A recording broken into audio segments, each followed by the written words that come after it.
Oh, am I here? Wait. All right, everybody let me know if I'm audible because I have my usual issues and it just suddenly popped up. Let's see. Anybody let me know? Aha! I am good. Okay, let me fix my mic. Of course, it decided to over as I'm trying to get this stream going. I'm on time. I have everything done. I do the listing early and then it decides, no, I'm not going to work this time. And do be prepared. There's going to be a heck of a lot of my Sean caricaturing just because it just comes out. And this is a topic that nobody really wanted to discuss, but as everybody gets older, it's definitely something that was bound to happen sooner or later. But yeah, so good to see some folks here. Hello, everybody. Welcome to the stream. There's going to be a lot of films discussed, a lot of stuff to go over. It's a huge, enormous topic, not just for being such a screen legend, but my own personal life, being a Bond obsessive practically since birth. Yeah, in a lot of ways, it's just like when Roger Moore passed away a few years ago, and I grew up with both of them, and in a lot of ways, not just because they played Bond, but also both Connery and Roger, they were really father figures in a sort of way because I came to Bond at such a young age. Again, not because I wanted to always emulate them, but the more I read about the productions, the more that the production teams became a lot of my childhood heroes. As I was getting into filmmaking in general and cinema history, the more you read about Sean and you saw his other performances and you realized just what a phenomenal actor he was and how he fought so hard to break out of typecasting and how much it probably drove him crazy that everywhere he went anybody would just speak about James Bond and nothing else. He's like, damn it, I did other things. I do have a range. So but anyway, just he was also somebody I always really admired in a lot of different ways, and I just think he was one of the greatest actors who ever lived. Just unquestionably one of the few true icons we had left. I always felt it was, I mean, you hate to say it. It sounds like you're asking too much. Oh, it's a shame they retired, but I do wish we had gotten, at least a good send off role for him. Outside of League of Extraordinary Gentlemen, which he's great in. The movie is really problematic, but I was always like, if I could just come up with a script good enough. But he was, practically turning down everything, which is why he didn't do the fourth indie film that we don't mention because it never happens. Crystal Skull never happened, man, I swear. But anyway, so that's why when the news hit, it just hit me like a load of bricks, and I was just gutted. Even though the last few public appearances and pictures that popped up, I'm in a number of Bond forums, and so we all kind of talked about it, and but he was getting on up there in age. Hitting 90 years old is definitely a good run, and from what his wife said, it was definitely one of those things that you hope people at least have a not to sound morbid, but a good way out, because dementia or any sort of brain or memory type of illness is one of the cruelest ways to spend your last remaining days. So definitely it seems like he had a I hate to say it, like a decent passing, but at least it seemingly did not get absolutely horrible, which is something you don't want to wish on anybody. But anyway, I just as soon as the news came up, and I'm like, I gotta do it. It was not even a question, not even a doubt in my mind. I'm going to do a live stream and just try and put some of my thoughts in order. This is just it really enormous to take in. There's a number of really good remembrances and things people have been posting. There's some really great videos from the Bond community. Everybody's posting little remembrances and things. And then a lot of his former co-stars have written some really great things.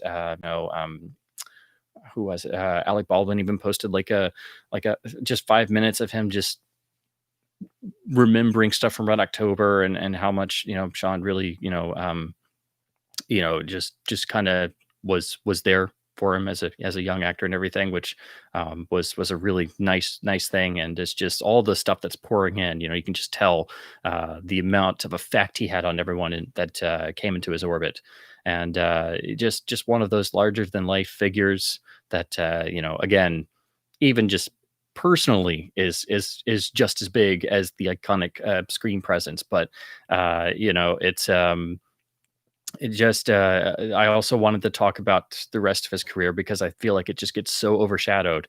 People do know him for other things, of course, but Bond is the mainstay. But he really had to fight extraordinarily hard to to break through from that and take risks and stuff that a lot of people thought he was crazy for doing. People thought he was crazy for quitting Bond in the first place, but he was also the type of person that nobody was going to tell him how to live his own life. And it's that stubbornness, that sense of self that was so innate in his character. It seemed that always shone through in all of his performances. There was never a false moment ever in any film that he was ever in. I don't think he ever gave a bad performance. I really don't. And in a lot of ways, I equate that to the great stars of the classic era. So in a number of ways, I think he was one of the few real screen legends to come along again. Several generations later. So I think Connery is up there with the likes of Cary Grant, Jimmy Cagney, Bogart, Spencer Tracy, all of the great actors who never gave a bad performance and always did have a sense of self, but didn't it wasn't a shtick. It was innate in the performances. You always knew who it was. There were a handful of real icons like that came up around the same time, and all the great thespians from the UK and that kind of came up in the 60s and 70s, and this sort of new generation that was coming through. And really, Sean was one of the ones who fought hardest to keep a career going and, do different things, even if it meant, he realized very early on, I think that, he had to transition over into being a character actor and did so beautifully and didn't, balk at the fact, yes, he's getting older. So obviously he's not getting the leading man parts anymore, but then he still did leading man parts. So he did both. He was, a real consummate professional in that way. So again, I'm just rambling. I'm totally rambling. There's going to be a lot of that. This is just it's a lot to process. So do bear with me as I'm trying to just. I tried to compose some thoughts first, but yeah, it's a lot to process because I think everybody has that deep connection, particularly as Bond fans, and especially if any of you guys are like me and came to the series and pretty much became a mainstay of life in general. So yeah, it's a lot to go through, but I just kind of wanted to do some sort of celebratory stream, just general memories, and talk about, of course, his Bond films, how important and iconic they are. Discuss with you guys back and forth, and just I guess have a a group reference of sorts, and then of course also talk about a lot of his other films with some just astonishing performances. So with that being said,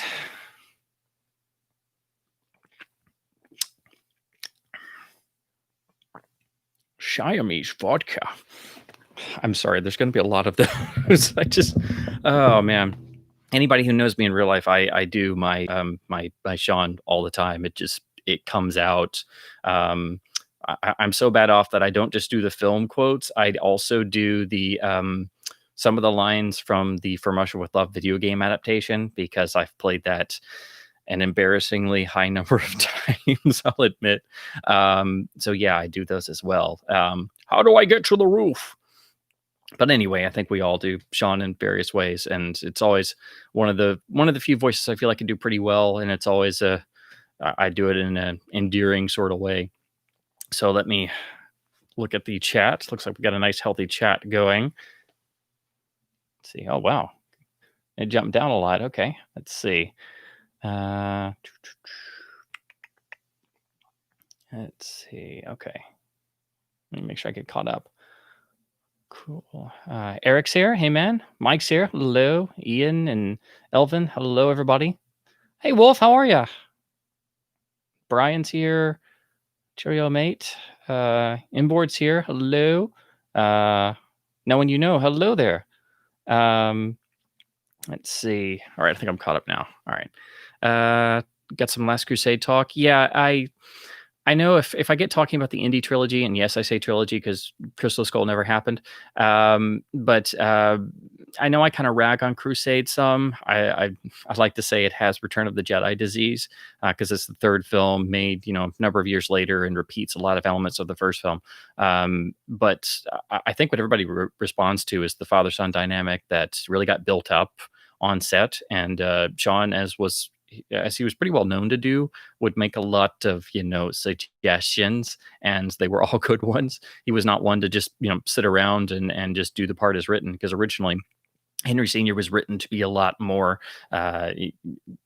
stoic and things, and it was really Sean who was like, no, I can add something to this. This needs something. What if I did a pratfall or something?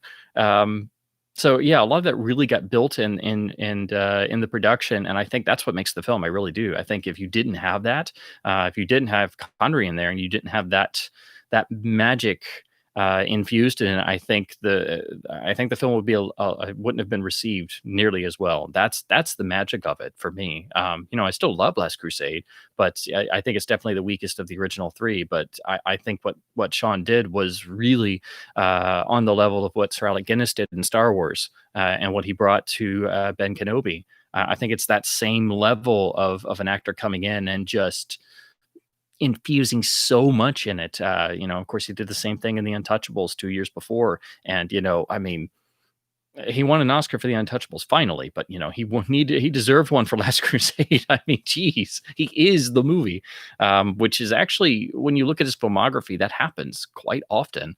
He's really the linchpin again.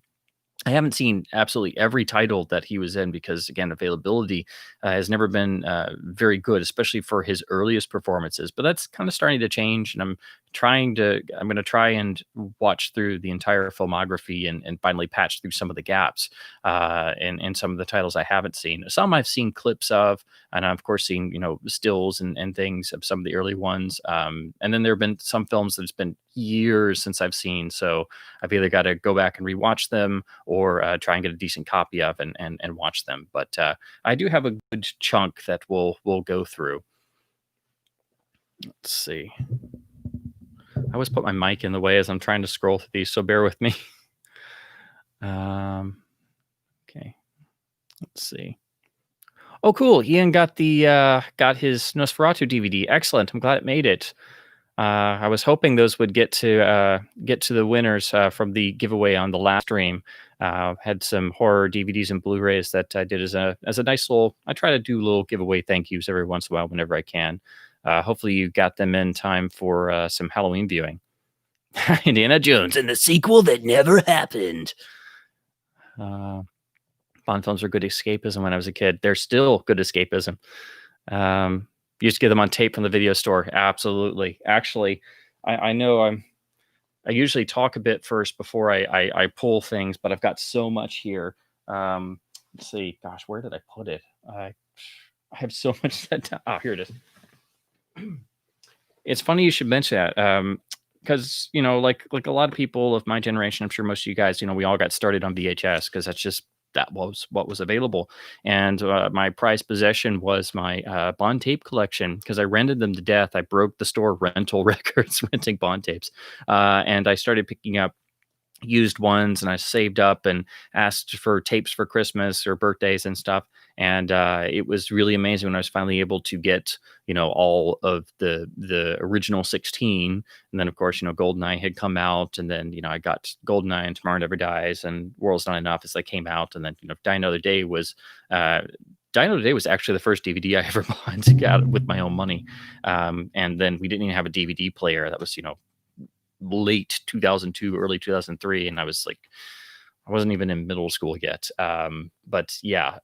But anyway, I of course wanted to see the films letterboxed, and all the tapes were pan and scan, but I did manage to have one of them. I bought at a used shop. Was the very rare letterbox variant that MGM did, and they only printed it like one time, and they put it out in these box sets. And these box sets are very difficult to find because they're identical to the pan and scan box sets. They're these slip boxes, and so I had Honor Majesty's Secret Service. It was the only Bond film I had letterbox growing up. And then every once in a while, I found one or two more. So I've been trying to pick them up as like the one super rare variant that I always wanted to have all of, even though I have the laser discs and most of the Japanese ones and the DVDs and the Blu-rays and stuff. I'm a fanatic, so I can't stop. But actually, just recently, I found the second volume because they were split into two. And then I was like, I've really got to find the first one. And they very rarely pop up on eBay. So ironically, I found this just a short while ago. But this is the volume one letterboxed VHS set, still shrink wrapped. Has the iconic gun barrel on the side. And it actually says letterbox. Not all of these do. But this is probably the rarest version of the films on VHS tape that were ever released here in the US, because they were very sporadically made. But I just thought it was really ironic that I found this, shortly before the news hit. But yeah, this is a lot of childhood nostalgia for me. I actually did have the making of Goldfinger and Thunderball tape growing up, which is just the Laserdisc box set documentaries. I think what had happened is I found that in the OHMSS letterbox tape. I think somebody had broken up the box set and just sold off tapes to the local store. And yeah, this was one of the tapes I watched so many times it was literally falling apart. So yeah, this was this is still probably in my top 10 most watched films of all time, even though it's not a film. But yeah, I just thought it was something I should mention and show, because I thought it was really fitting, that, especially because I finally found this.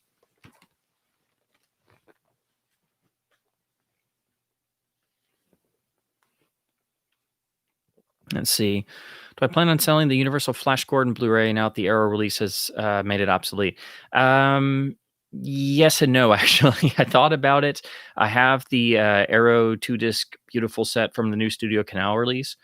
Sorry, 4K Master. But the Universal disc does have that awesome Alex Ross art, and it's not really worth anything now. And it has those extras, but those have been ported over. But also, a history marker of one of those terrible transfers I railed against. So I don't know. I guess I probably should, just because I have way too many discs to begin with. But yeah, I don't know. I might hang on to it. I don't know. I'm a Flash geek. I've been burned too many times on selling discs, thinking, oh, I've got the other version. I don't need it. And then, later realizing to my horror, oh God, what have I done? I needed it for some obscure reason. Let's see. Oh, I hate when I'm trying to follow this and then the comments jump down. So if I missed anybody, I'm terribly sorry. Let's see. Inboard's a fan of Zardoz. Yeah, Zardoz is a strange experience. I really would like to get the Arrow Blu-ray. I don't currently have a version. The Fox did a letterbox laserdisc in their standard, gray cover edition. I've seen it a number of times. Everybody likes to make fun of it because of Connery's outfit and hair. I think the real problem was that they needed a significant budget and just didn't have it. It is, obviously very 70s, but it's a film about ideas, and I think it may have been one of the riskiest projects Connery ever participated in. But that shows you commitment to performance and ideas, because that very, very few people could pull that off, particularly that iconic. I don't even know what you call it, loincloth and suspenders and braided ponytail with boots combo. Like that would make one heck of a Halloween costume, and I couldn't pull it off, that's for sure. But yeah. Let's see. Brian's favorite non-Bond is The Rock, of course. That's the only Michael Bay film I think anybody really should like. I mean, I know some are guilty pleasures for people, and the first Bad Boys is okay. we all rail on it, but Armageddon isn't the worst thing in the world. It's just kind of silly. But The Rock is the one that it's got so many great elements, and the pairing of Connery with Nick Cage, especially mid '90s Nick Cage, is such a really interesting dynamic. Plus, you've got Ed Harris in there. So yeah, I think The Rock is the one Michael Bay film that really holds together. And again, I'm sure Sean had his usual bits of business and suggestions and things. So yeah, I do think he always brought something to the table with every picture for sure. But yeah, that's the one Michael Bay film I do really like. I would love to get the DTS Laserdisc of it someday because I love those things. But I do have a few copies, and the Blu-ray is actually quite good because it's one of those Disney discs where it's obviously Touchstone Jerry Bruckheimer, and it's a Disney Blu-ray, but it's got lossless audio, like a full bitrate PCM 5.1 track, which is really awesome. Uh, oh, I hate that every time I'm going through, it just jumps down. Let's see. I got some more indie talk. Yes, Temple of Doom is the one with Mola Ram and Kalima. You don't believe me, Dr. Jones. You will believe. You will become a true believer. I will admit I've pulled that out at many parties or help desks or something just to freak people out when it's really boring, and they give you the real big stare and then they back away slowly, and I'm like, that's probably a good idea. See you later. Let's see. Wolf prefers Last Crusade to Temple, each to their own. Yeah, with the Indie trilogy, there's always it's a fun discussion to have. I think a Temple is the one that's just astronomically underrated. I think Temple is a great film, nearly the equal of Raiders in a lot of ways. But I love all three of them. Love the universe. I'm one of the few that actually tracked down and bought and has read the entire series of novels from the 1990s many times, the tie-in books as well. I still need to finally sit down and do the whole Young Indie series, but of course the DVDs are super chopped up and very expensive. Let's see.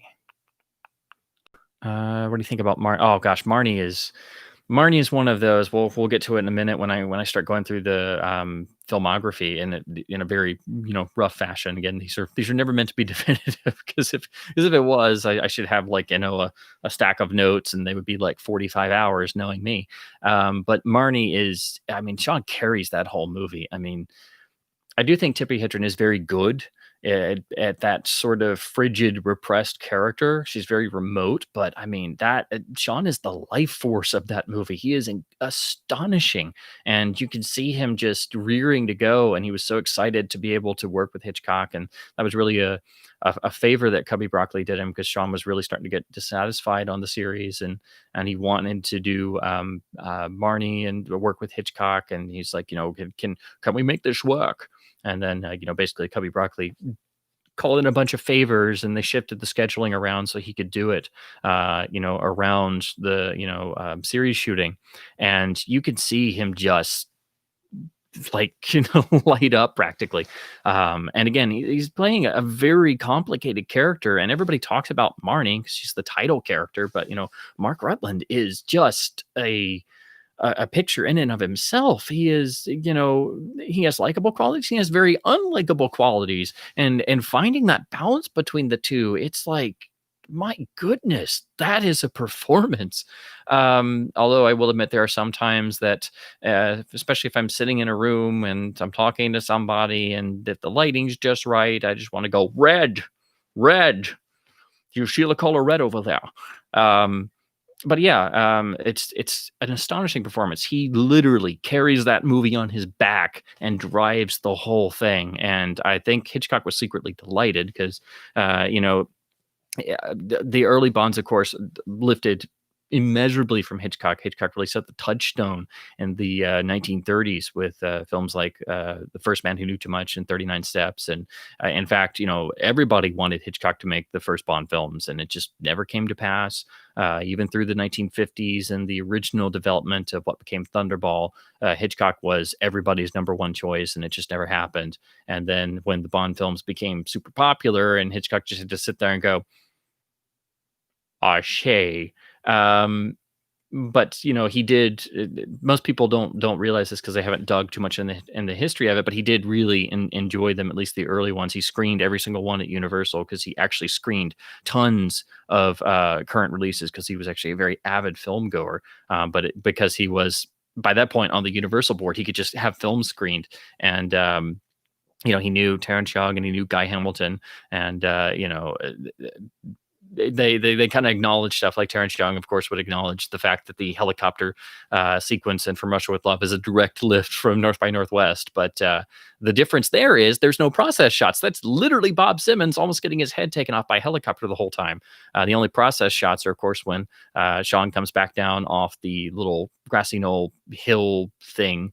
I don't know exactly what you call it, but it's sort of like a small mountain hill. And then, of course, the process shot is the plate when the helicopter explodes. I'd say one of their aircraft is missing. And then, of course, my favorite gag, that's anecdote that Guy Hamilton always told was, he had Hitchcock lunch with Hitchcock one day, and this was right after Goldfinger come out and become the biggest film in the world and a phenomenon, and solidified Bond as a worldwide phenomenon forevermore. And Hitchcock didn't say a word about Goldfinger at all. And as they were leaving, Hamilton would just say that Hitchcock turned back to him and said, the little old lady with the machine gun. I like that. Wish I'd thought of it." And then he just left. So it's like that was like one of the things Guy Hamilton could take to the grave with him. It's like, Hitchcock liked something I did. Yes.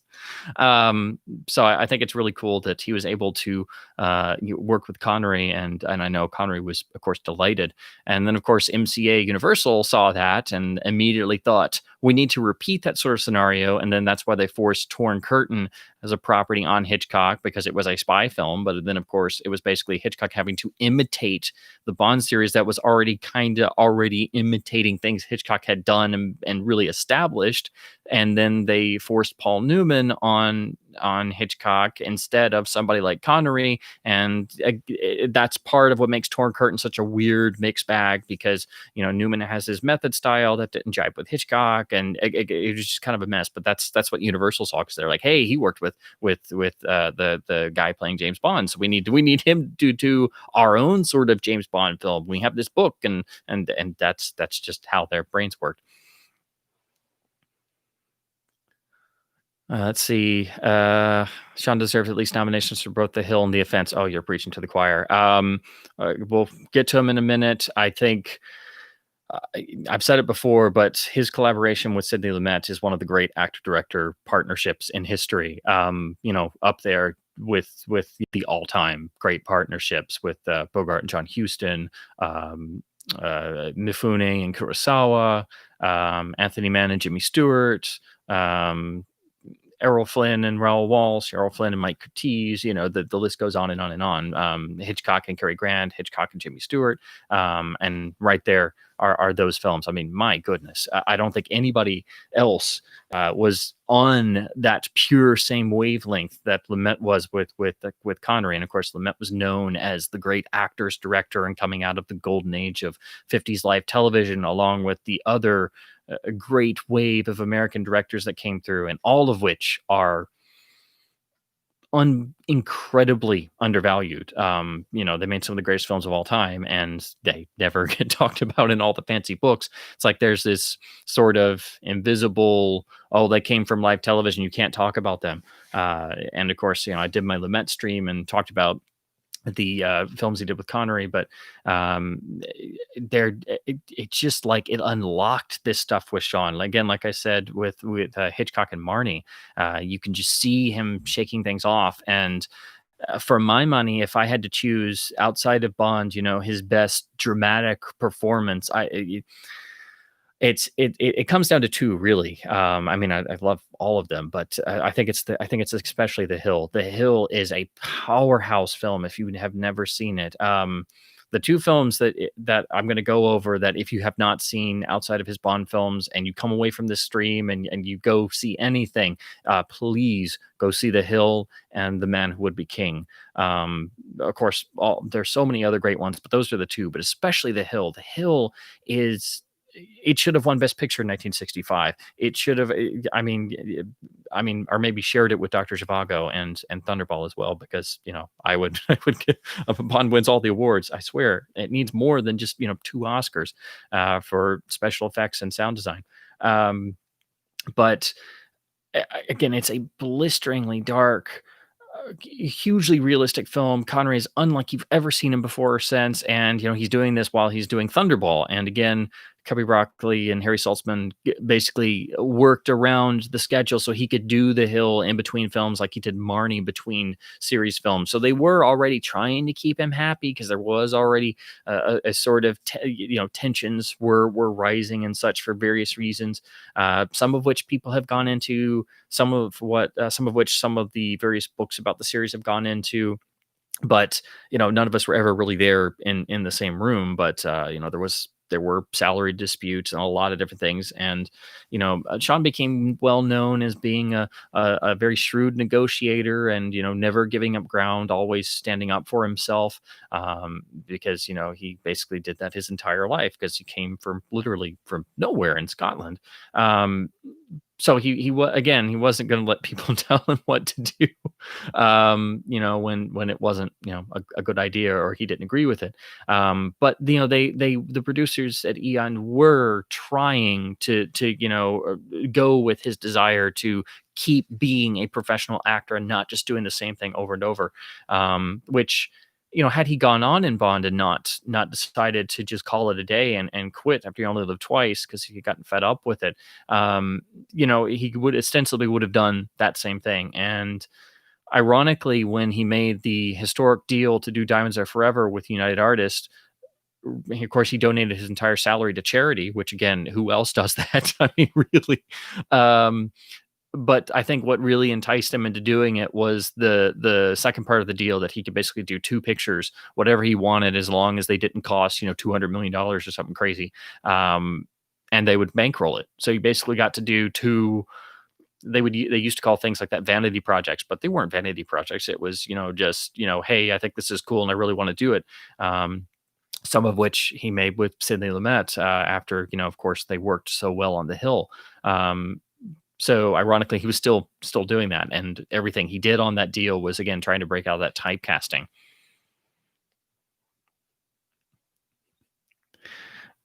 Yes, he was voted the sexiest man alive from 1989, and I know I forget what he was quoted as saying, but I know that cracked him up. He's like, "You do realize I'm older, right? Oh well, I guess I'll take the compliment."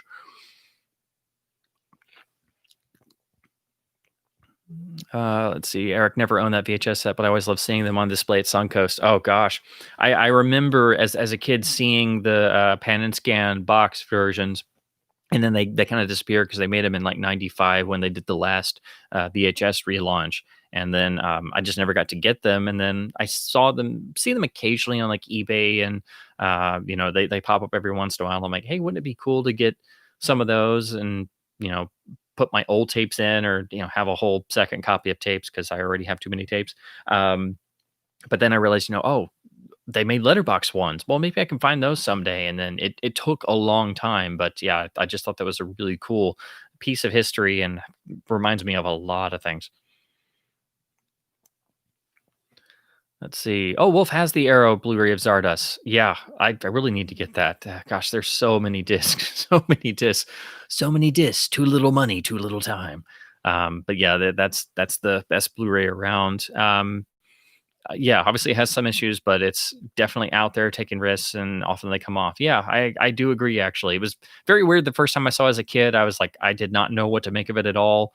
All the people going around staring at Sean and talking about the strength of his manhood and all that stuff, and Wizard of Oz, and very bizarre movie to see as a kid. Let's put it that way. But again, I think a lot of the ideas are really cool, and I think it's very impressive that they tried. They really tried, but they did not have the budget to really pull it off. Um, yeah, enjoyable despite the inherent comedic value. Yes. Um, so there are several films from the 21st century you wouldn't regret selling. That is true. um, Oh wow, Wolf Star of Zardos on the original release and certainly made an impact. Yeah, I I know even when I saw it the first time as a kid, it definitely did. I know even the final shot is very freaky and definitely stays with you. That long, slow fade out with the lap dissolves, very much like the the classic transformations and the Universal Wolfman films. But it's very heavy theme wise. Of course, I just went in, saying, "Oh, here's this movie with Sean Connery in it. It looks kind of sci-fi ish. Okay, I'll watch anything with Sean in it." Uh, You know, two some odd hours later, I'm like, "What did I just see?" I saw it too young. Uh, Oh, Garrick. Oh, those tapes were my former intro to Bond. I would pick them up individually at Costco when I would get dragged along shopping with my mom. I think I did get one or two from because my dad had a Sam's Club membership for a while, and I did pick up a few there because they would have VHS tapes. Trying to remember what else I got there. I know they also had packs of the flashlight cover Hardy Boys canon books, and they used to have like shrink wrap packs of like 5 or 10 or 3. So I know I would be able to, if I got dragged to Sam's Club, I might be able to twist my parents' arm into letting me get a VHS tape on markdown or a shrink wrap pack of books, or if I was really lucky, one of each. That would have been that, like one of those super rare times. I got like super lucky. Um, I wish I could say Armageddon is a guilty pleasure. Sitting through it for me is like sitting through a vasectomy without painkillers. Wow. Oh man, you really don't like it. Yeah, I will admit it makes me groan a lot just due to the silliness. But again, there are worse things. No, it's not as good as Deep Impact, which was the same year. But again, there are worse things. Michael Bay has made films far worse, far more unwatchable. But yeah, it is too silly for its own good.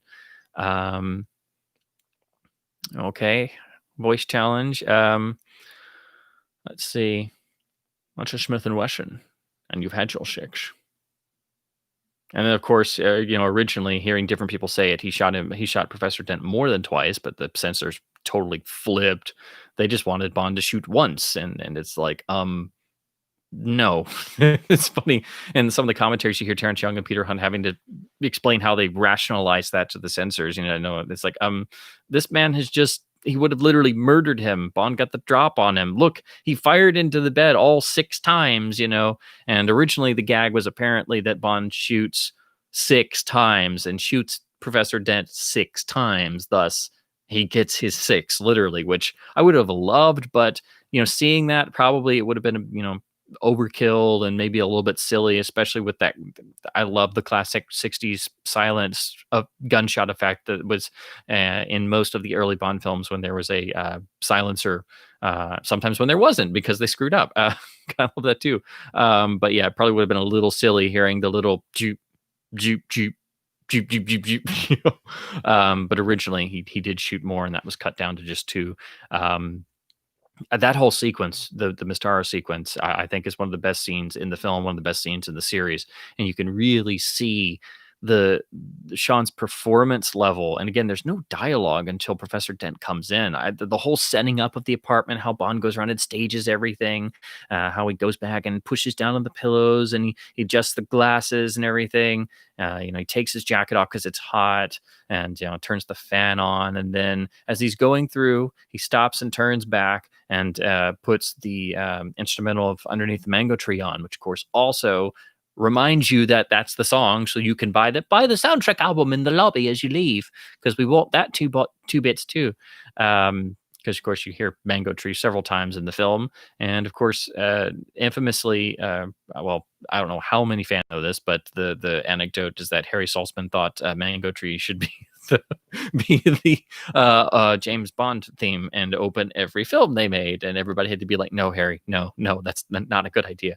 He famously was not very good with his opinions about the music for the series, but he did have that wild spark and that magic that, once he was gone from Eon, the film series was never quite exactly the same. So even if he had, 1,000 terrible, crazy ideas, there were those times where he would have, like, for, every 1,000 crazy ideas, he would have like 100 astonishingly brilliant ideas that nobody else had come up with. So I think that's part of what made the, series so magical at the beginning, and he doesn't get talked about enough. So again, I'm totally rambling. I apologize. It's a lot to digest and get out. Oh, hello, Alan. Huge fan of Connery and Family Business. Yes, I've got that one set aside. That was, of course, the last film he did with Lumet. That's a nice little gem of a picture. It's not great, but it's a very interesting concept. It sort of predates I think the sort of lived in mafia feel that you got in Scorsese's Goodfellas shortly thereafter, where it was, hey, these guys are actually mobsters, but, it's kind of comedic because they have real life struggles as well. And the three generations give Connery a lot to play off with. So also interesting, he did that at the same time he did Last Crusade, where again you have the multi-generational relationship with Harrison Ford and Family Business with Dustin Hoffman and Matthew Broderick. It's not talked about very much. Didn't really get good reviews when it came out. Kind of came and went. Doesn't have a Blu-ray release yet or anything, but it was the last film he made with Lumet, and anything they did is worth your time. And Connery's great in it. This is no time to be rescued. Yes, if anybody has quotes, put them in there, and I will try. I will try to do them. What your mother said last night. You're back. And I don't know if he ever actually admitted it, but I'm sure he probably found the Daryl Hammond Celebrity Jeopardy SNL total caricature, and it's hysterical. It's iconic. It's one of the best bits SNL ever did, and I'm sure John, with his great sense of humor, probably he was probably cracked up as much as all of us are every time. So yeah, I admit I do those as well because they're just so incredible. Speaking of TV originated material, Eureka wouldn't release Marty out of the Masters label, huh? Oh, Marty. Oh, okay. Yeah. Yeah, they do have, like a lot of labels, they have like a sort of hierarchy where it lays out and stuff. So that would be cool if they did that. They could do both versions, because a lot of great films of the 50s, the original live television version, usually directed by different great directors or with a different cast, doesn't show up. Like Marty was, of course, first on television. The early Rod Serling teleplays that were landmarks that then became film versions. Some people always swear the original versions on television were better. There were so many great films that were television first. Days of Wine and Roses was a completely different cast and had a different director on the television version. So there's a lot of films like that. But of course, it was like everybody kind of knew each other, and all those guys went into feature films pretty much, and they would kind of jump back and forth on different projects. More Crystal Skull talk. Yes, it's always a can of worms to open up. Indy 4 is. Let's see. If there's a Connery collection HD, would you buy it and the Moore collection separately instead of a box with everything, including No Time to Die? Well, the problem is they would make a complete box and would probably have exclusive swag in it. So there would be like documentary things and stuff that I couldn't bear not having, and they would be exclusive. Just like how I, like an idiot, and everybody else, we all bought the Bond 50 Blu-ray box, and it had an extra disc with a total worthless documentary on it, and then oversized packaging. Then they came out with the slimmed down deluxe box that had the Everything or Nothing documentary on disc, and that's the only place you can get it. And that box actually fits on a shelf, and I'm like, oh, damn it, you got me again. So I was always like, can there be like a swap program? I mean, the Bond 50 box is kind of nice, but it's one of those where it's got one of the worst slot disc scenarios. It's so tight you can't get the discs in and out. So, plus I hate those cardboard sleeves anyway. They always scratch Blu-rays. So I keep all the discs in a separate binder and then just have the box on the shelf. So yeah, it would probably be something like that. But yes, admittedly, if I could keep them separate, or they did a, for lack of a better term, an original series box set of the first 20 and then had the new film separately, because they've already done the new films first. And the 4K versions are floating around on iTunes and other services, and they do look, for the most part, drastically improved in a lot of significant ways. And that's just me looking at screen caps of people posting of the like iTunes 4K download version. So I'm sure it's tied to No Time to Die, which apparently has no time to release date because it keeps getting pushed back. So otherwise, had that already come out, I'm sure they would have already released the original films. But I think they're just waiting for that. But yeah, I would probably be stuck having to buy the whole box. Did you know there was a pan and scan LD of Spy Who Loved Me? Yes. I did finally get that one, and it has that same hysterical, awful speed up that's on most of the first pan and scan LDs that CBS Fox did. Oh, wait, no, I take that back. You're talking about the MGM one. My bad. So yeah, if you got the first CBS Fox one, it's got this horrendous time compression to fit it all on one disc. And so it's even worse than PAL Speed Up. It's not just helium voices. It's literally like you load in a Connery film and it's, oh god, it's so bad. It's like, how did people not complain about this? It's literally like, uh, gosh, I'm trying to think of a line reading I could do. Who are you? My name is Pushy Galore. I must be dreaming. It's like that sped up. So everybody sounds like they're squirrels running around. It's hysterical. But yeah, MGM did their LDs, and then they stuck with pan and scan for some reason, but they didn't do all of them. But they did the first 3 Connery films under a Classics banner, and then the first 3 Roger Moore films under a Classics banner. So the Connery films were still sort of an open mat because the first 3 films were, of course, non-scope. That didn't happen until Thunderball. And they're really cool, interesting presentations, and they look really good for being older discs. Actually, the transfers are quite nice. But then the first 3 Roger films, the first 2 were the same. They were the only other 2 not shot scope, so they're sort of open matted on early releases. And then Man with the Golden Gun and Spy got these in between LDs that were 133, so Spy was pan and scan. I have not gotten that particular one yet. I don't exactly need it, but if I ever find a cheap copy, I'll definitely go ahead and get it because I have most of the rest of them. So why not? But yeah, it was really interesting. I'm glad they didn't do all of them and they switched over to letterbox, thankfully, because that was the first time you ever got them letterboxed. And those are still the versions I usually watch because they're very untouched, and for most of them, it's the best presentation of the original soundtracks as well. And I just got used to them, and they were the first LDs I ever tried to get all of, along with Star Wars. That's what got me started on the LD bandwagon. Many years ago. But anyway, yeah, that's that one disc in the in between. Oh, Mike's got some Suncoast memories. Yes, that was always, they were always in the mall, and you saw that red neon sign all the way down into the dark glass on the front. 'Cause usually the windows like had a darker glass, and it was like I would just light up, and I would be drawn in like when the mosquitoes come to the bug zapper at your front door. It was like that level of, and then having to, everybody would go shopping somewhere else, and just I would literally wander every aisle and want to buy everything, and then my parents would eventually come back, and I'd have to be like, can I buy this, can I buy this, can I buy this, can I buy this, to be like, no, no, no, no, no. And then they'd be like, is there anything on sale? And I'm like, oh, over here, I'll take any one of these, it's fine. It was like, yes, I got one. Oh man, it was great if I got one. If I had to leave and I couldn't get anything, it was just like soul crushing. So, but yeah, that was the magical mall store. Wish they still existed. Let's see. Oh, oh, inboard's almost Criterion Silver complete. Excellent. Always great to order from the fantastic Laserdisc database. Always got to plug the database. Absolutely fantastic.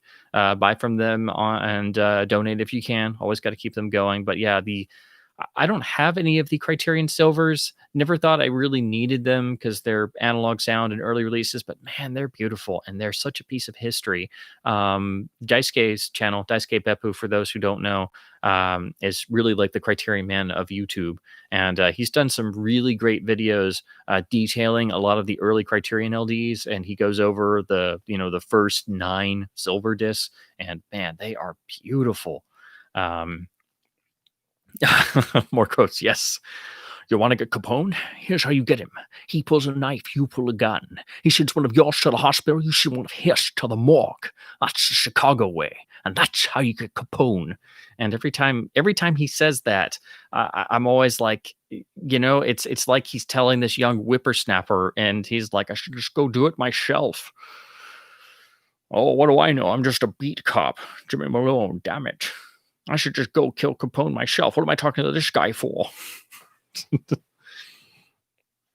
Gosh, I set aside so much stuff. I usually do new pickups. I thought I set some stuff over here. Let me see. Dang it. Hang on one second. I actually forgot. I've got them over here, but hang on one second. I kind of trapped myself. Trouble. Yeah, doing this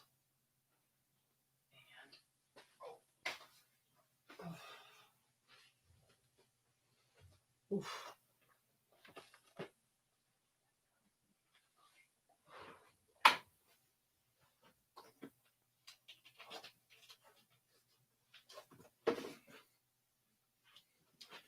Sorry about this. I blocked myself in. So, oof. Usually I try to give myself a slight path, but I set aside so many discs and things, and there's so many Connery films to go over that I blocked myself in. So, please forgive me for the totally fascinating bit where I try to hobble over my stuff.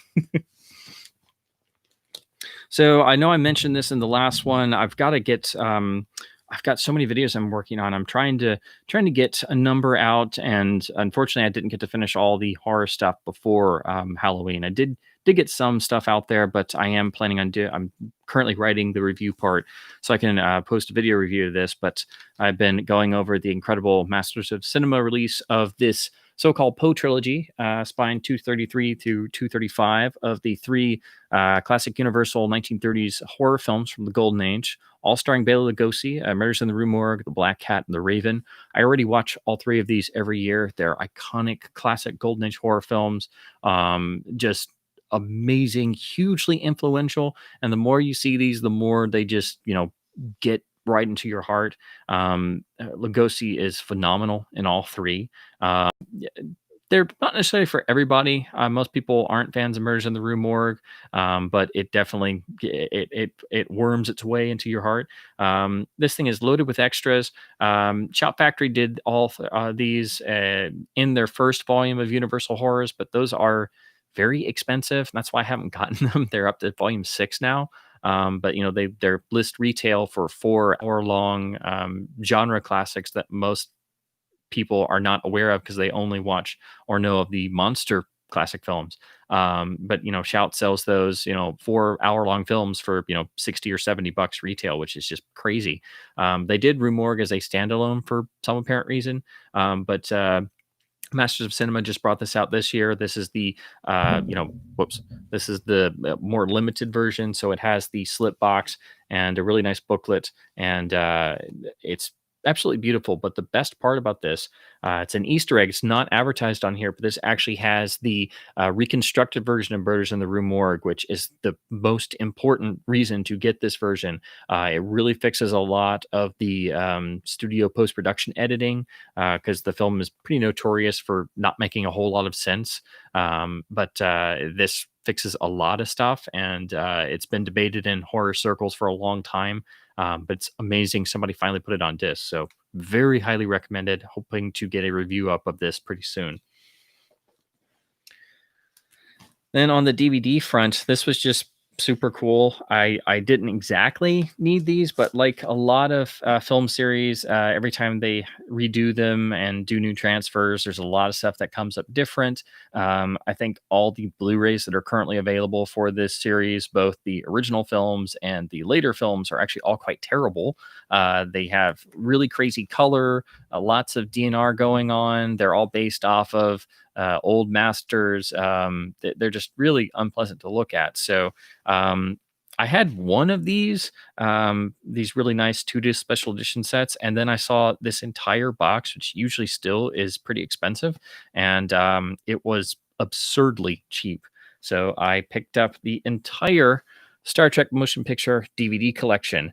This is all of the 2-disc Paramount special edition DVDs with their iconic double thick cases, which Paramount was pretty much known for using. Then has this nice sort of holographic looking box. It's just a basic slip box.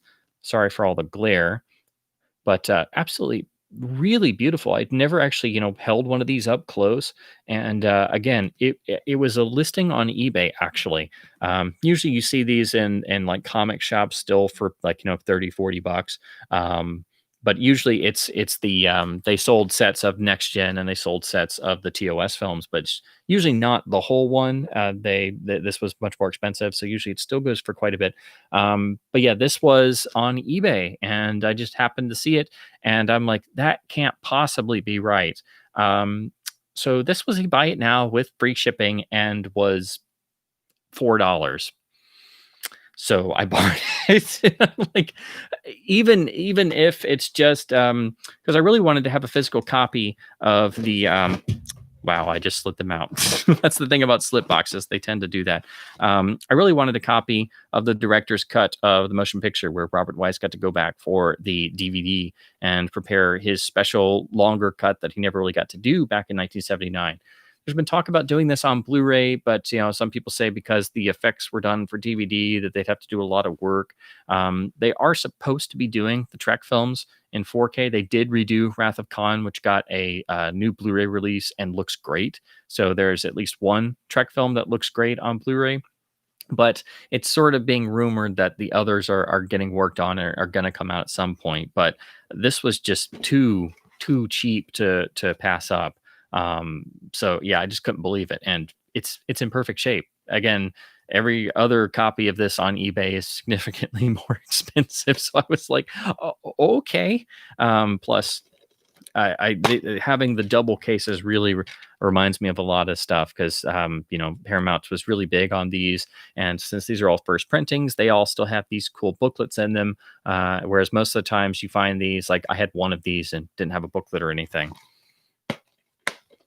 Of course, the problem with these double cases is it's really absurdly hard to use the disc ring. So you have to sit there and like really push on the plastic case to work the disc off. So I always like the look of these. They take up a lot more space, and the discs are really hard to get on and off. But still, it's a really cool piece. And again, it's really crazy how cheap this was. It's hard to reach everything. Let's see. Master of Cinema set. No, this is sadly Region B, so you will need region free capability. I use a little modded Sony player I bought from I believe it was 1-800-Electronics. That's one of the main sites that sells region free players. So that's what I do. Most MOC discs, I think, are region locked. There are some that aren't, but yeah, this is one that is definitely region B, because we have the Shout releases over here. And then got to have some LD stuff. This is one I've been after for a long, long time. It's one of the few Disney discs that I had left that I was missing. And I always wondered, well, why can't I ever find this? I didn't quite realize it's actually a pretty late pressing. Believe this disc is from 1998, actually. And that is the CAV 101 Dalmatians. So this is one of the last few Disney titles I was missing. Always try to get Disney titles in the full CAV format, because it's like, if I'm going to get a Disney title, It's animation. CAV is going to be really important, so might as well wait till I can get the CAV edition. This one, it's just a movie only, no gatefold or anything, but it is a 98 pressing, so it is rather uncommon. Not necessarily pricier, but you just don't see it. That's why I never was able to find one. And then Group Seller had this in a lot of discs he was selling on Laserdisc Forever, and I was like, wait. And I just sent him a message. I'm like, well, if that's the CAV, I'll take it. He's like, yes, it is. So I'm like, thank you. So, of course, it's the original film in a 133 presentation, I believe. Yeah, it's 133, which a lot of later versions have various matting options. Disney is pretty notorious for always changing around their aspect ratios. It does credit a stereo Dolby surround mix, which, of course, the original film most likely would have been mono in 1961, but that's pretty common for Disney on LD. They were doing stereo remixes as far back as their earliest LDs back in the late 80s. But still, really cool piece to have. And with Disney, the earlier you can go, the less stuff has been tweaked. It's more of a hands-off approach. So I still think this is probably one of the best ways to watch the film, even though it obviously doesn't have what is more likely the film's original mono. But this is one of the handful I was missing. So excited to finally have this. I think all I'm needing now are a couple more of the big collector box sets like Pocahontas and Toy Story. And then I've still got to get these CAV Hercules, and then still got to find the CAV Oliver and Company. That one always is elusive, like this one, but Oliver and Company, for some reason, you just don't find it. Or when you do, it's like $30 or $40 for some ridiculous reason. But yeah, been trying to get this for ages. Okay.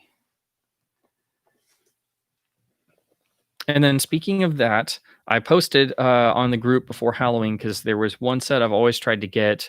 I always get outbid for it, and then it's gotten pretty scarce. Not in the recent past, doesn't show up, and then when it does, it's got like an absurdly large price tag. I don't know why. But I have most of these on DVD. Always wanted to see the LD versions. I have the Blu-rays that have been released so far, but unfortunately, Shout Factory canceled releasing them.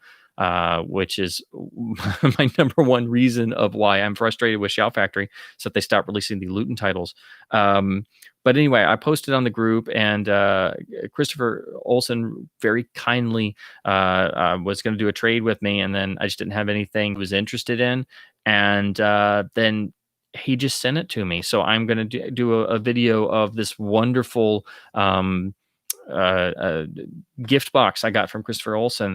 That's one of the things I'm going to be shooting this week to hopefully have uploaded. But he actually sent me the Image Val Lewton collection box set. This is something I've tried to get for ages. Of course, as you guys well know, if you've seen my Val Lewton stream, I'm absolutely obsessed with these films. I watch all 9 of them every single year. They are one of the great founding building blocks of the horror genre. They're some of the best films ever made. Easily, I don't think it's a stretch to consider them some of, if not the best B films ever made.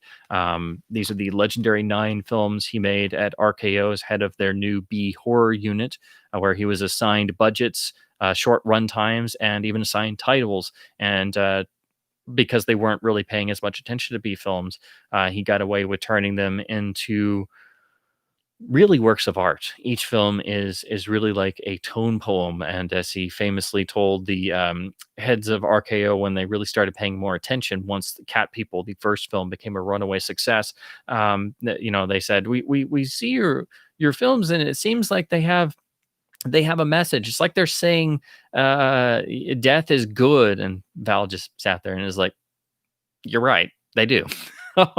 They're really they're really unlike anything else. Again, I think they're all masterpieces. I watch them every single year. I'm absolutely obsessed with these films, and Val and the directors of them, Jacques Tourneur especially, and of course Robert Wise and Mark Robeson.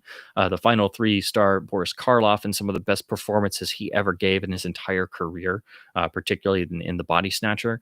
Again, just really amazing of Christopher to send me this, because again, I was going to trade him a bunch of stuff, and it was like everything I had extra, he's like, oh, I got that already. And then he just he just sent me this with some really great extra discs. So I've got a whole video I've got to shoot to just talk about this wonderful gift package he sent me. But um, really nice packaging. It is one of the hinge boxes, so it's literally attached like this. Which the more LD boxes you get, it's relatively common to have this. So it's not a lift top box, but it does have a really nice insert with a little write up about each film, and then your chapter credits list. All these have PCM mono soundtracks. I believe most of these transfers got reused for the Warner Brothers DVDs, which are sort of out of print as well. But I've always wanted to see the transfers on this. And they did do a commentary track with Robert Wise on the Body Snatcher, which did carry over to the DVD.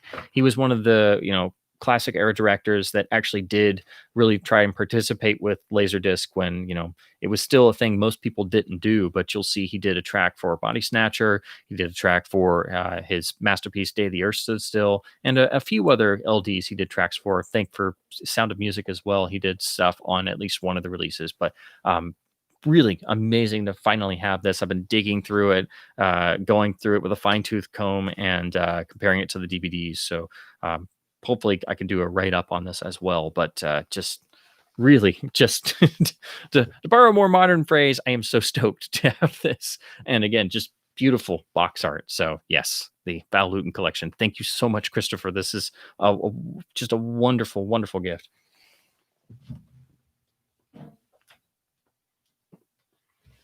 So that's really it for current pickups and such. Let's see. I think I got one or two more comments. Let me check those real quick. Always go for CAV. Yes. With Laserdisc, if you have the option, if it's not a whole lot more expensive, just go for it, and even if you don't use it, you always get the ability to do the trick play. And especially for animation, being able to access individual frames is, that's for animation nerds.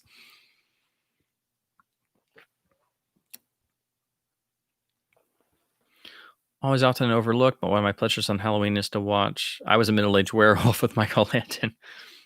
I've heard of that. I've never seen it. There's so many things in the horror genre that are not really discussed, but they're so much fun. And depending on when you come across them, and they sort of become like mainstays of your every year Halloween viewing. I have a couple of those. I need to do more of like the super genre stuff. Like I've always wanted to see more of the Karloff and Lugosi programmers that a lot of horror fans love, but usually are on like really crappy releases. But some of those have been getting Blu-rays, which is pretty cool. But there's a couple I really like. There's one I always try to watch just because it's so much fun. I saw as a kid, but I saw Ghost of Mr. Chicken as a kid. So I usually watch that sometime in October in the middle of everything else, because that's just, gosh, that's so much fun. And I have so much nostalgia attached to it, but it doesn't really get mentioned all the time with, horror discussions, because I mean, it really is one of the best spooky old house, films, obviously filled to the brim with cliches, but it's just wonderfully done and has such a great heart to it. And again, I have tons of nostalgia for it. Oh, Brian has the Luton box.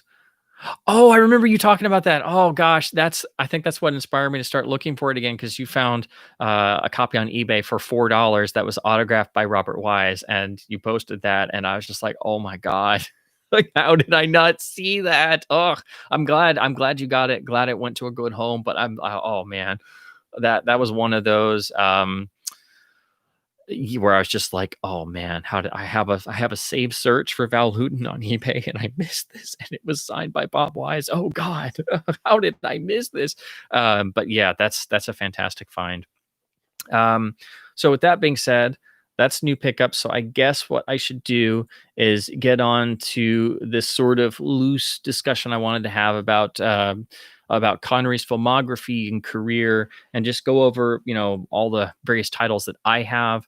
I don't have a copy of everything, but I actually have far more than I realized. I thought, I had like maybe 15 or 20, but it's quite a bit more. So some of these I haven't seen in a very long time, or they've been in my rather massive to watch LD pile that just gets bigger and bigger when I've been doing pretty good. I've seen At least probably about half of all the LDs that I have, but then I find like a big lot of discs, or I want one LD and I have to buy a lot of 5 or 10. And then the thing at McKay's happened where I found like another 50 some odd discs, and I just put them in I have like a little file box of all the discs I haven't watched, and I just have them like in a rough chronological order, and that just keeps getting bigger. So I was like, I had made decent progress, and then it gets reset, and it gets reset, and then I'm like, oh no, what have I done? So yeah, some of these I can't espouse upon too much because again, I haven't seen every Connery title, but at least know a little bit about it. And then there are some that I haven't seen in way too long, or I saw when I was a kid, so they're still in my to watch or rewatch box. So, with that being said, again, this is not meant to be, it's not meant to be 100% historical reference or anything. But yeah, I do think it's helpful to kind of talk about, people's backgrounds and sort of just a loose, career run through.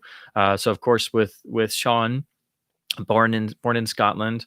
Basically, it was not his family was not very well off, and I think being a poor, very poor, frequently starving young child in Scotland always instilled in him this sense of having to better oneself and work extraordinarily hard, harder than most people ever really have to, and again, him being an actor, that notion really did not occur to him until significantly later. Which actually, it's interesting to read. Most people of his generation kind of had a similar thing, but basically. He did all kinds of different odd jobs growing up and sort of moving around and things. And then after, in the post-war years, after I believe after service and things, was an early bodybuilder of sorts. He did a place in Mr. Universe contest as a youth. So he did have a great physique as a young man already. But he was, most people would say he was very rough around the edges. And I think that was something he was always very conscious of, because he was always very open and forward about, he didn't come from much, and he felt he was extraordinarily uneducated, which is why he later helped found the Scottish Educational Trust, which was a charity for Scottish education that he donated his entire Diamonds Are Forever 1 million plus salary to in 1971. But anyway, again, he had a lot of odd jobs, one of which was, of course, being a truck driver, which a lot of people used as something against him because there were many, studio executives when he was a young actor, and especially being discussed for Bond. And apparently, even Ian Fleming himself once may have used the description of, oh, not the truck driver, or apparently some executives in the UK would have said, the lorry driver could not be a good candidate because he was a lorry driver. But anyway, apparently, what really got Sean the acting bug is when somebody, said, "Hey, they're needing extras," and he got into the essentially the male chorus of a stage production of South Pacific, which got done as a run in London. Apparently, it was not very successful, but a lot of young hopefuls actually wound up working in that, ironically. And if I'm remembering correctly, I believe Roger Moore was also in one of those as well. If I'm remembering it correctly, I may be wrong, but I do believe that is correct. So that was perhaps where they first met, and of course they were very good friends. So of course the whole Bond connection was just something that happened way later, because it's really cool that most of this generation of actors kind of all knew each other, because of course they all practically starved together and shared apartments I should say shared flats, and all commiserated and suffered with each other. But it is really interesting to see these early Connery performances that we have on film.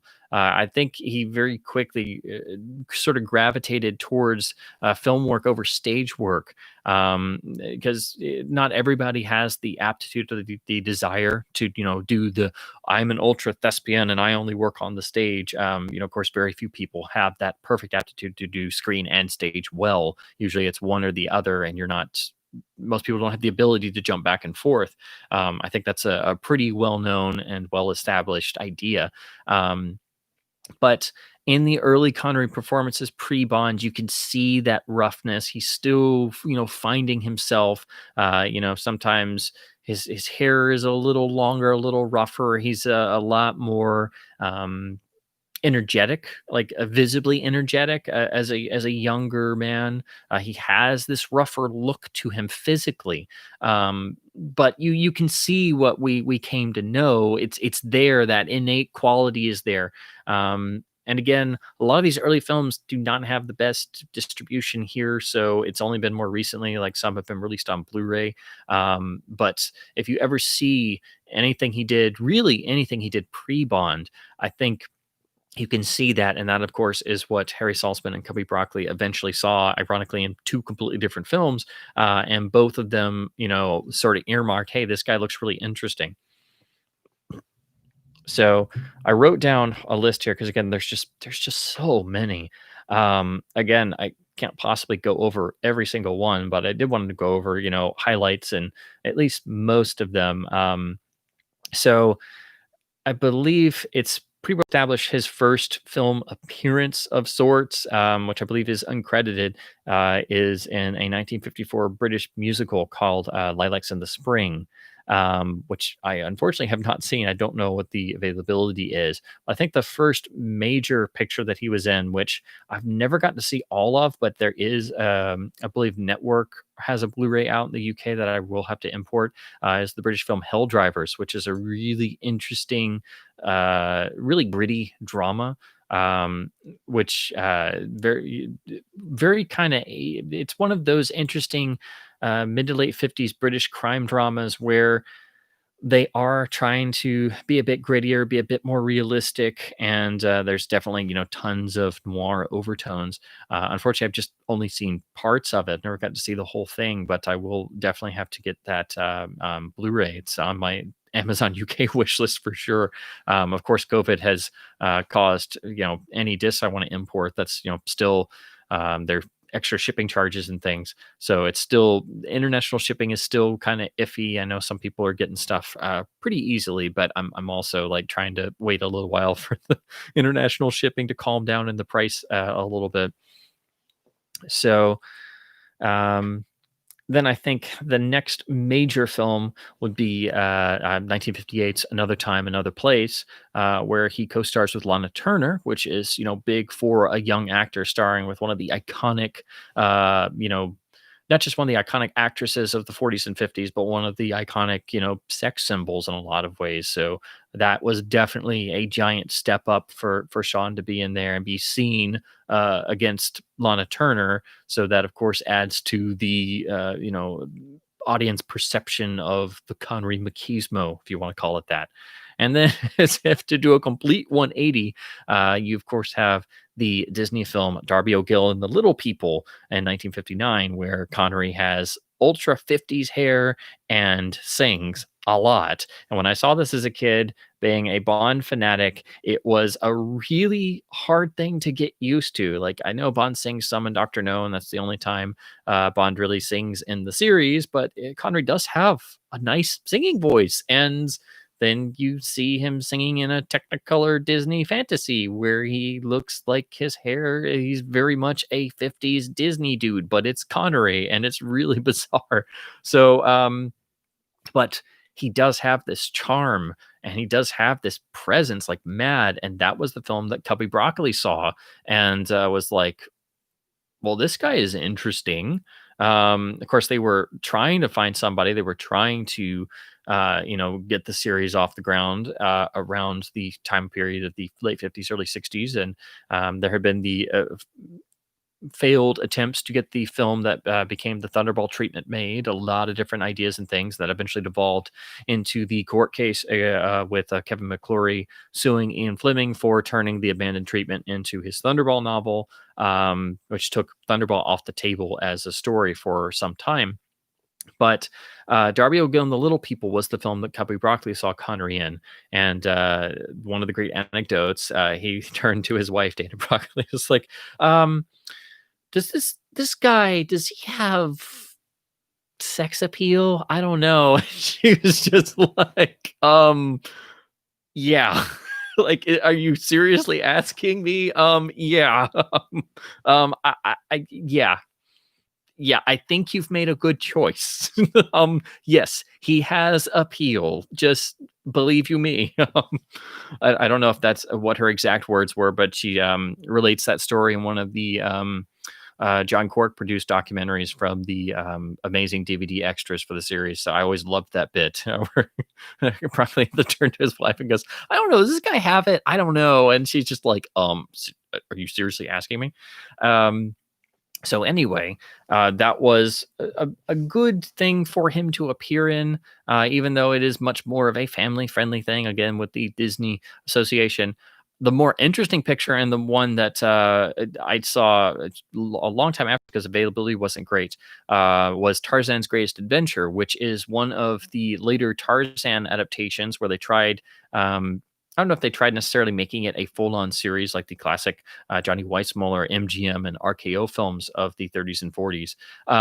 But it is, I think, I haven't seen all of them, and some it's been a very long time. But I do think Tarzan's Greatest Adventure from '59 is probably the best of the sort of revival of Tarzan on screen. I think they're trying to do it much more like the original Edgar Rice Burroughs character, which I finally started reading those books, and my goodness, they're amazing.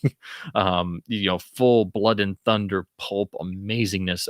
None of the character cliches that we know and love from the Johnny Weissmuller films, as magical as they are. It's really a different thing because they, doing Burroughs Tarzan. I mean, those things, there's so much action and blood and guts and just insane action, peril, thrills, and really interesting character beats. That it's interesting when you see somebody trying to do it more seriously. And Connery is not the lead in the film. He's not even the lead villain. He's essentially like, the head henchman. But I mean, he just shines when he appears on screen. He's got he looks sort of rough around the edges. He's got some beard growth and things. But I mean, he's just, sinking his teeth into it. And he's fantastic. Warner Archive has released the film on Blu ray with a lovely new scan that I really want to pick up. Hopefully they have another of their 4 for 44 sales. So I hope to pick that up because I really want to see what it looks like in HD because all the reviews looked really great. But that is a wonderful, wonderful Tarzan film. Again, it's been a long time since I've seen it, but I just remember it being really, really great.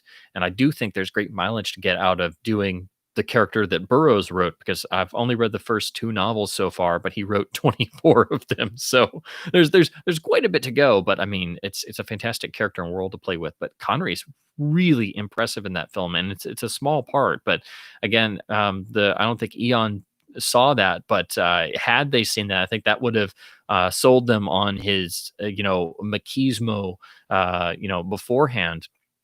So anyway, the next film from about 1960-61 is On the Fiddle, which is really a war comedy of sorts, where Connery is essentially, I guess you could say he's sort of the straight man to the comedic lead, but he has that sardonic quality. It's already there. It's not full bore like it would become, of course, which really I think didn't get unlocked fully until Connery got with Terrence Young, whose contribution to Connery's screen career I don't think can possibly be overstated.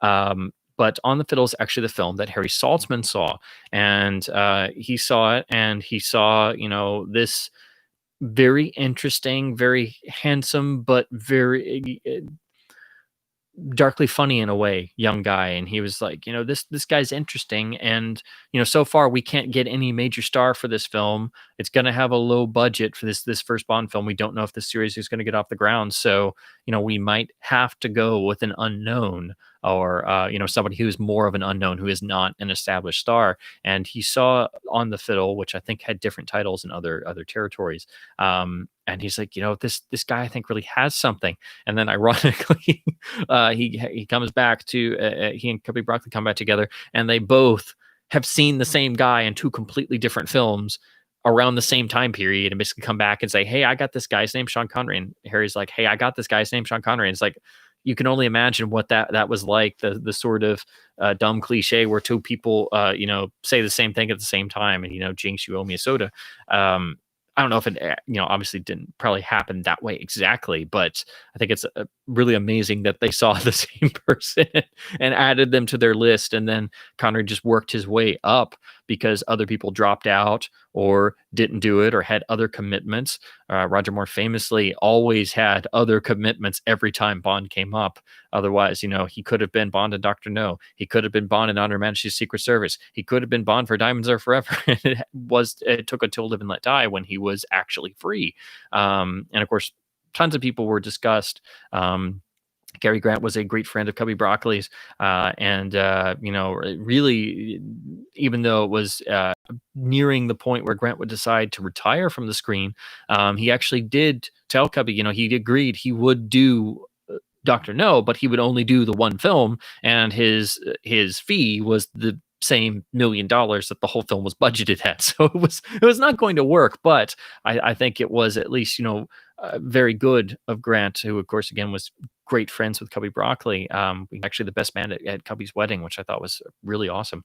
I do think that actually gave Eon some sort of clout, and that in the industry at least, that Cary Grant actually tied himself to the project. That's something that would get discussed more often in the later days, 70s, 80s, or now. But back then that was still a thing. And of course, the process to get Bond to the screen really goes all the way back to the 1950s with the Thunderball process, where Fleming and his agent Ivar Bryce tried so hard and worked with different people. And then Kevin McClory came to the picture, and that became a whole thing. And then Jack Whittingham came in and did more treatments, and that eventually became the basis of Thunderball. And then the court case happened, and so on and so forth. So there had been stuff brewing for a long time when Harry Saltzman finally came along and was able to get an option. I'm making sure I have the chronology right. Harry Saltzman was able to get Broccoli and Saltzman were able to get the option, and they partnered up in order to solidify that, because both of them were trying to get it. And of course, they got the option on everything but Casino Royale, which was already done as the 1954 Climax CBS live television episode. And then because that was sold separately, that's why the rights were then off on their own, and eventually got to Charlie Feldman, who ironically was a great friend of Cubby Broccoli's. And eventually that devolved, and that's how we got the 67 Casino Royale. But anyway, long story short, when Broccoli and Saltzman got together and they had the option on all the other books, say Casino Royale, and Thunderball was in that weird no man's land status because of the court case. They had to shop the series around to every studio, and every studio turned them down. Sort of like when George Lucas had to go around with Star Wars and everybody turned him down. It's one of the legendary how many people got fired because they turned down Bond in 1960, 61. But it took them going to United Artists, which honestly was the best decision they ever made, because going to UA at that time period under what was becoming the new United Artists, and practically the best film studio that ever existed, even though they literally were not there. They had no studio space. They merely, believed in the people they made deals with.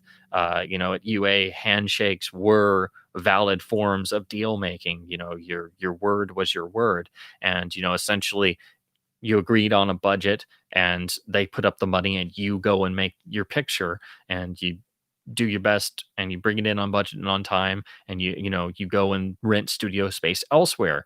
And both Broccoli and Saltzman already had great experience working in the UK and working on good tight budgets.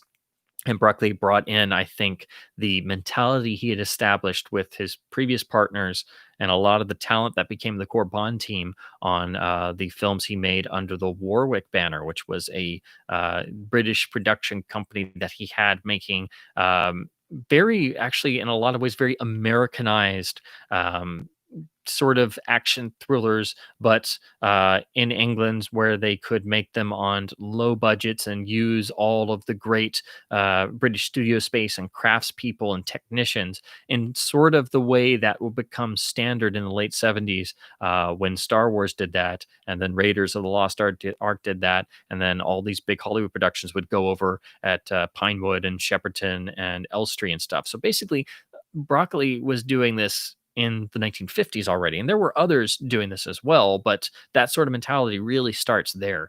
And the I guess you could still call it the aftermath of the post-war period in British cinema, where they weren't doing too well financially, really.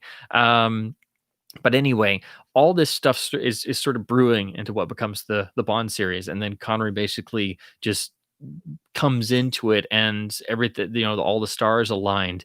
And had it not been for Bond, Connery obviously would have gone on to great things, but of course, he would not have achieved that iconic level so early, and would have most likely been a jobbing actor for a lot longer. And who's to say we would have gotten any of the great, amazing roles? Bond was such a huge, life-changing, earth-shattering event that it opened practically every door in the world. So with that being said, and again, I'm not covering absolutely every single title because it is a pretty extensive filmography, and I'm trying to make sure this live stream doesn't run, 50 hours. And I also didn't know if I should do Bond chronologically or separate, but I guess it makes sense to kind of do chronologically because I'm already, doing that anyway. And you also have to talk about the films in between Bond films as well. I think is important. So, with that being said, let's see. It is the first film in the series, but this is also the foundation of the Connery screen identity as most people know it. And the screen persona is formalized here, and everybody ties Connery to the Bond persona that I think instilled in him this desire to break so vividly free of that, and to try and avoid to the best of his ability that typecasting that always befalls actors with iconic roles. And not everybody pulls that off. It's a very difficult thing to achieve. And if you look at the other Bond actors, they have very varied careers post Bond, but it's definitely, it's kind of slowed down, and they're doing other things or stage work, or in Roger's case, he decided to kind of not 100% retire, but sort of semi-retire after a certain point. And then of course George Lazenby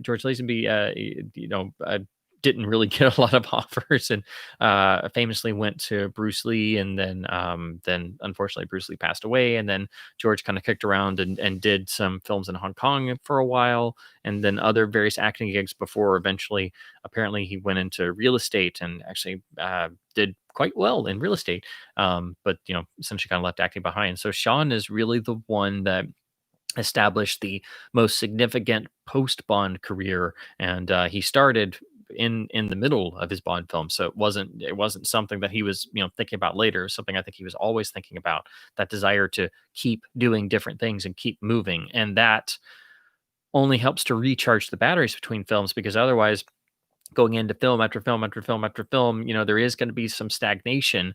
And especially that combined with the growing tensions that happened over the course of the first couple of years and first three films, you've got to step away at some point. You've got to do other things. But anyway, So you have to talk about the initial film in the Bond franchise, the Bond series, which was, of course, never never intended to be what became the greatest film series the world has ever known. And in a lot of ways, this film is perhaps the most important of the series, perhaps the best of the series. I think it's still vastly underrated as a great film, because unfortunately, I don't think the series is taken seriously as art, which it is. This series contains some of the greatest films ever made, and it's about time that it is respected as such. And the craftsmanship and cinematic uh, genius that is groundbreaking, uh, are all part of the qualities of the series and fully on display in the first film, which is, of course, 1962's Dr. No. Um, Again, I don't think the importance of this film for Connery's career can be understated. Be overstated, and the importance of this film for the entire series. Obviously, it's the first film, so it establishes everything. It's not quite the series that we know and love. There are some, edges that people would say are, rougher, and it doesn't have all of the iconic elements yet because it is the first film. And again, I think everybody kind of intended, oh, we might make two or three films at best if this first film is somewhat successful. It was not intended to be the worldwide, multi generational phenomenon that it became. Um, but all that being said, what Doctor No does is not just establish the series, but it really, in almost every way, I think, is the soul of the series. It's not just foundational, it's the entire spirit of what the series is meant to be encapsulated in an hour and 51 minutes in 1962. So there is that time capsule element that it is the first film and it's made primarily on location in Jamaica in 1962. It's a world that doesn't quite exist anymore. It's in the middle of the Cold War, and it is doing Fleming's story without, changing a whole lot. But it's also, managing to do it on a very low budget of just over $1 million on a pretty short production schedule, but with some of the most creative people of any production team in cinema history. And um, I don't think it's too much to say that I do think the original core Bond team that was brought together, through either producers' previous experience or people they trusted and had worked with some newer people. I don't think it's a stretch to say that I think that the core Bond production team of the original Eon films is, without question, I think the greatest production team of any films ever made, from direction to art design, set design, sound design, film editing, photography. Every single element of this film elevates it over being a low budget spy thriller when that was not really an established thing that was going to be successful. This, what if you go back and you read trade reports at the time, Fleming's novels had become at least somewhat successful. The early books were not very successful, and of course, famously, he put in the cliffhanger ending of the From Russia with Love novel, where it suggests that Bond is killed at the end of the book. It's been said that as an anecdote that he intended to do that because the sales were so poor, but he had already planned to do another book. But that was definitely something in everybody's mind, that the books weren't doing too well. But then we had the name dropping by President Kennedy from Russia with Love in his 10 favorite books. And that was around the time that the Dr. No film had come out in America and helped build the flames of audience interest. So anyway, Dr. No was a sleeper film. It was a sleeper hit. Those did exist back in the day. It's not a modern phenomena. But again, if you look at Dr. No with a serious eye, I mean, it is astonishing what was done with a tiny budget. Ken Adam literally outdoes himself in this film. As even Terrence Young says, I don't know how in the world he ever did what he did with that amount of little money. It's like, for all the gargantuan stuff he did afterwards, all the, cinema altering sets he designed. I mean, it is absolutely astonishing what everybody achieved on this film. And Central to that is the molding and reshaping of Connery, and again, sort of smoothing out some of those rough edges. Connery himself would acknowledge this. And most of all, it was Terrence Young. Terrence Young took Connery to his own tailor and got suits made, and literally told him to sleep in them, to get the feel of them, to live in them, because you have to get used to it to actually appear on screen like you're actually competent, you're used to wearing fine tailoring. And a lot of people would say that Terrence Young was pretty much Bond himself in his real life. But Young had known Connery beforehand, just like Guy Hamilton had before they made Goldfinger slightly later. But I think Terrence Young was the key figure to help pull out the innate qualities that Connery already had. It wasn't just, sanding off the rough edges, and that, he was a Scotsman who had risen up and didn't really know the points of fine living and stuff that the character was supposed to, that Terrence Young knew. Yes, he was from a different sort of world, but where everybody else, Fleming included, at first didn't see Connery in the role. They didn't see what the producers kind of thought was there. That obviously was actually there.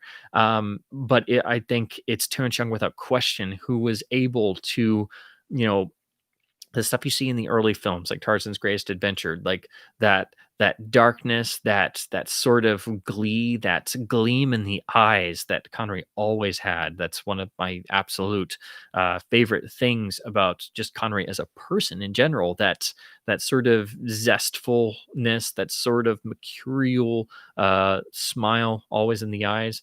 That, and of course the sardonic humor that practically he and Sean basically invented on the set of Dr. No. And they were the ones to really push the one-liners and would actually try and top each other at coming up with better ones.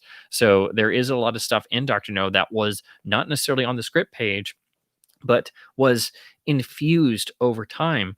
And again, you cannot overstate the importance of this picture for the series. Again, it doesn't have all of the iconography, but it has most of it. Actually, it does have the iconic Maurice Binder gun barrel opening, even though it is obviously Bob Simmons wearing the fedora for the first three films. Um, but everything that Terrence Young does with Connery as an actor is one thing, but then what he does with the actual direction of the film builds on this.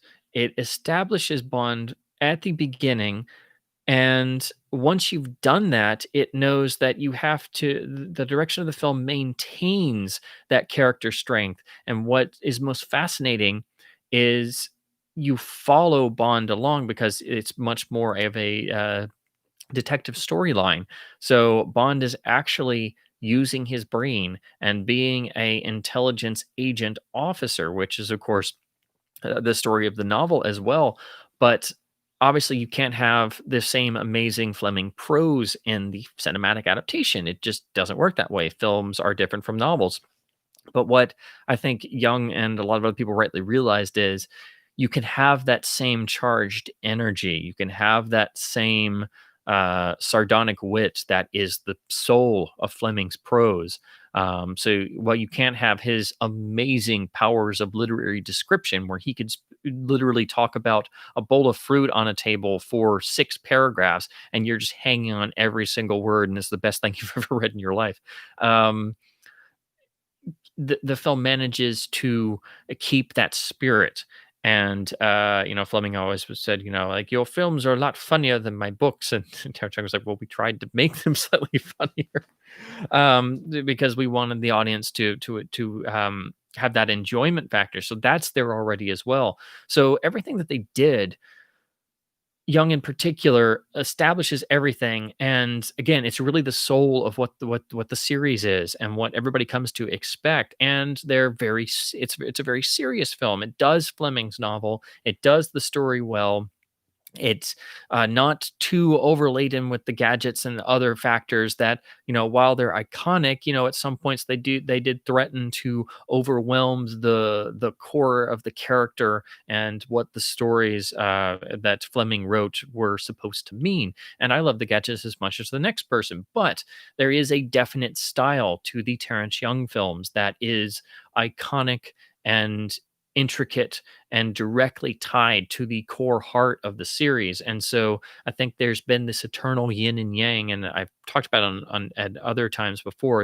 It's definitely a pet theory of mine, but I don't think it's too much of a stretch to say that there's this eternal struggle between the Terrence Young style of sticking more to the original Fleming text and having that uh, direct tie to realism versus the more outlandish and the gadget laden stuff that really, of course, starts on Goldfinger and is most associated with the Guy Hamilton style, who Hamilton didn't take Bond as seriously as Young did. He looked at it from a different perspective as more of a actual entertainment, which is perfectly fine. It's a perfectly well tried approach. And, Goldfinger is also a masterpiece. And I love Hamilton as dearly as I love Terrence Young. And they're two of the people along with Sean himself, that, I wish I had actually been able to meet, although I would have stood there and literally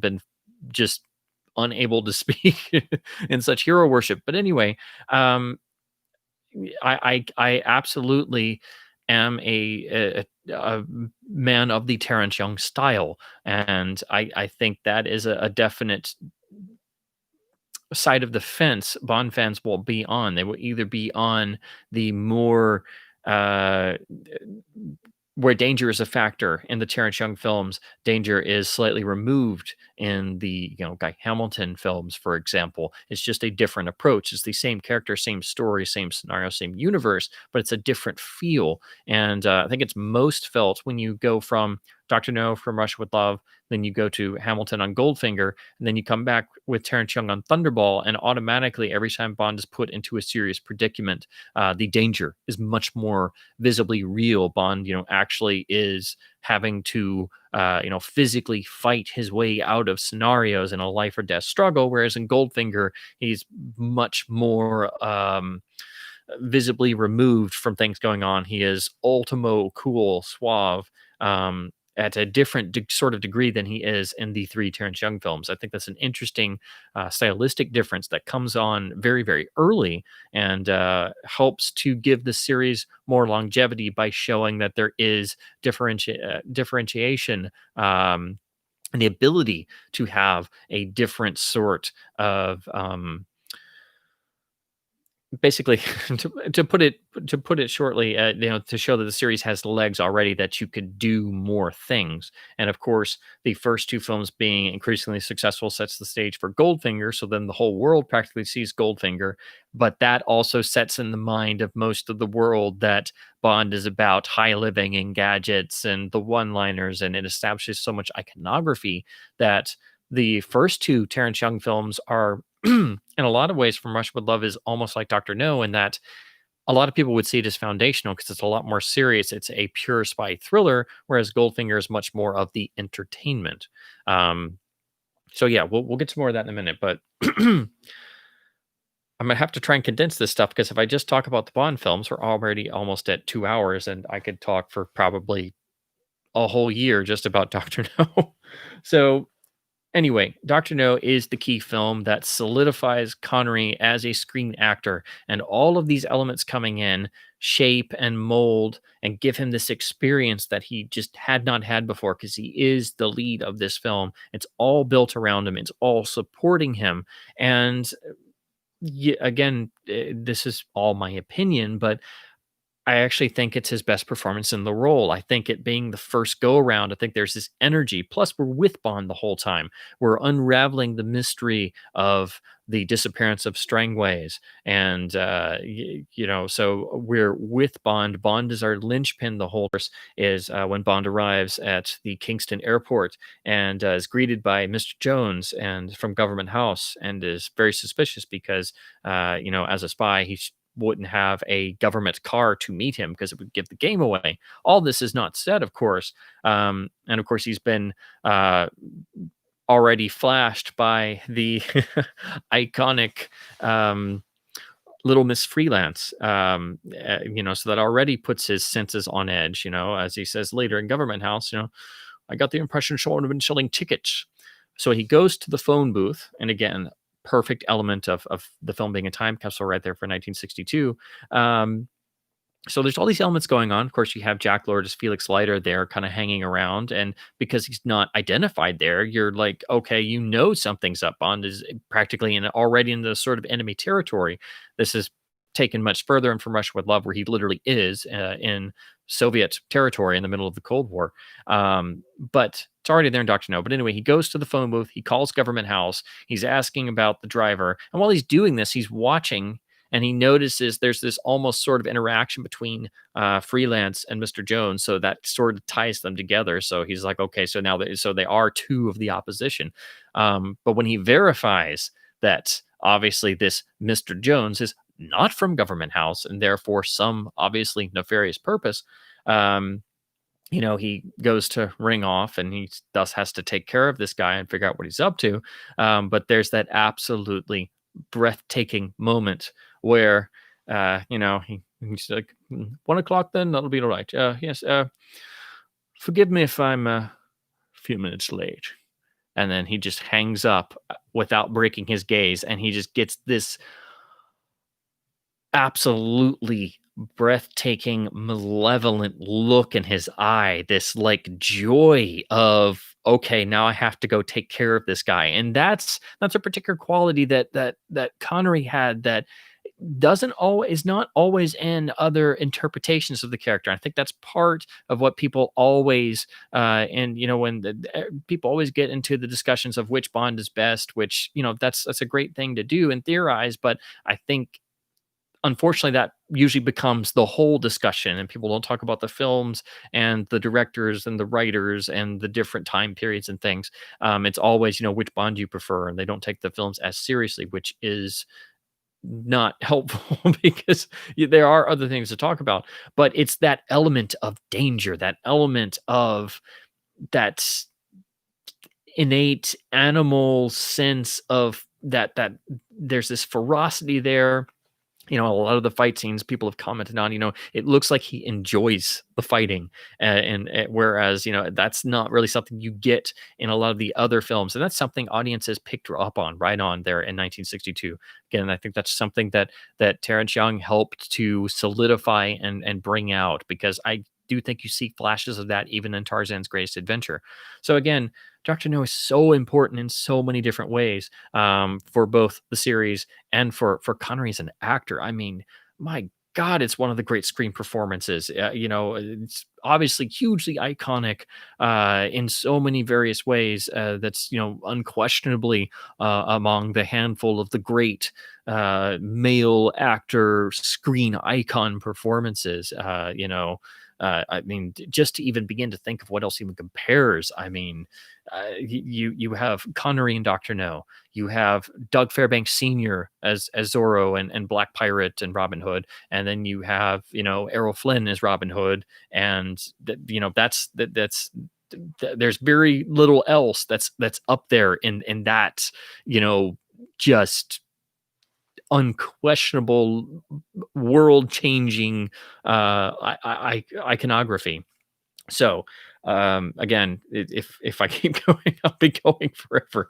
But anyway, so this is Dr. No, the first of the Bond films, and this is the original Criterion CAV Laserdisc that is well known for the infamous band commentary, where Peter Hunt and Terrence Young and others just literally talk off the cuff, and it's one of the most amazing golden treasures of home video releases. I think the commentary tracks for these three films, which have been captured, and they're in various places online. So if you haven't heard them, please go seek them out. But it's a really great presentation, and it was the first time the film was actually properly letterboxed on home video, and which was really great. Even though these films were not scope, it really helps seeing them, properly matted. Just to show you the lovely gatefold on this release, has the gun barrel And this is actually, as you can see there, it's got a grab from the original trailer, which is also a really cool trailer for the period because it actually has Connery as Bond doing a sort of narration. You know, it's like, I was sent to Jamaica, licensed to kill, which is not something you typically got. And it's a really cool trailer for the period. And of course, proclaiming loudly the first screen adaptation of Fleming's great Hero of the Page. Has a lovely Criterion supplement section as they were really getting hot and heavy with their really impressive Laserdisc releases, and then the usual great Criterion write up. The only problem is that this was still at the point where Criterion was putting some of their extras at the end of CAV sides. So if you watch this release of Dr. No and their CAV of Goldfinger, you'll have to put up with side two ending with the classic 60s Bond bread commercial, which was made during the Spy Craze Bonanza that Bond inaugurated. So that's the only problem about having this particular edition is you have to remember to skip over that and then come back and watch it later. Shortly after this, they realized that was not a good idea and just put all the extras at the end in the supplemental section. This transfer is still really great. Color is beautiful. It is quite close. It's a very good approximation for the time of an original Technicolor dye transfer print from 1962, which is one of the only original prints I've ever gotten to see of the Bond films, which is my number one great wish in my cinema going life is to actually see an original print of every single of the original films. I, of course, saw the Brosnan films as they came out, but they obviously stopped doing all the reissues in theaters when video became a big thing, which obviously, predated my existence, sadly. Oof. And because I'm me, I have to talk about all the other ones. So I do have the more common CLV version. This was what most people will have. Of course, the original CAVs were recalled and the commentaries removed. And like Criterion did, they usually put out the CLV without the extras. So it's just all in a single disc. It looks still quite great, almost as good as the CAV, and doesn't have the extras, but doesn't have the features shoved in the middle, which is cool. And like they did on a lot of their reissue CLV discs, they include an extra image from the film to help fill out the extra space on the jacket, where originally there was, more stuff on the rear.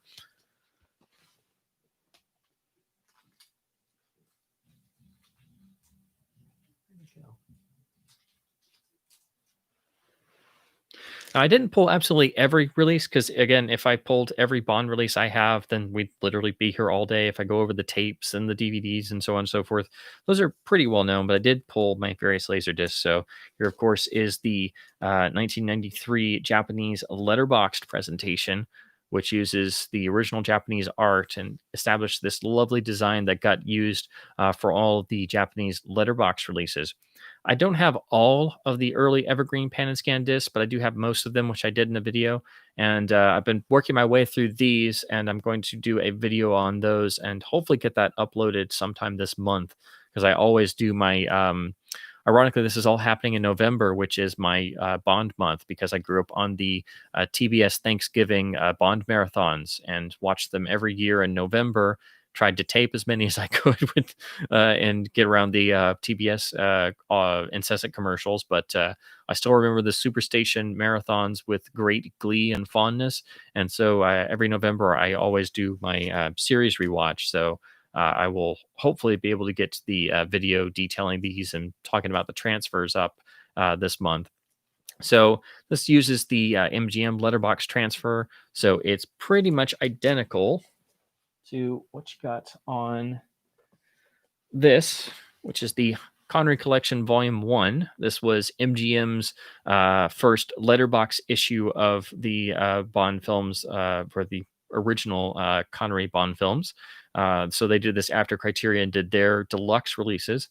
These don't have major extras like the Criterion ones do, but transfer-wise, Dr. No uses the same elements. So it's the same print source. So it looks almost identical, but I think the MGM one is actually a little bit sharper, even though these are all CLV. So I think it's cool and important to have both. And this is actually a very inexpensive LD set. It's in my like 10 laser discs for starters. So I need to make a video about that actually, like my 10 laser discs to start the format with.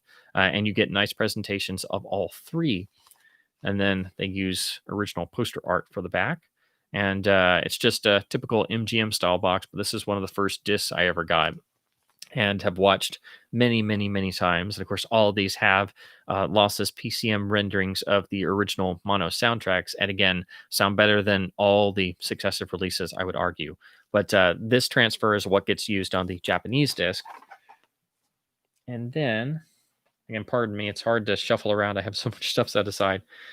It took me a long time to get this and complete my run of these, but I did manage to finally get the final THX remastered release from 1998. This was, of course, the last of any James Bond titles to come out on Laserdisc in the United States, and uses the art that was from the 1995 VHS tape releases and then got recycled over into the special edition DVDs. So it's really cool to have that, because this is still the artwork style I picture when I think of the films, because I would just literally stare at my tape covers, just sit in my bedroom and just stare at them for hours on end. I was a strange child. But anyway, really cool to have them in the LD form. And these are very tough to find. Certain ones are harder than others, and they can get very expensive. Transfers on these are really nice. I do think some of the color is maybe a little bit boosted, so the purist in me kind of likes the older ones a bit more, but it's just really cool to have all of these. And again, these transfers would get reused for the first wave of DVDs. These came out concurrently with the very first DVDs, which were the THX mastered snapper case releases, which those were out for like a few months, and then they put those on moratorium and then developed the special edition line, which was originally going to be a line of big elaborate Laserdisc box sets, but unfortunately that got canceled after the first two because they realized the format was dying, and they were going to rev up for DVD production instead. So those are just primary editions of Dr. No that I have. Of course, I have many VHS tape editions and DVDs and Blu-rays, and if I went over absolutely everything, we'd be here for 25 hours.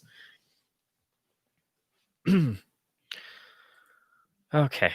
I always have to keep the filmography separate, because otherwise I start talking too fast. I totally skip over stuff. So I also have to get in a mention of, I'm sure it was ostensibly because of the fanfare of him getting in Dr. No. I don't exactly know about which came out first, but this, of course, also came out in 1962, where Connery was part of the all-star cast of Daryl Zanuck's The Longest Day, which is really, one of the truly epic films of, war films in general. But this was a massive multinational attempt for Daryl F. Zanuck to have this great huzzah and make, the definitive long film about World War II and the Normandy invasion. And, practically every who's who cast member they could get their hands on is in this film. And in a lot of ways, this sort of predates what would be done later in the 70s, also with Connery in A Bridge Too Far, which we'll get to when we get to the 70s. Hopefully that doesn't take 2 hours. But anyway, so this is still a really great film to watch. So many great stars you know and love pop up here. But it's really cool to see Connery included there with everybody.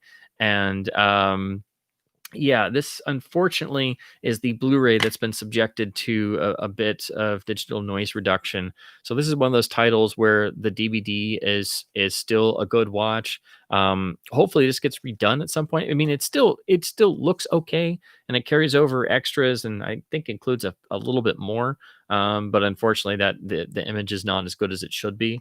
There is a Fox Laserdisc, but it's the standard gray cover widescreen Fox LD style. I've seen it a lot. I've almost gotten it, but it's one of those discs that every time I see it, even though it's common, it's usually overpriced. So I always go, oh, well, I'll get that some other time, but I at least have the Blu-ray release. But it's a fun film to go back to every once in a while. Can get a little bit dry. It is a bit long, but it is definitely one of the iconic films of the era.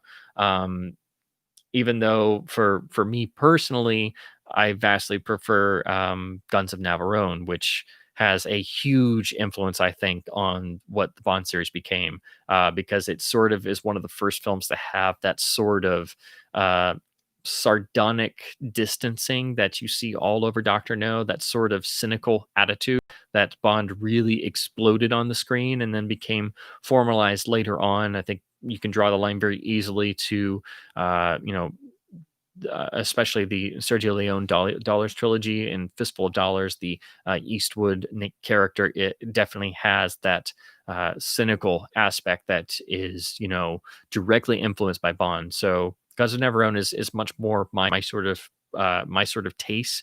Not to say The Longest Day is bad. I still love watching this every once in a while, but I just don't get the same mileage out of it as Guns of Neverone because this is, you know, quite a bit longer and again can not something you watch every single time, but it is still really cool to see Connery in there along with everybody else. Okay.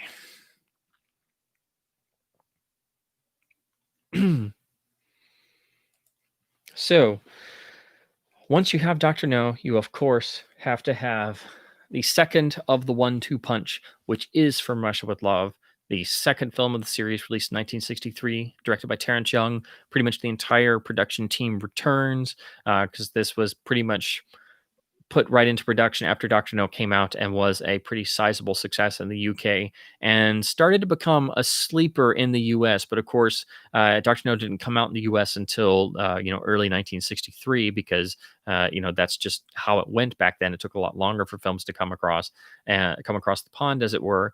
And Dr. No was a slow rollout because, of course, it was a British film and you had to sell it to American audiences. But I think why the series was initially successful in the US was because the producers always paid attention to not ostracizing the American audience. And that's the reason why Bond became a worldwide phenomenon, was because the producers had this very canny sense that they couldn't make it a British only effort because that would limit the series appeal in a lot of ways. And that's why, you know, they had already, you know, made films in the states and they knew people in the, you know, American film industry. And obviously United Artists was an American a film studio company, but you know, everybody knew from UA to Eon that, you know, they had to keep in mind the American market. And I think the most genius thing out of that was tapping Richard Maybaum to be the primary series screenwriter, who really is the lone American of the key production team. Everybody else was, you know, not from the States, but, you know, Richard Maybaum was a hugely experienced writer who had worked on a lot of the Warwick films with Broccoli and had that sense of not just the American market and the American audience, but the American idiom. And so that way you could have these films play and they would still have the same impact and effect, and it wouldn't be like it coming out over here and everybody going, well, what's this British guy doing? Why is he doing all this weird stuff? Why is he so stuck up or something? Which was very you know, something that could have very possibly happened. um so that being established, From Russia with Love basically got to double the budget because of the success of Dr. No, and then of course this built into Goldfinger, and you know, each film became more and more successful. But From Russia with Love, of course, being the second film, is the film that solidifies everything. And here you have a lot of the series iconography that wasn't in Dr. No really come into play. You have John Barry coming to the fold and doing the entire score for the first time. Dr. No has the Monty Norman score. A lot of fans really like to complain about it, but I think it's actually quite effective and fits the film, and it does help it feel like that, you know, very first film, and it is sort of finding its way. But John Barry coming in and doing the entire score definitely gives more of that classic iconic feel that we would, you know from the rest of the series to come. And because they're still experimenting, they're still playing around with this series they've created. There is no pre-established formula that really starts on Goldfinger. There is no hemming in of everything. I think that makes the film feel so vibrant and so creative. It still has that spark and that fire of Dr. No, and Connery himself. The performance is on fire. It's more developed over Dr. No. It doesn't quite have that same what I equate to like maybe a nervous energy. Connery is a little bit more relaxed, but he's still throwing himself headlong into this. And this is, one of the key Fleming texts. And it really is. I mean, I make the argument Doctor No can be considered the best film in the series. I rank it pretty neck and neck with From Russia with Love, but and Goldfinger's right there. No film really is able to eclipse the initial three films: Doctor No, From Russia with Love, Goldfinger. But from a fan perspective, from a film historian perspective, I think it's pretty much unquestionable that From Russia with Love is the best film of the series. And being the second film of the series, it's a high legacy to live up to, but every single element is improved over Doctor No. It's one of the great follow-up sequels in cinematic history, because it would have been very easy to just make the same film over again, or not to be effective, because back then film sequels and franchises were not really a thing, and sequels were seen as a derivative, and usually a law of very diminishing returns. But again, it's such a rich and vivid experience that expounds on the breakthrough of Dr. No, and is the masterpiece we all know and adore. And again, Sean's confidence on screen is such that you can just feel this energy and this vibrance, and it expounds on the stuff we had in Dr. No, like even the Bond and M relationship, the notion that at times Bond is almost like the naughty schoolboy and M is the very paternal father figure. That's in Fleming's novels. There are certain passages that pick up on that, but that notion is always there, and you really get that most in the Connery era of the film series. Ever after, it was never quite that dynamic level. And For Russia with Love, I think, has it at probably its best, because of the notion of the story being essentially British intelligence is being challenged by ostensibly the Russians, with the Lecter decoder machine as the bait, but they know something is up. They know it's a trap, and M has decided to spring it anyway. And Bond and M know the score, and they're speaking about it, but they're speaking about it openly. And that sort of cavalier jokiness is there in the briefing scene, which is why it's one of the best briefing scenes in the series. But it's this level of nuance that's there throughout every single characterization. And again, the genius of Terrence Young is so important to these films, and so central to the core of what this series really means. And For Much with Love is really that at its full fruition. And you see that most in the relationship, I think, between Connery as Bond, and in unquestionably the best supporting performance in the entire series, Pedro Armendáriz's performance as Karen Bay, who literally brings Fleming's prose character to vivid life. Talk about performances that deserved an Oscar and were never nominated. I mean, my God. And to know, that he was, struggling with terminal cancer throughout making the film. I mean, it's just an astonishing performance. In its own matter, but knowing that factor as well, and knowing that they had to shoot around it, I mean, my goodness. But his interactions with Connery on screen just provoke this life force. Like, there are moments where you literally see Connery grinning, particularly the moment in the gypsy cab sequence when Lila, the belly dancer, is doing her stuff, and Sean literally is just grinning in one of the long shots. He turns to Armendáriz, and you just see like this toothy grin. He's so vividly invested in the entire moment, and the the cynicism is increased because it is a Cold War story. It's Bond in Istanbul in enemy territory. He's all senses on alert, and then the beauty of the improvements made to Fleming's novel by making Spectre the central villain, and having Spectre, the literal Spectre of the initial films, to be set up as the overlying menace of the Connery era until finally revealed face to face with Blofeld and You Only Live Twice, was a genius masterstroke of screenplay adaptation.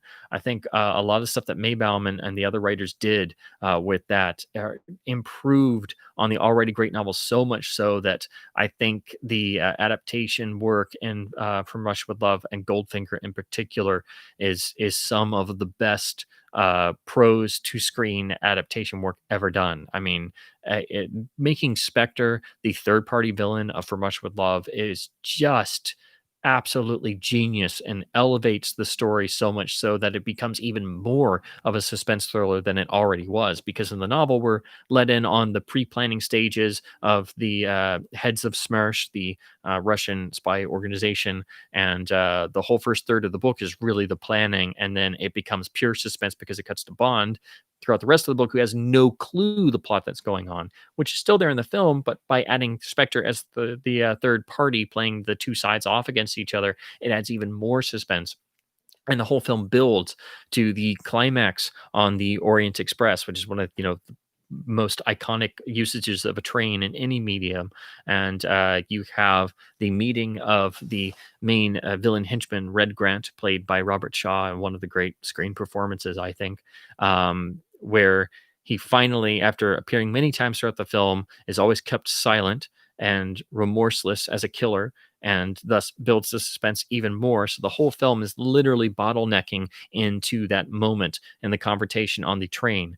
And both direction and editing enhance this by keeping Grant silent the whole time and keeping him only glimpsed in certain moments. And once it finally builds to the actual confrontation in the compartment, and then of course the fight sequence itself, the suspense just explodes, and it manages to bring in the gadgetry but keep it in a still very realistic and grounded manner with the attaché case trick briefcase, which is still one of the great movie props, and one of those things that I so badly want to own.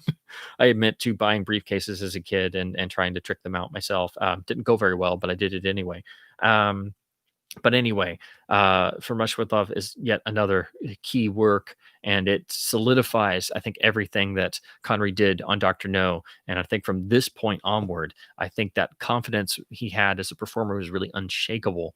So again, I could talk about the Bond films forever and ever, but I have so many other films to get to. So I will try and keep myself relatively brief and save a lot of the other stuff for hopefully some Bond live streams in the future.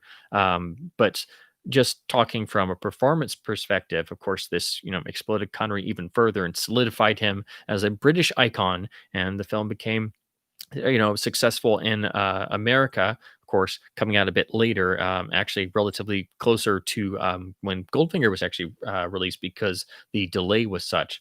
So this is the original Japanese pan and scan laserdisc release with the lovely art design they used for all of these, and you have the Obi strip.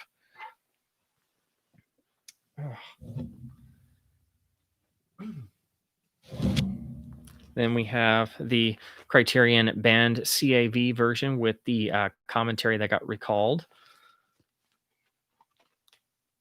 Absolutely gorgeous gatefold with the iconic moment with the very pistol. There's a saying in England, where there's smoke, there's fire.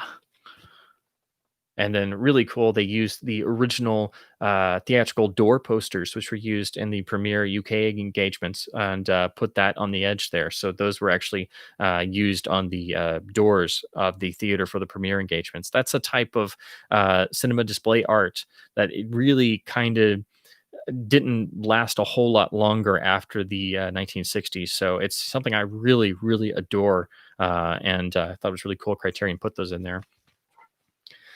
And then extensive supplements, a really nice write-up by Stephen J. Rubin, who wrote the Bond movie encyclopedia, which was my childhood Bible. So it was really cool to see he did the Criterion notes. And what's great about this is the supplementals are great, but they're actually all at the end. So this is the one you can watch all the way through and enjoy it without having to get extra materials halfway through the movie.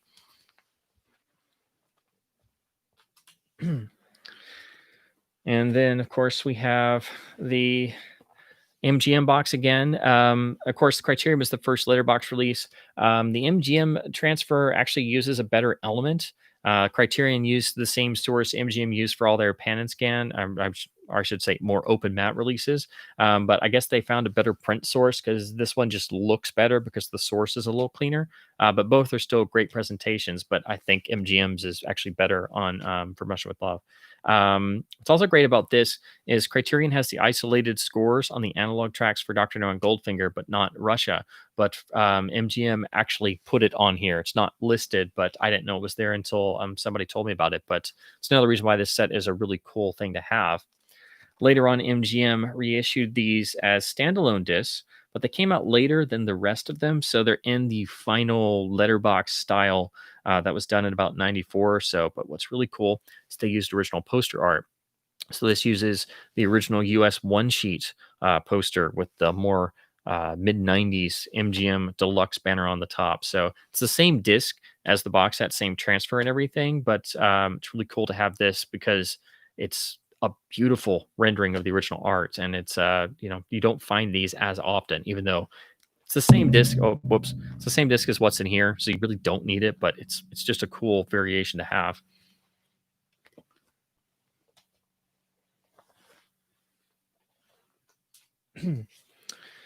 And of course, have to show off my Japanese letterbox copy with Obi Strip. Again, uses the same transfer because it's also MGM, but some people always swear by Japanese pressings being slightly better in quality. Like a lot of people swear by Japanese vinyl pressings being better because they're technically better made. Haven't really noticed a whole lot of difference with these. I think it'd be more because these were made in about 1993 as opposed to the MGM US disc mostly coming out in like 89, 90, 91. And with Laserdisc, usually when stuff came out that was newer, usually the pressing might be a little bit more improved because the technology was better. But it's still the same source transfer, so you don't necessarily have to go out and spend the enormous cost it usually costs to get Japanese import discs. But still, really cool to have the Japanese version, and especially with the Obi strip still intact. And of course, got to show off the THX final LD release. It uses the same source. Again, much sharper because it is a very late Laserdisc release, very hard to find. And of course, uses the 95 VHS art that I grew up with. So, again, super cool to have it with the late era MGM Black deluxe banner on the top. Same sort of style in the rear cover with the villain quote as well from the VHS release. Also nice to see it with just a flame ball background and the iconic Connery pose. It's always cracked me up because when I realized that the famous pose is actually with an air pistol of sorts, it's just kind of funny. It's not even a real gun, but it just looks so amazingly badass. And again, that just goes back to the notion that Connery became so assured by this point that he was just unshakable. Um, so I think it helped immensely having that 1-2 punch of two solid, amazing performances under the belt, to just have that level of confidence to then proceed onwards. So again, I do think this one, technically it should be the best, but I think they kind of boosted some of the color somewhat, which a lot of the transfers you'll see on the SE DVDs, the special edition DVDs, kind of did. But it's still a great presentation. I still just kind of like the earlier letterbox one a little bit more, but otherwise it's the same source. All of them have the original mono and sound far better than the DVDs and Blu-rays, which just have a lossy track. This is one of those times where it just sounds so great that I wish the later releases could sound as good, and they unfortunately don't. And don't bother with the 5.1 remixes for the mono films. They're just horrible. So still really cool to finally have all of the THX Laserdisc releases.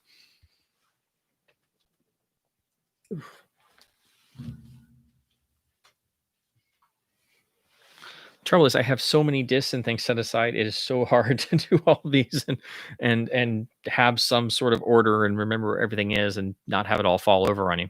So anyway, to then keep moving, so then we can hopefully finish at a decent hour. So again, the story, I'm not exactly sure 100% about the release dates in every territory, but so we basically go right in to Goldfinger, which I will pull the I forgot one. I should go ahead and mention this. I forgot to show the evergreen reissue of From Russia with Love with the blue cover. So they did reissue some of the discs that first came out in the early '80s as part of the mid to late '80s Japanese reissue series. So this is the different color repressing of From Russia with Love. It's the same disc inside.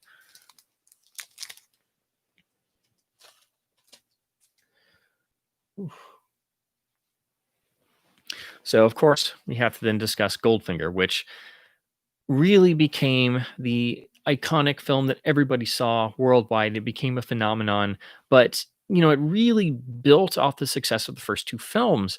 And Terrence Young was originally scheduled to direct this film, and basically, it's kind of come to light that he elected not to because he was already having some financial disputes and salary disputes with the producers, which is something that Sean himself famously would start doing. So, Sean was not alone in that, but there was already a sort of sense, even on Goldfinger, that, not everybody was 100% happy. And, some stuff had to change around. And, I still wonder what a Terrence Young Goldfinger would be like. And apparently he did, in post production, give a little input in the final editing process and what he thought about it. From what I've been able to gather, I don't know how much that was, but this, of course, is directed by Guy Hamilton, written by Richard Maybaum, and also I think the contributions of Paul Dane, the great writer who actually wound up writing most of the Planet of the Apes sequels, among many other interesting films.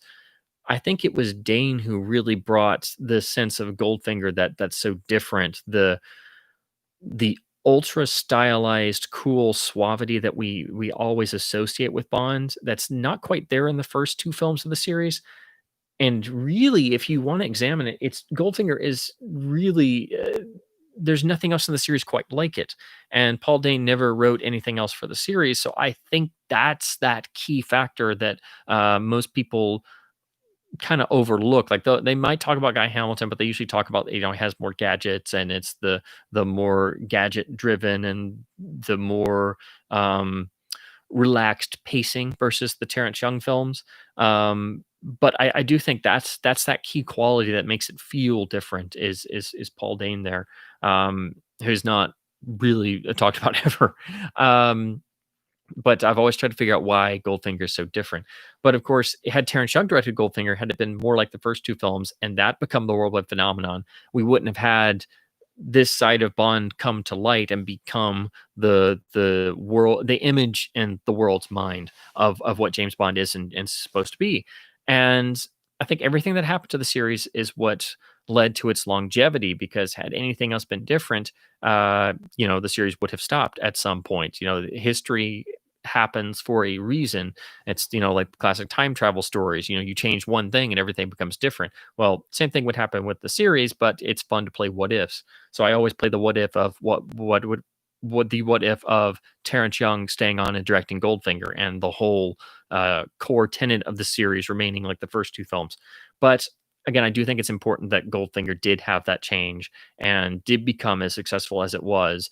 It really was a phenomenon in 1964, which is something most people don't really realize how big. When a film became a phenomenon back in the day, it really was a phenomenon. It's not necessarily because it was the highest grossing film of all time, which Goldfinger did break records, and Thunderball broke even more records, but the saturation into the percentage of the population was such that it just completely saturated the globe. It became a phenomenon worldwide, which that doesn't really happen anymore. Yes, there were record breaking grosses, but films don't seep into the collective consciousness like a film of Goldfinger stature did in 1964. That's why so many people say in the 60s there were three Bs: the Beatles, Bond, and then, of course, when Batman hit in 1966 with the television series, those being, three of the absolute key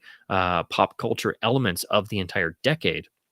So Goldfinger is the film that does this, and it is a stylistic shift completely. But you still have the rest of the same core production team. But again, Everything's been elevated. They had even more money than From Russia with Love. There is this sort of relaxed quality because they're not fighting tooth and nail like they did on the first two films to prove themselves. And of course, Goldfinger comes out and just, establishes everything. But then Goldfinger is also the film that establishes, well, every time they have to top themselves, they have to do one better, they have to go further, they have to impress more, which is what sort of causes what happens on Thunderball. So, in terms of Sean and his performance and everything, he's immeasurably relaxed in Goldfinger. He has settled into the character so much so that it's not like he's on autopilot or anything, like some people accuse him of being, and he only lived twice, which is really unfair, I think. But all the qualities in Dr. No From Russia with Love are still there, but he's like fully integrated them into the performance. So it's much more relaxed. He is fully assured from the get-go for every second of this film. So in Goldfinger, Bond is much more reactionary in terms of the story. He's not driving the plot the entire film like he is, say, in Doctor No. So the whole tone of the film, the whole pace is different. It is far more relaxed. It's far richer in that sense. And again, Guy Hamilton approaching it as a film of entertainment to delight and dazzle the audience instead of making them grip the armrests and dig their fingernails into the actual armrest, because how can Bond possibly get out of this? And I think that key difference, I know I talked about it in another live stream before, but that key difference, I think, is if you compare the train fight and finale of From Russia with Love, where it is literally tooth and nail, and Bond is sweating profusely, and his blood is up, and his face is red in the fight, and he barely manages to survive. Where in the Fort Knox climax of Goldfinger, it's not that same level of, oh my god, he's gonna die. Um, it's different. It has this slight detachment that Hamilton was kind of more going for. And it's a perfectly novel approach. It works perfectly well. The fight with Oddjob is another of the greatest set pieces and climaxes of any film in history. I mean, it is astonishing how amazingly that sequence works in every single aspect, right down to having the ticking clock on the bomb itself. But it is different, and it has these moments of breathing room where you're able to just seep into Bond's complete outmatching by Oddjob. But it's a different approach. It's a different sort of film. It's a growth, but it's also taking a sort of sidestep from the Terrence Young films. And I think that is reflected in Connery's performance. A lot of people now like to point out that Bond is very reactionary, and he spends a good chunk of the film as Goldfinger's prisoner. And so he's not doing anything. And it's, a film where your hero is, in a jail cell for a good portion of the film. And, that's a valid thing to point out, I think. Maybe you're not thinking about it the first couple viewings, but over time, it's an interesting thing to note, and how the screenwriters and the director and everybody, the whole production team, is able to keep Bond an active player, even though he himself is locked away. But Sean does little things with the performance. He's not just sitting there like he's waiting for, the cavalry to show up with Felix Leiter, because he's, put the tracking device out in Mr. Solo's pocket, not knowing that, that's not going to turn out well. But he sits there and he's just waiting, and he starts drumming his fingers on the actual heel of Q's trick shoe, for example. And probably the most notable one is when he's, trying to distract the guard, Goldfinger's Korean guard outside the cell. And of course, Barry titled his Q, or somebody did, teasing the Korean. And there's that absolutely, again, indescribably beautiful moment when Bond walks back and forth with that beautiful, playful music cue, where he's just stuck and he's fuming. And then finally he comes back up to the door, that third or fourth time. And then Sean just does that just supremely goofy grin, that little, and then just like sinks down out of sight. And it's just this right level of playful, but yet still very masculine and powerful, but he finds these little moments to play around with it. He's not playing it as, you know, every second is a life or death struggle with that electric charge of the first two films. It's a bit different. It has this refined quality to it, which is, I'm sure, something Hamilton worked on. And of course, again, like Young, he had known Connery before and actually done a picture with Connery before, if I'm remembering correctly. But I think this also helps further Sean's growth as a screen actor. And again, this is just me reading into stuff, and I could be completely off base. But I think it's a sense that everybody gets as a series fan. So I think it's a slightly different direction, slightly different course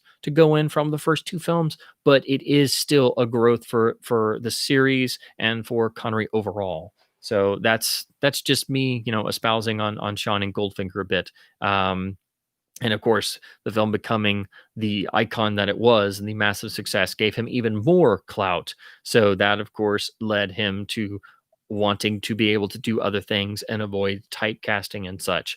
And that's what's got Eon to, start trying to let him do films in between Bond films.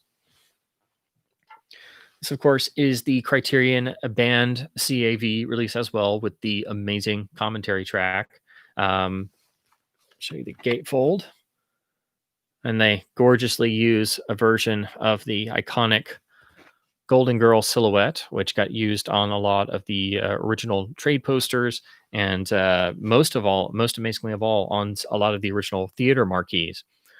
Lovely essay, brilliant supplemental section, but like Dr. No, they put some of those on the end of certain sides. So you have to watch sides 2 and side 3 and skip the supplementals and then come back to them. So again, that was something they did for a while. Very frustrating, but eventually they stopped, and at least on Russia they didn't do that. But yeah, this is a really great transfer. It's exclusive to Criterion, has some really nice color that seems much more like what you would expect a 1964 dye transfer print to look like. And I'm sure that's probably what they used to transfer, but I'm just having to guess. But when MGM did theirs, they used a different source and looks totally different. So of the 3 Criterion releases, just going from an image standpoint, I think this is the one that you want to pick up because it is the most different and it's only on this Criterion version. It's also important to note this has the original mono soundtrack, but MGM had this practice of replacing the titles of films with like a clean stereo source. So their modern Laserdiscs had the title song in stereo, whereas this was the main Laserdisc to have the opening title in mono as it was originally heard.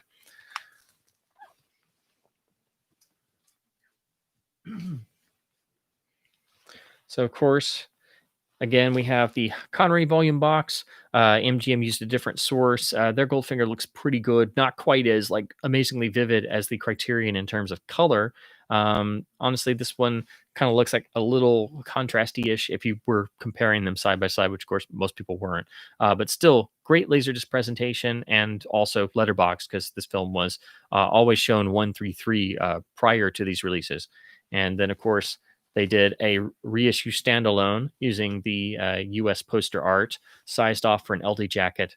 Absolutely gorgeous, again, with the iconic Golden Girl silhouette there. And then with the same back cover of the final run of mid 90s LDs. So these would be the last of the series to come out on Laserdisc before the final few THX discs, but still, same as what you get in the Connery box set. Oh, geez. I have too many discs everywhere. Sorry, I hope you'll bear with me. I have just stuff everywhere. So here is the evergreen Japanese open matte release. And they thankfully made the rest of the cover this sort of gold. So it's all gold, which matches very nicely. Then here's the rear with Obi strip.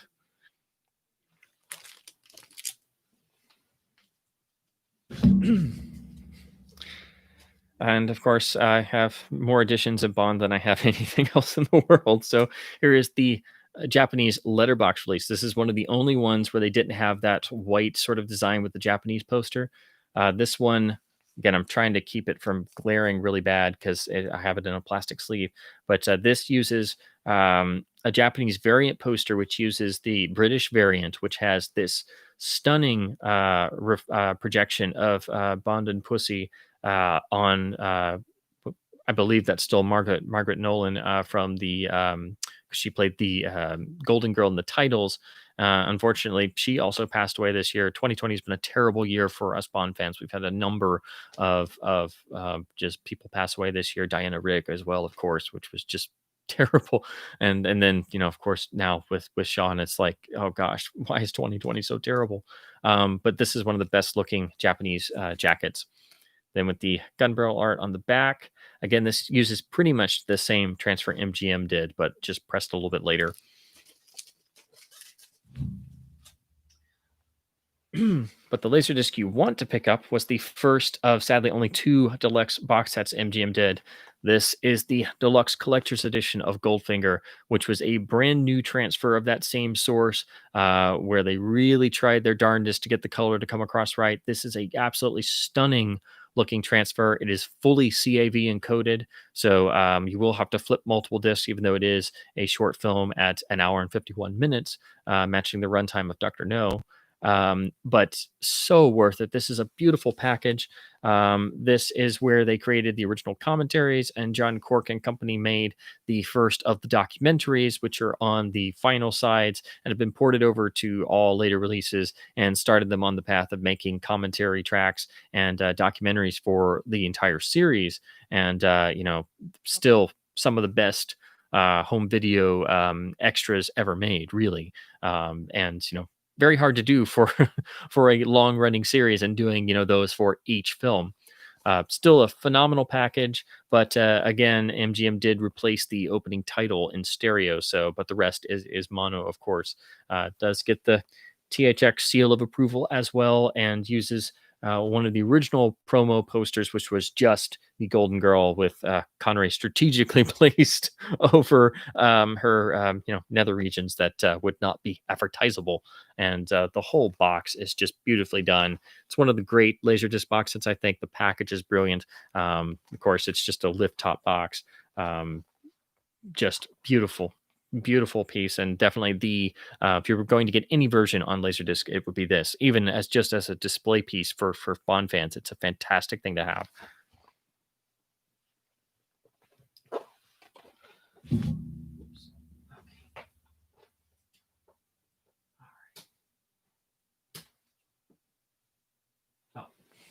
I knew there's one more. I know most of this is just me puttering around, but it's really hard to do. So here is the final THX reissue from '98. It's just a CLV repressing of the box set transfer. Doesn't have any of the extras, but it is the hardest version to get, and reprises the 1995 VHS art, which is very nostalgic for me. So it's really cool to finally find this.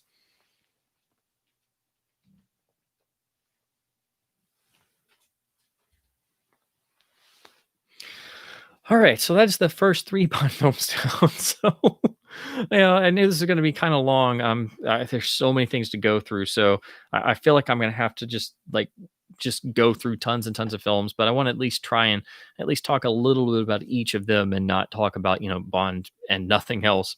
So, of course, in 1964, again, as I alluded to when it was brought into the discussion, Cubby Broccoli kind of pulled some strings and was able to, with Saltzman, to shift the schedule of Goldfinger around, so that way Connery could actually go and shoot the film Marnie with Hitchcock. And then I believe, if I'm remembering the scheduling correctly, he went and shot Marnie, and then came on to Goldfinger, which had already started shooting. Again, I'm not sure. I guess Marnie came out first in '64, because Goldfinger was a late uh, late release in the UK in '64, and actually I don't think came out in the US until early '65, if I'm remembering my dates correctly. So Marnie technically is right around the time of Goldfinger as well. So of course here is the lovely inclusion of the fold out page in the Hitchcock Masterpiece Collection box set Blu-ray release.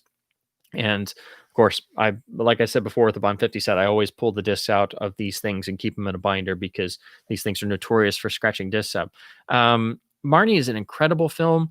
It's now looked at more positively as one of the great Hitchcock works, whereas for a while it was always seen as like the period where Hitchcock was getting very old fashioned. It has an old fashioned look to it, has a very processed look to it and feel to it. This is Hitchcock, right after The Birds, which was a very sizable success, but I think marked a sort of stylistic shift in the career of the master of suspense. And so I can understand people talking about that sort of dated feeling. It was a very daring story to do, adapting a really interesting and very dark novel. Of course, Hitchcock originally wanted to have Grace Kelly play the part, but the people of Monaco basically were like revolting because they would not have their princess in a film with such a scandalous nature.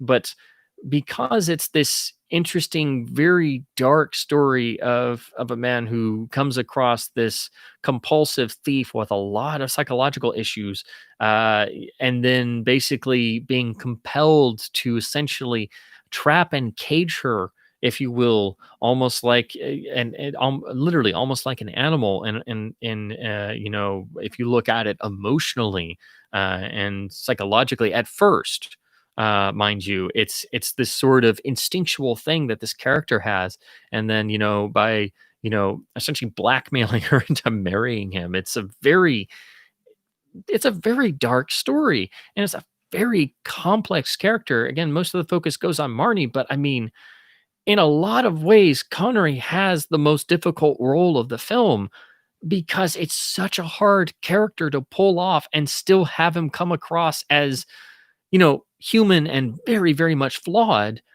but still likable, and it's again, a very dark, multifaceted, multi-layered story that's actually, I think, very influential for on a lot of films that follow that deal with, uh, you know, uh, character psychology and having a lot of repression going back to childhood, which is probably a link you could draw from Marnie to earlier films dealing with similar topics, like, of course, Olivia de Havilland and her amazing performance in The Snake Pit has a lot with repressed memory. But I think the key film to go back to is Hitchcock's Spellbound from 1945, where Gregory Peck's character, by the climax, you get the repressed memory that has set up his whole, psychic break and his broken character. So Hitchcock is sort of getting into territory he covered before with psychology, but Spellbound was forced on him by Selznick, who was apparently obsessed with analysis at that point. So he's like, "You got to make this." But anyway, Connery drives Marnie as a film. His performance is so undervalued, and again, his growth as an actor is just immense. And he is totally not playing a Bond-like character, but I think Hitchcock loves having him in there because he's like playing with, hey, I have the Bond persona here, but now he's like you've never seen him before. So there is that sort of cool element of, hey, it's James Bond, but it's totally not James Bond. And I think Connery kind of knew that. But there are some points where his suits are sort of like there's one suit or two that sort of kind of looks like the iconic gray Goldfinger suit with the iconic vest that he wears at Arc Stud in the film. So there are even some fashion touches that sort of look Bondish that adds an extra element and layer that I'm sure was intentional. Because of course, you cast one of the biggest movie stars in the world in this film, and it's totally adult and dark and a departure from Bond. But extraordinarily helpful for him to have that to recharge the artistic batteries between films. So I'm glad Marnie is now better respected. And some people call it a masterpiece. Some people still find it problematic. I think anything Hitchcock ever did is a masterpiece, so I'm biased. But I can understand people having issues with Marnie being one of the late period of films and stuff. But my goodness, Connery's performance makes the film for me. I think it's literally the single best thing in the film. He is astonishing. And again, Tippi Hedren is great, and I think she gives a better performance than she does in The Birds. So it's not to take away from her at all. But I mean, without Connery in there, I don't know who else at the time, at that age range of actors in the early to mid 60s could have pulled off that level of nuance and strength as a character. And again, extraordinarily difficult part to pull off and not make him so detestable with an audience. So Marnie is an astonishing performance for Sean. And again, doing a Hitchcock film was only a boost for his career at that point. I'm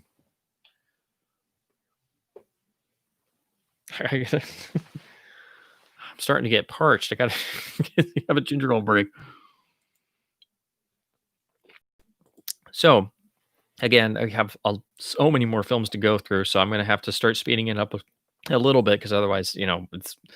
I try to keep these streams down, but gosh, it's just so much to go over, and I wanted to try and talk about as many of his films as I could. So, um, to then move on next. Again, this sort of notion of going from Bond film to not Bond film. We go into Thunderball, which brings Terrence Young back for the 1965 spectacle, which had to top Goldfinger, which had become one of the biggest films of all time.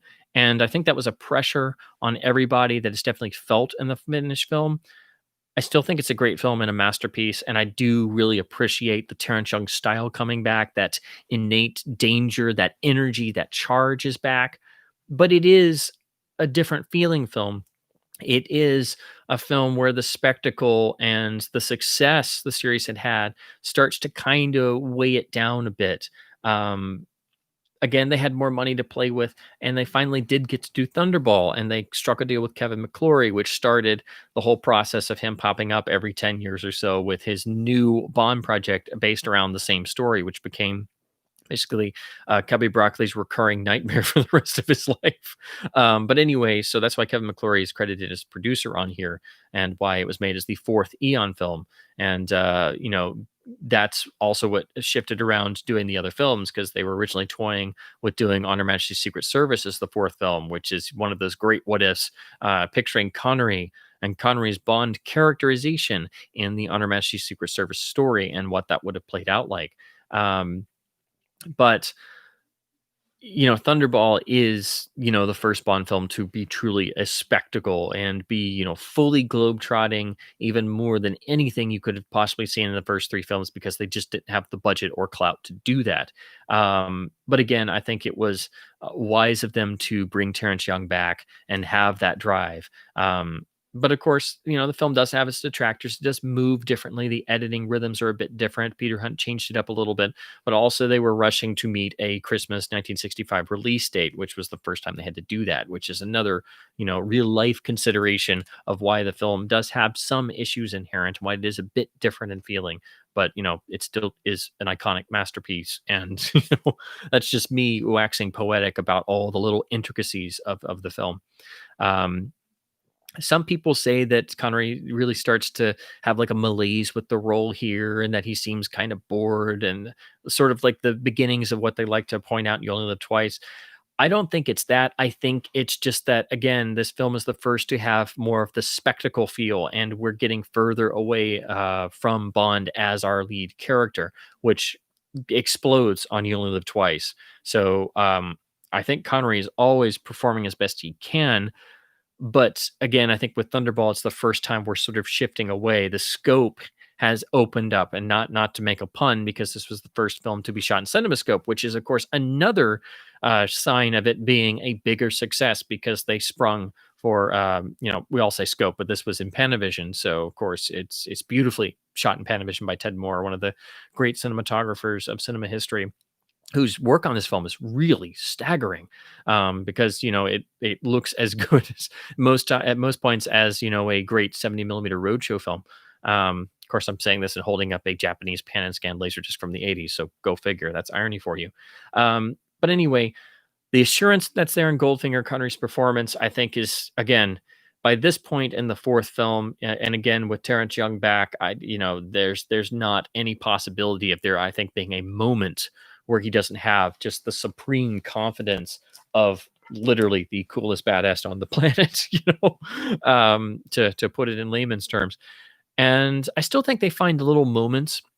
Again, that element of danger is there, especially I think you most feel it at the Junkanoo parade sequence, where Bond barely manages to escape from Fiona and Largo's henchmen, and then in the process gets shot in the leg. And then you have the amazing street chase sequence where they follow his blood trail. And then in one of the most iconic sequences of the series, he escapes to the Kiss Kiss Club and has to bandage up his leg wound. Imagine Bond having to bandage his own wound in Goldfinger. It would never happen. So we're already back in a more down to earth territory where the danger is much more prevalent. But then we have that dark, cynical humor in the death of Fiona, where Bond manages to turn the tables by seeing it's a trap set up to kill him, which is like, why would they kill him in public if they were trying to not kill him in public? I don't know. Or take him to Largo. I don't know. But anyway, in one of the great, suspense buildups, brilliantly edited by Peter Hunt with John Barry's score, and manages to, have Fiona catch the bullet intended for him, and capped off with that debonair, purely cynical, with a touch of the macabre one-liner. Yeah, my friend should just won out. She's just dead now. Which is that again that Terrence Young biting wit that isn't quite there in Goldfinger because it's a different style. So that comes back on Thunderball. But again, it's more of a spectacle it's a spectacle of a film, whereas the first three really are not. So I think that's that, and the heavy use of underwater photography and the whole editing rhythm of the film being that sort of almost like an island sort of feel, since most of the film takes place in the Bahamas. I think you could maybe make that association. So there is a sort of relaxing of the pace, but there's also less of a focus on Bond because there's so much other stuff going on. So I think that makes people kind of start to say, oh, well, Connery looks kind of bored. But he's not. He's still fully invested. And again, I don't think it was possible for him not to be with Terrence Young at the helm. And I think by this point, they had established such a rhythm that they just like picked up where they left off. And there's even another great little moment that I've always loved, when Bond comes across Fiona in his hotel room bathtub, and they have this whole little exchange, and both of them totally know what the other is up to, but they're not saying it in words, but in deeds and glances. And the way that Sean plays this, it has always made me feel he's totally channeling Cary Grant in this scene. So you can I've always pictured him doing Cary Grant, like right from the point he comes in the door, and she's like, she looks up, she's like, oh, and she's supposed, trying to act, oh, stunned. Aren't you in the wrong room, Mr. Bond?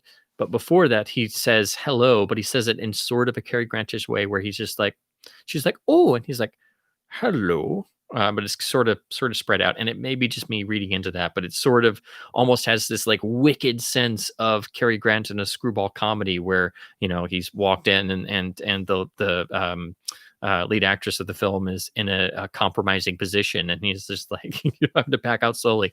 But there's also this great sexual magnetism quotient there that I think you only really get in the Terrence Young films of the series. That's again another pet theory of mine, but I think that's another reason why Domino is one of the great women of the series, I think, because that quality is there.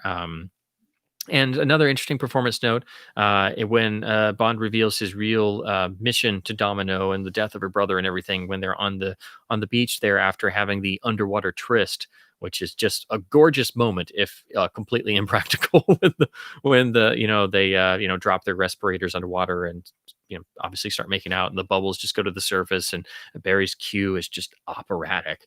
But anyway, when he comes clean, and it's obviously emotionally really cutting her to the core, you can also tell that it does this to Bond as well, because Connery actually puts on these dark sunglasses. So obviously she and the audience can't see his eyes, because there is, actual emotional involvement there. And of course, that's immediately capped off by his, backhanded killing of Vargas with the spare gun, one-handed, in one of the great badass moments of cinema, and one of the great, topper one-liners they cooked up. What, I think you got the point. But anyway, that's why I think Thunderball is a bit different. But again, that level of assurance by the fourth film is just off the charts. So anyway, that's what I feel about Connery's performance in Thunderball, and never at any point do I think he's sleepwalking through the role like some people like to insinuate, which I think is really unfair. I just think the key thing to know is that the focus is much more on they have the top Goldfinger, and it's a big spectacle, and we're gonna go all across the world. We've got a huge budget, and we're gonna take everyone by storm, and we got to have it out by Christmas. It's like there are those outside factors. So this is the initial Japanese pan and scan release with a version of the Robert McGuinness original poster artwork with the gorgeous painting of Connery there.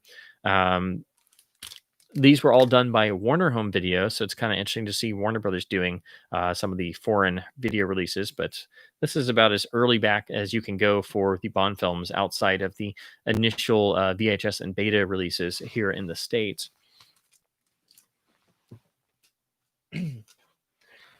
My go-to is still probably this one. It's still really my favorite. This is the 1989 letterbox release with the Bond style cover that got used for most of the series on Laserdisc. So this is, pretty much the one you'll see most of the time. Excuse me. Anyway, an interesting painting of Bond and Domino from the climax, and a lot of these sort of did this sort of airbrush style painted look over stills. Pretty nice gatefold on these when they hit 2 discs. What's great about this is it does have the film's original mono mix, which has the alternate line readings and differences. The film has a lot of continuity fixes and weird edits, which I think all comes from Peter Hunt having to work furiously to meet the release date. But it also has 2 distinct audio mixes with some different line readings, different lines of dialogue, and that didn't really come to light until MGM did their box set, which I'll get to in just a second. But when you look at video releases and you are able to select the mono track on the latest DVDs and Blu-rays, it's actually the mono track found on here, which has some differences, but the key one being that the final music in the Skyhook climax, the last shots of the film, is actually John Barry's instrumental version of the Thunderball cue instead of the James Bond theme, which is on most video releases nowadays.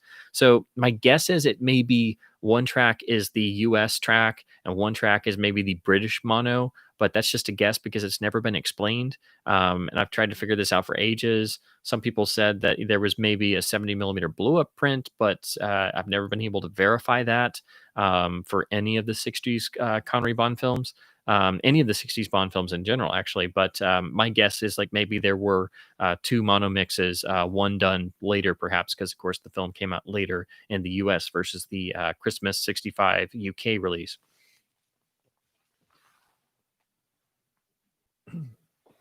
That transfer got reused in the Connery Collection Volume 2, which packages the final 3 Connery Eon Bond films in one nice box, just like Volume 1. This one is a little less common than Volume 1, but you can still pick it up and get them all in one nice package with the original mono tracks, and they sound great. Same transfer. Side breaks are a little different because they, use all of the disc size in the box set to cram, all 3 films in. But still really cool to have the box set version as well, even though it's the same transfer.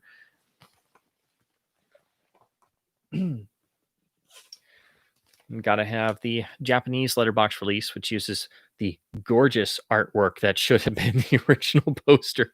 And this got used on the box set we'll go over next. Make sure I've got this right. Yeah, this also is still from 93, just like the rest. This one is still just a repressing of that master from the 2 laser discs I just showed. So it still has that same mono track. But of course, in Japan, they got a version of the box set as well.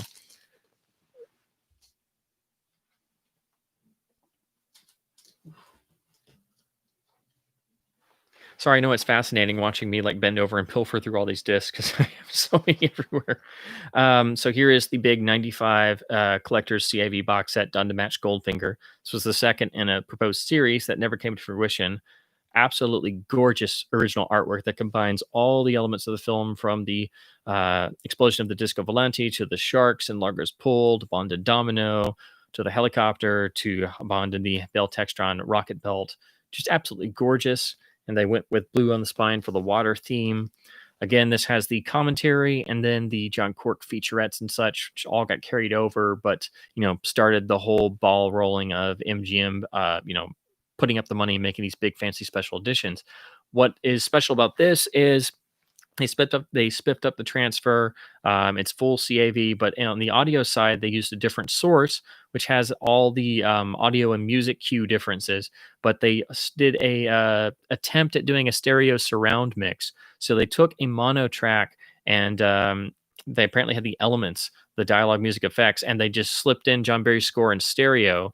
So there's really limited surround usage. It's much more of a very front focused track, but it sort of fills the home theater environment much more than the original mono does. But it is a remix, but it's at least properly done. It doesn't change anything, doesn't screw anything up, but it is where this different audio source first appeared. And now, pretty much every video release after this, all the VHS tapes that I grew up with had this version in stereo. So I grew up with the 95 mix. And so hearing the, ostensibly the original mono for the first time on the older releases was a real eye opener because I finally got to hear all the differences.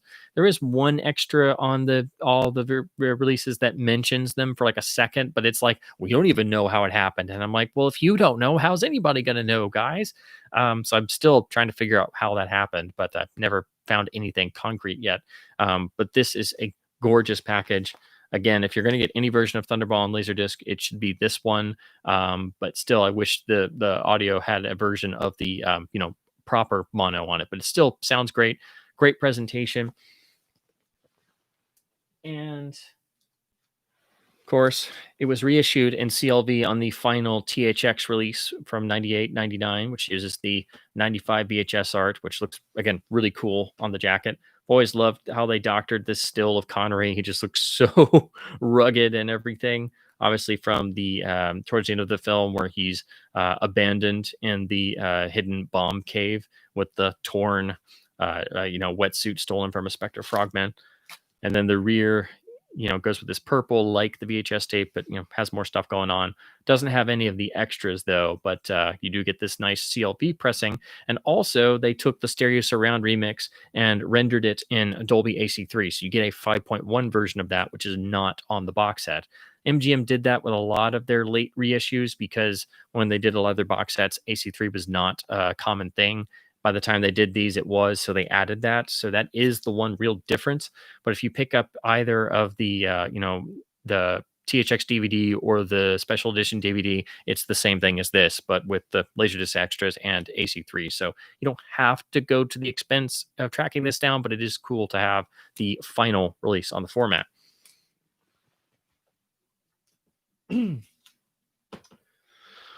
Okay. Wow, we're at 3 hours and I'm still in the 60s. Wow. Okay, I'm gonna try and get through all of these. All right, so this was mentioned before, but I have got to get to this. Again, I think this is probably Connery's most amazing dramatic performance outside of the Bond series. I think this film is a masterpiece, and that is the 1965 film The Hill, directed by Sidney Lumet, one of the most bold and uncompromising, bleak dramas of the 1960s, shot in absolutely breathtaking, ultra sharp black and white widescreen, which is, of course, still something that was not done all too often in the 1960s. It is a brutal, uncompromising drama about a British prisoner of war camp, but it's not for actual prisoners of war. It's for actual British soldiers who have committed various offenses of certain types. And the actual, would-be wardens of this camp are just unbelievably sadistic. And the a lot of the prisoners were not always sent there for proper reasons or were sent there for even minute infractions, but they are forced to march in the desert heat up and down this hill built in the center of the compound. Let me show you the gatefold of this lovely release that actually shows you a shot of it in the overlay there. And they're forced to march up and down carrying these heavy packs and things until the point of exhaustion every day in the hot desert sun, because they're, if I remember correctly, it's North Africa. And also here they included some color stills, which it's really cool to see shots from this film in color, but the black and white really enhances the feel of this film, which is extraordinarily intensive. Lumet talks about in some interviews that he strove to use only certain lenses to maintain a certain depth of field, so it always maintained the tension. I think this film builds tension even better than he did in 12 Angry Men, which is really saying something because that's one of the most tense films ever made. This film is actually even tenser. Connery is staggering in this film. I think, again, it's probably his best dramatic performance that's not a Bond film. Totally unlike Bond at all. If you've never seen this film, you've never seen Connery like this.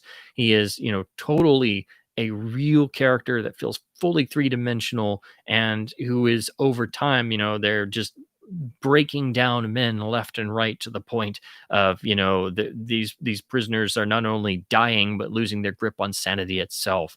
It is a blistering film right down to the photography. It's quite possibly Sidney Lumet's best film, which is really saying something. It's arguably the best film of 1965, which is also really saying something. It is an astonishing work that I wish more people will see. I really hope they seek this out now because it's rather obscure. The availability was not that great. This letterbox laserdisc in the mid 90s was really the first good presentation. MGM did this. It's still quite uncommon. It's a very rare LD, and I was so happy to find this gorgeous package. But thankfully, Warner Brothers did, I guess they got the rights somehow, and they did release it on DVD as part of a World War II set. You can get the standalone, chooses a version of the poster art with this cool yellow. So there is a good DVD available. It does have a vintage featurette about the making of the film, one of those little nice little, sort of on set, sort of fluff pieces that studios used to do.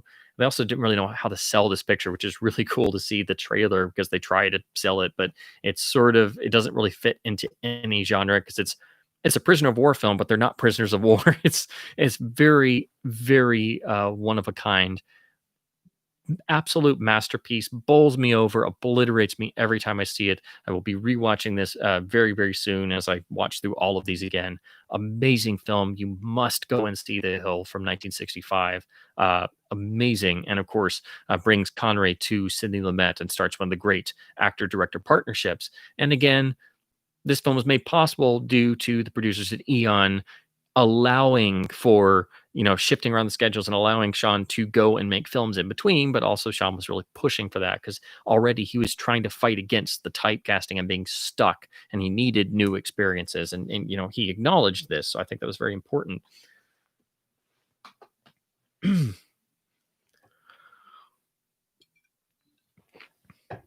have to get a nail break in every once in a while.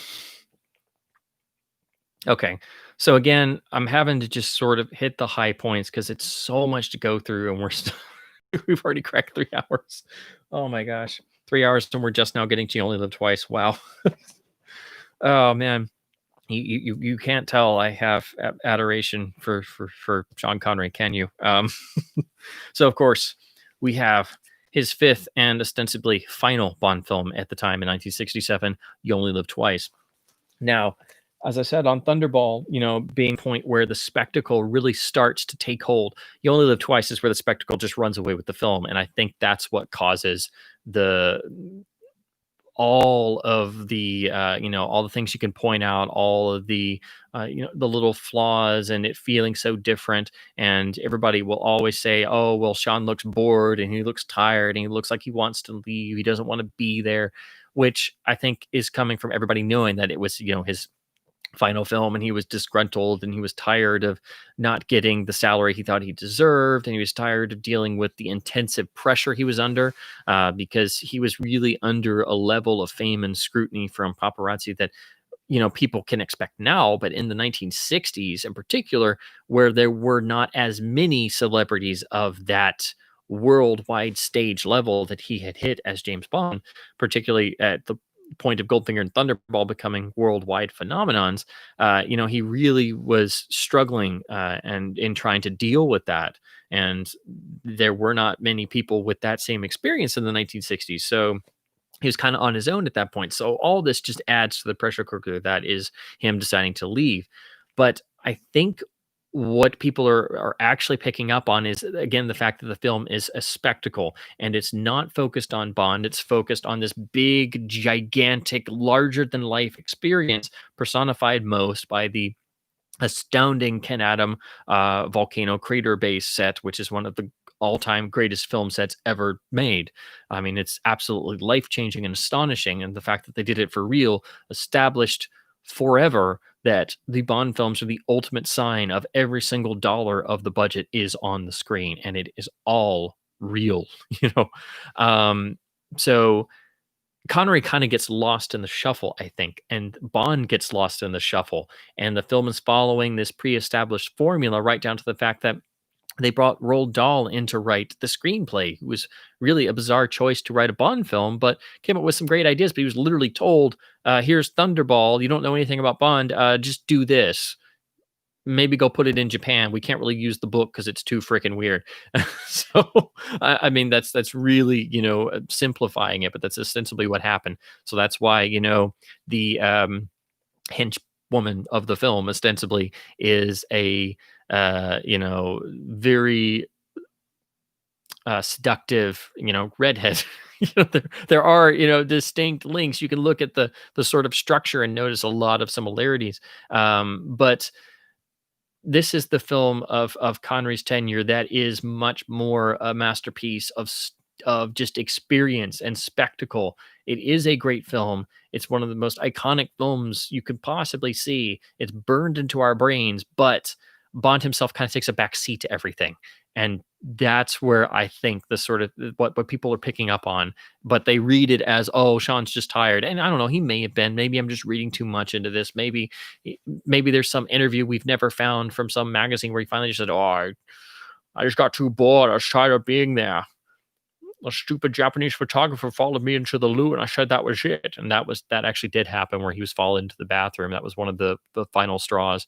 He had that level of, and he, of course, being in Japan, where all that is taken to an even higher degree, which again we know now, but back then nobody knew. So it was like walking into just a war zone in that sense for him there. So that obviously didn't help. But again, I don't think he's ever, phoning it in. I don't think he was really capable of doing that. But I do think there is this sort of, weight on his shoulders, where he's carried all this stuff. He's tired of being in the public eye to that degree. And again, the whole film is like it's carrying on without him. And he doesn't have the Terrence Young or the Guy Hamilton there with that established relationship. And Lewis Gilbert was a great director and did a phenomenal job, but he had so many other things to do with this giant film and shooting in Japan with Japanese sound stages and Japanese crews as well. So there's all these logistics going on. And, he had just come off of Alfie, which was, in comparison, a tiny film with Michael Caine. As great as that film is, it's like, I don't know why they chose Lewis Gilbert to make You Only Live Twice. It's a totally different thing, but he pulled it off. But again, the whole focus of the film is on spectacle and not on Bond himself, and that I think is the difference. So that's my sort of thoughts on You Only Live Twice, and why I think it is. If you had to say it was obviously the weakest of all of the Bond films of the '60s. Yes, I think you can say that, but it's still a great film. It's just a different type of film. So here is the 1989 U.S. letterbox release. This is the first proper release of the film because, my God, seeing this film pan and scan like Thunderball is just a nightmare. This film was shot by Freddie Young, one of the great cinematographers of all time. You could make the argument this is the best shot film of the series. It's basically like the greatest travelogue commercial for the country of Japan in history. I mean, it is every single frame of this is literally a painting compositionally. But I think it's amazing what he achieved on this. This Laserdisc is a great presentation. Has the film's original mono mix and sounds better than all later releases, I think. Still a great way to watch it, and still very, very cheap to pick up a copy of this.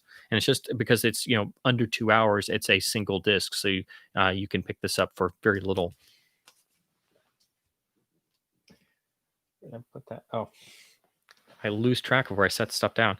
Of course, it's also contained in the box set, so you can just pick up the box instead of picking up the individual disc if you want to, but it's the same transfer inside. And then we'll also get the same one on the Japanese Laserdisc. So if you were to have the Japanese LD, would probably want to have it up You Only Live Twice, obviously. Again, using Japanese original poster art. And then with the gun barrel logo on the back, they kept this motif for all 16 that they did, which was really cool. 'Cause here in the States, they got almost all the way through and then sort of changed them so they weren't completely uniform like they did in Japan. But it's still the same source transfer, so it's not like it's head and shoulders above the US ones.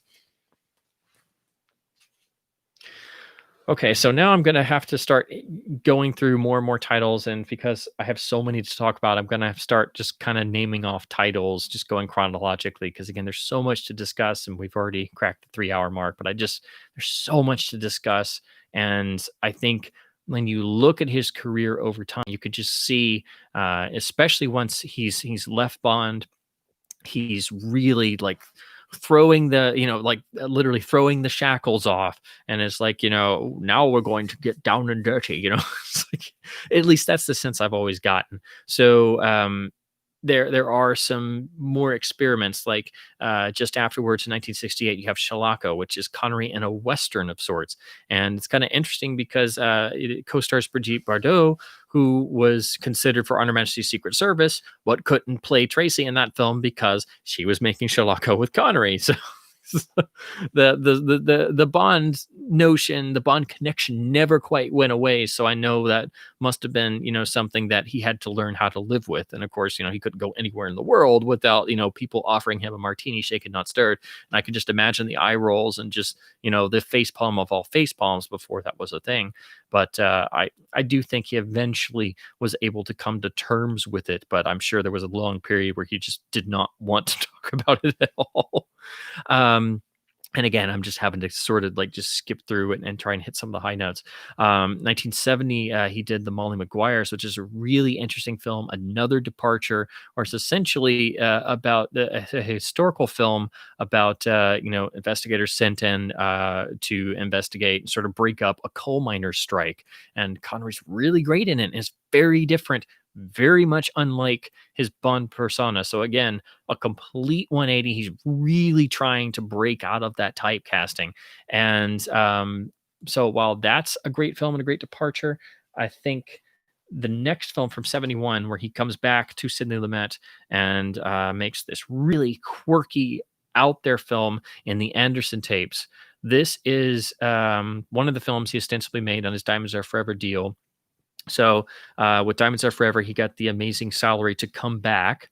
It was really United Artists pushing this more than anybody, because they were like, we got to reestablish the series and get audiences to actually come and see it, because it didn't really work out, we think, with the last one. So maybe we can get Sean back, and so they coaxed him into doing it, but with the proviso that in addition to the whole salary that he donated to the Scottish Educational Trust, to charity, he got to do at least 2 films, one of which was the Anderson tapes. So this is Connery basically cutting loose. It's basically a caper film where he gets together a gang once getting out of prison, a gang of associates and friends, very much Ocean's 11 style, to knock off this high class tenement building in New York. But of course, the whole time they're being monitored, which is why it's really, I think, sort of precursor to the paranoia thriller that really became in vogue in the mid to late 70s, with great films like The Parallax View and All the President's Men, 3 Days of the Condor. But this is also a quirky sort of dark comedy throughout. And Connery's character is sort of, there's this inherent quality of buffoonery. And also you can tell from the beginning, from the get-go, you can see it a little bit on the cover. He's sort of gone fully into this character because he's playing the whole film without his trademark Bond toupee. So he has this really rough look because he's just taken the toupee off and he's let his sort of balding hairline show. So I think this is a real key film in showing him doing and still headlining a picture, but really getting invested in a quirky, realized character. The entire cast is great. You have Diane Cannon. You have a really interesting. This is one of Christopher Walken's first films. He's very young in this. It's for kind of distracting seeing him that young, but he's great, even though it's a smaller part. So again, Bond connection there, of course. Martin Balsam has a great role in this. That's totally unlike anything else you've ever seen him in. I won't spoil it if you've never seen this film. I don't, it may not fire on all cylinders for everybody. It is a sort of weird blend of a caper film and a comedy and a paranoid conspiracy movie, but there's nothing else quite like it. And again, it's Connery really reaching out and I think he recognized how good The Hill turned out, and I think that influenced his desire to work with Lumet again, which he did, several more times after this. But this was their second film together. This is the Sony DVD, which is really the first good presentation. There's an earlier LD that's open matte, but is sadly rotted. I have it, but it's rotted to death. So this has the trailer as well. Did come out on Blu-ray here in this very cheap, affordable Mill Creek set, which is a nice letterbox HD presentation paired with a Burt Reynolds picture. Powerhouse Indicator did a standalone in the UK with poster art and a nice booklet that I would like to pick up, but it's the same transfer. So if you have this, you don't necessarily need the Indicator release, even though it's freaking awesome. And I really want to get it. But this is how you can see the film in the States and not have to shell out like your usual Criterion price. But this is a film that belongs on a boutique label for sure. But you can also see it on DVD if you want. So it is actually available again, which is actually good because I didn't get to see it until I got this DVD years ago because it just was not available.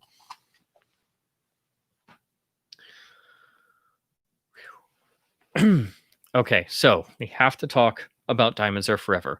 The well-publicized, well-known return to Bond for Connery, where he swore he was never doing it again, and then they coaxed him into coming back.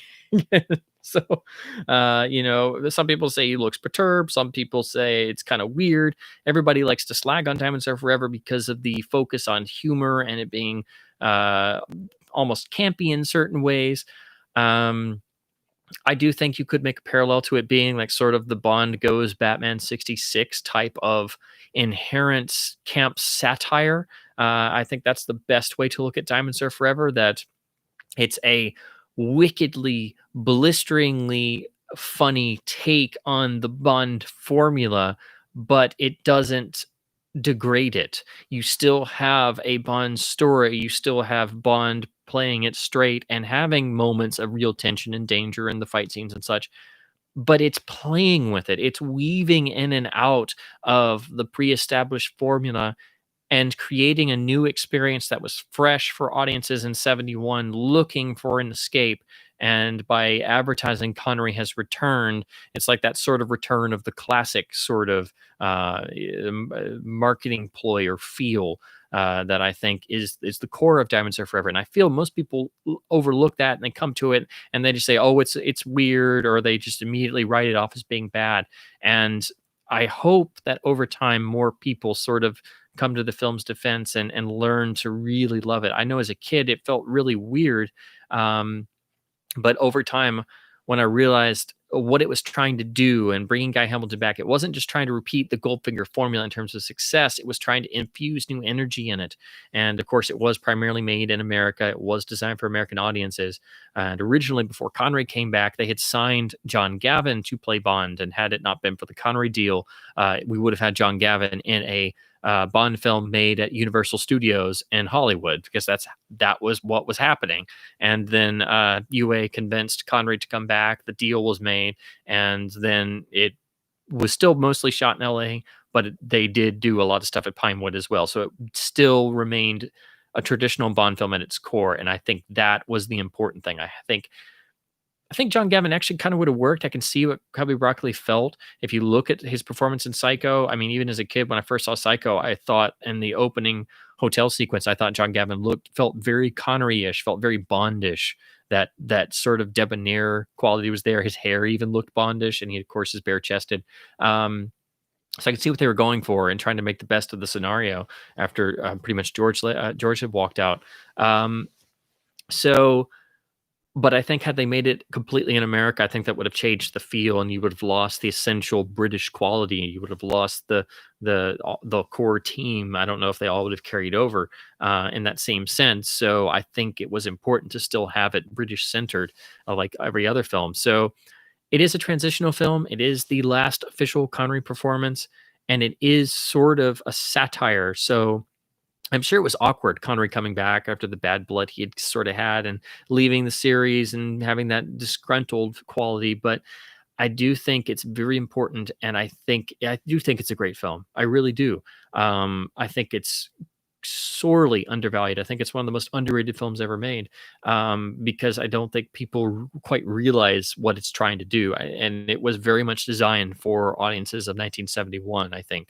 And bringing in Tom Mankiewicz, and Tom Mankiewicz really writing to get every single nuance of what audiences loved about Sean, I think is the real pleasure of Diamonds Are Forever. And it plays around and not playing with the audience's expectations, but playing for the audience's expectations. And I think that's what the film does brilliantly, and there's really nothing else quite like it. So, of course, here we have the Japanese Evergreen Pan and Scan release, which is a really lovely jacket. Went for an interesting looking purple that really stands out.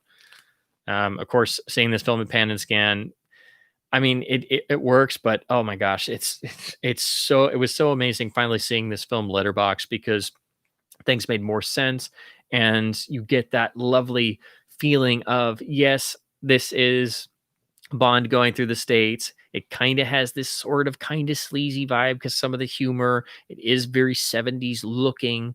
It's that weird early 70s period where there's that sort of kind of drabby feel at some points, but because it's actually in scope, it has that traditional Bond Eon high gloss to it. So this is a film you want to see in its fullest splendor to really get the full feeling of the flavor of it. And Sean has so much fun with a lot of these nuances, and he was so great at playing comedy, and he didn't get to do it all that often, and that came out more in his later roles, especially as a character actor, especially in Last Crusade. But you can see flashes of that here. This moment pictured here at the opening, where he has the little finger clamp that the guard reaches in thinking it's a gun, and it clamps on his fingers when they tell him to hold it, and pull his hands out. But he doesn't just pull his hands out of his pockets, or he's gone for his gun and he's just like, oh no. What does he do? He literally without saying anything, with this ultra serious look, like, oh, why are you saying anything to me? He does this where he just goes, and he's like, oh, whatever do you mean? No dialogue, but it's absolutely hysterical. It's, again, sort of like the naughty schoolboy. And there's that sort of a wink, wink, nudge, nudge that's just so endearing. And that's throughout the whole film. All the great lines that Blofeld has, the total reinvention of Fleming's Winton Kid into some of the greatest, camp characters ever, that are just so endearing, and especially when they complete each other's sentences. But again, the Tom Mankiewicz wit is just to die for, literally. But I also think it helps that it was blended in with Richard Maybaum's traditional series writing. So there is that core that it's still a Bond film. It doesn't completely drop everything, and that's what makes it special, I think. And it re-solidified the series for the 70s and allowed it to continue and explode further with Roger Moore's tenure. But yes, Diamonds Are Forever, Connery is fully engaged here. There's so many great lines, so many great line readings he has, and it's like he's just amazed he's able to have fun. He was quoted around this time at saying, Bond is like the ultimate, comic strip fantasy for adults, and this film is really trying to pursue that. Unfortunately, most people just always say, oh, it tried to repeat Goldfinger's formula and it didn't work. I'm like, no, that's not what it's trying to do. It's a lot more complex than that. Of course, finally, Letterbox packaged here in the box set if you want to pick up this. And the primary Letterbox release looks like this. Same thing you get in the box set, but I do like having the individual ones where you get the nice gatefold. And again, the mono mix sounds incredible on here. Barry's score really gets that slinky playfulness, and I think he scored for Sean in such incredible ways that he really could musically pick up on the cat like grace that Sean had in his physical movement, that sardonic humor, the cynicism that he had on screen, and I think it really comes to the fore in Barry's score for this film.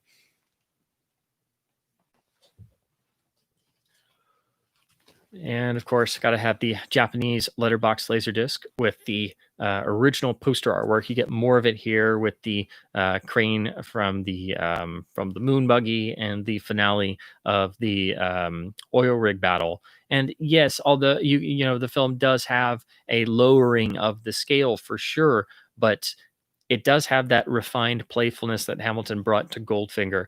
And again, I wish this film was taken more seriously. I think the more people see this, the more people become accustomed to this film being so different, the more that they're able to enjoy it. And eventually, I had to go through the same thing. I would watch the series over and over as a kid, and I knew Diamonds Are Forever was the weird one. I was like, is this just a sleazy Vegas travelogue from 1971? I don't know, but I always liked it, but I couldn't explain quite why. At first, I thought I didn't like it as much as the others because it was so different. But then it took time. It has to grow on you, but it's just a remarkable experience. And again, Connery has so much fun with this, and so many of the lines are just the Plenty O'Toole introduction is of course in a lot of ways as good as the my name is Pussy Galore, I must be dreaming. And that's again the typewriter of Tom Mankiewicz, the hi, I'm Plenty, but of course you are Plenty O'Toole, named after your father, perhaps. It's like that offhand stuff that you don't get as a kid. I didn't get it as a kid at all. And then one day that I was watching it again and I got the collars and cuffs line, and I'm like, oh my God, that's been there this whole time. But it's also I even more than that, I actually love a lot of the random lines. Like I think one of the lines I quote most from the entire film, I quote Blofeld, I quote Winton Kid, of course, but I think the Bond line I quote most of all is after the moon buggy chase. It's a throwaway bit, but I do it all the time. Like if I'm getting in a car or I'm having to run somewhere, I'll be like, get in the car, get in the car. If you see a mad professional minibus, just smile. It's like it's like you have to like stop, rewind it in your head, and play it over 5 times because that's just what Tom Mankiewicz brought to these films. And it's just magic. And Connery just is magical here. He's just the most assured dude in the history of time, and he just is, they even have Bond and Moneypenny and the usual banter, outside before he gets on the hovercraft. They actually have him make a joke about marriage, which coming after Her Majesty's Secret Service and how that goes. You would think Bond would not be in a joking mood. This should be a film of revenge, but they're not doing the books in order, and they're basically trying to push that to the side. So they actually have Bond make a marriage joke. What can I bring you back from Holland? A diamond in a ring. Would you shuttle for a tulip? Roars off. Yes. If the stream hadn't screwed up in the connection, I was trying to. It's hard to do this. I was going to try to sit backwards, but one of the great Bond moments ever is right before the fight with Peter Franks, where Connery's outside and Bond's waiting outside and everything, and you're like, "Oh, Bond must be waiting." And then it pans down, and then you see the back of a guy, and you see the what looks like he's obviously making passionate love to a beautiful girl, and then Connery just turns around, and you're like, oh my God, that is both the dumbest and simultaneously the greatest thing I have ever seen. Why haven't more people done that?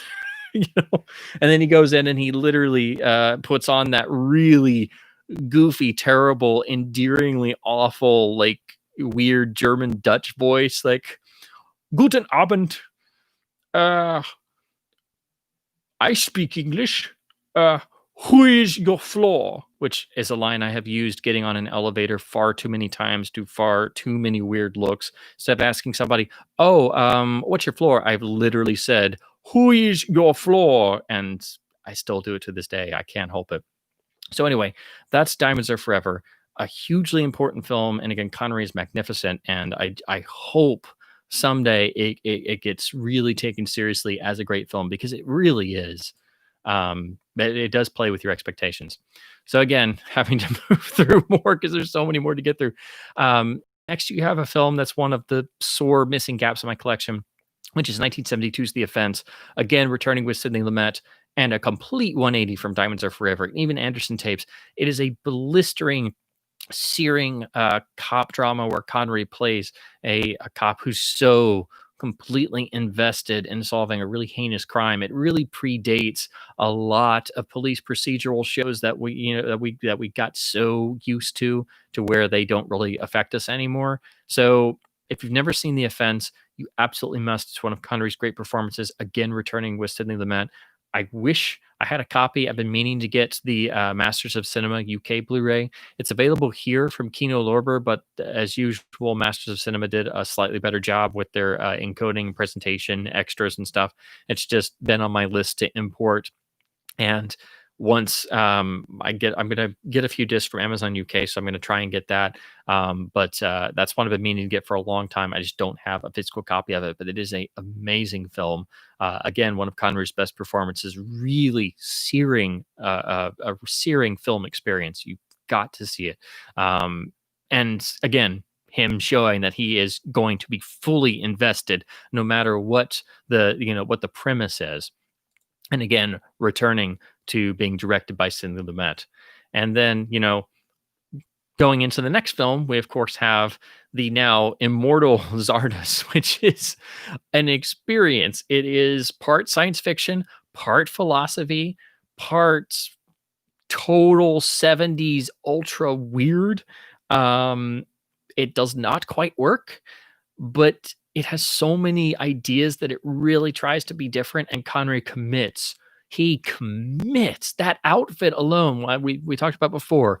You see stills of it all the time now. People have gone for it for Halloween costumes. I've even seen pictures of people dress their dogs in the Connery Zardos costume. I mean, the loincloth and the bare-chested orange loincloth and the big ponytail braid thing, and a revolver. I mean, that takes a lot of guts to pull off, and for him to sign up and make Zardos is, I mean, it took guts to do. And all that stuff, I think, makes the film better than it really is. You have to admire the desire to do it, to get it made, and they did not have enough money to make it. So a lot of it really doesn't work because it sometimes literally looks like a bunch of crazy people standing around this weird house in the middle of nowhere in England somewhere. But the more I come back to it, the more I see in it. And I really would like to pick up the Arrow Blu-ray, because now it definitely has established a strong cult following, so that you can bring it up and people actually know what the weird Connery picture, like what movie it's from, that it's that weird sci-fi movie that he did that's like super 70s. So that's Zardos. I don't have a physical copy, but again, there is I guess the Laserdisc is pretty good. I just have never gotten it. It was not, I don't think, as common, because it was definitely a cult film, but definitely is one of those films that has images and ideas that stick with you. And Connery really is great. He fully commits to it. And then it's cool to see him immediately turn around and do really a character performance. It's not a cameo, but this is the star-studded first of the EMI Agatha Christie adaptations, also directed by Sidney Lumet. I think it's one of the great film masterpieces. I rewatch it every year. I think it's one of the perfectly cast films of all time, and that is 1974's Murder on the Orient Express. This started a wave of star-studded Christie adaptations EMI did, followed by Death on the Nile, The Mirror Cracked, Evil Under the Sun, and they've really never been matched, I don't think, in terms of being grand cinematic experiences. But this is the one that's truly special. I love the other ones; they are actually all really great, but this one really is a masterpiece. it's been, the story's been told and remade several more times, but they do not come close to what this film achieves, which is really bringing Christie's story to life, but also uniting it with this romanticism for the past, for the great romance of train travel, of the period of the 1920s and 30s. And by having this great cast of great stars for every single role, it allows each of the characters, not just because they're all, suspects when the actual murder occurs and the train is snowbound and stuck, but it also makes them feel alive, and you can read into what all the performances are doing because they're not throwaways. They're all great stars who all have to show their own worth. And Connery in particular really inhabits Colonel Arbuthnot, if I'm pronouncing that correctly. Um, and he is very forceful at points, but then also very, tender at other points when he's with some of the other characters, and you don't have all of his character motives, just like you don't have any of the real character motives. They all uh become revealed over time because of course this is a mystery. And Lumet also keeps everything moving. It's not a stodgy film at all. It feels fresh, it feels vibrant, but it has a rhythm of its own. It's a love letter to the period, to the classical mystery tale, and having Connery in there, their incredible relationship results in another great performance. But it's Connery as part of an ensemble, which already shows that he was willing fully to commit to a film where he's not the lead star. He didn't have that sort of star vanity like a lot of your typical male stars would have, especially in the 1970s. That he's committing to playing an aging, ex-British Army officer colonel, with graying hair, and he's smoking a pipe and everything, and he's very stoic, and 12 good men and true, it's a sound system, So I don't know why I quote some of the things I do, but I do. But anyway, um, I think this film is a masterpiece. I hope it becomes better respected as the masterpiece that it is over time. The other films that EMI did of Christie adaptations have come out on Blu-ray here in the U.S. via Kino this year, just recently. Orient Express came out on Blu-ray in Europe from Studio Canal, and it's been rumored Criterion is going to do it. And if so, I hope it comes out soon because this DVD is getting kind of old. But it has the absolutely stunning Richard Amsel poster artwork, lovely black cover, this Paramount release. But the transfer is kind of getting old, but it's just great to have this in widescreen. You do get a nice multi-part featurette with Lumet and other people talking about the film, which is really great. Lumet always had some of the best insights in the interviews and commentary tracks that he did, and I'm so thankful he did things for video releases, because not every director did, but he always did, and it's always amazing being able to hear straight from the horse's mouth. But it's just one of the great ensemble cast. It is just magnificent for every frame. And again, I watched it every December when it gets really cold and it starts snowing, just because you feel like you're in the frozen train compartment with the rest of everyone.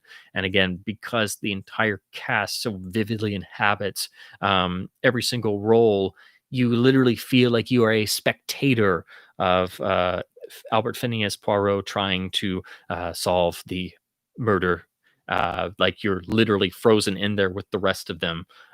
Just a magnificent experience every time. Okay. Now I have to remember where I was. Again, I'm having to kind of skip forward because we're already getting long-winded. But oh gosh, there's just so much to discuss. So skip ahead a little bit to 1975, where Connery has not one but two of his great performances in two great films, both of which are horribly underrated. One is at least somewhat well known now. The other, not as much, which is a shame. But hopefully that will turn around some. But the first, I alluded to before. Along with The Hill, it's the best film he made outside of the Bond series. This is an absolute masterpiece. It belongs in every cinema lovers collection library, regardless of formats. One of the best films ever made, directed by John Huston in 1975. It's The Man Who Would Be King, based on poems and tales of Rudyard Kipling. This was a dream project for John Huston, who tried to make it many different times, but the big problem was every time he tried to make it, his stars died. So, originally it was going to be starring Humphrey Bogart, which I'm sure was something Houston kind of developed after the astonishing masterpiece that they did in 1948, which is Treasure of the Sierra Madre, shot primarily on the Mexican locations.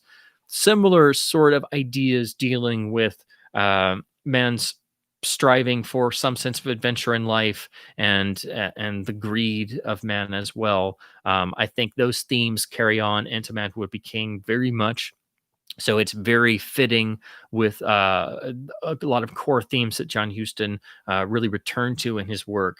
Um, but I think the masterstroke was in casting Sean Connery and Michael Caine, and the way they play off of each other. Of course, they were great friends in real life, and I'm of course an astonishingly huge fan of Michael Caine as well. I think they were two of the greatest actors who have ever been, and I think the way they are able to play off of each other as these two, British soldiers of fortune who go off into this mystical land, trying to, find fame and. As Indiana Jones would later famously put it, fortune and glory. This film is really the best representation of man's search for fortune and glory, whether it's found, whether it's really something to strive for, whether it's not worth anything at all. I think this film, along with Treasure of the Sierra Madre, captures that idea better than any other. It's the best adaptation of any Kipling story ever done. It is a powerhouse. Every time I rewatch it, I mean, it is gripping, exciting, emotional, and the character arcs for both Connery's character of Daniel Dravot and Kane's character of Peachy are just astonishing. And for again, my opinion, but I think there is no better pairing of two actors in any film than Connery and Caine in Man Who Would Be King.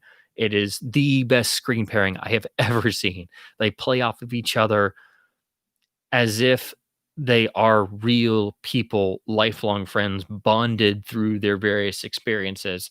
And this is a film you don't need spoiled, so I don't want to go into the plot at all. But just you have to see this. It is magnetic, just astonishing. I wish it was better known.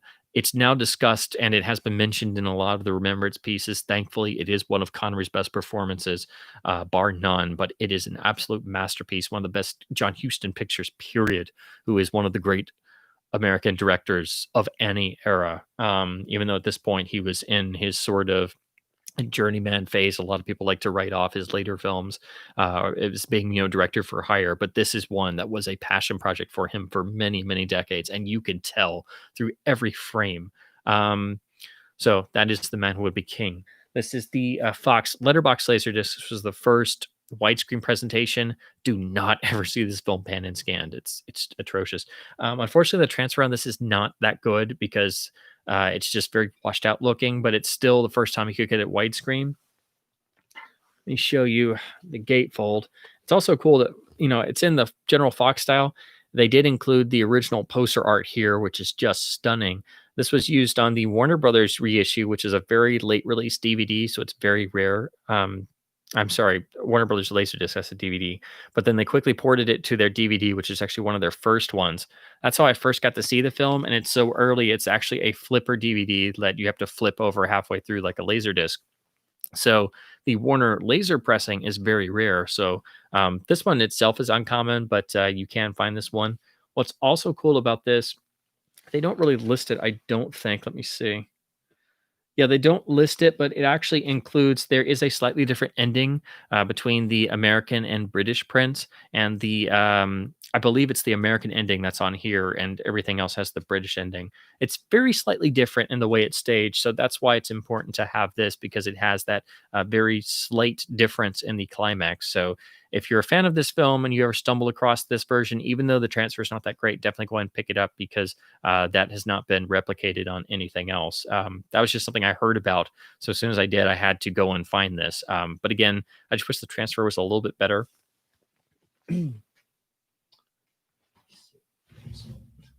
I had too many discs set aside. Warner Brothers did finally bring this out on Blu-ray a number of years ago. In 2011. So here is the original Digibook presentation. I'm not super huge on Digibooks, and they eventually dumped this, so you can only get it in a standard keep case now. I wish they had used the original art, but this cover, even though it's more of a modern Photoshop job, it is pretty nice. And like most Digibooks, it has that sort of textured feel. So at least they did try and make this film feel as special as it is. So you have this lovely imagery and a pretty nice section with a little write up on Connery and Kane and John Huston. So it at least has some prestigiousness to it. And then a really nice shot of the rope bridge, which features prominently in the last third of the film. Again, I'm not trying to spoil anything. This is a film you need to go in and see without having it spoiled for you. It is just a masterpiece. Please go and see this. I'm going to be rewatching this probably more than once in the near future. So.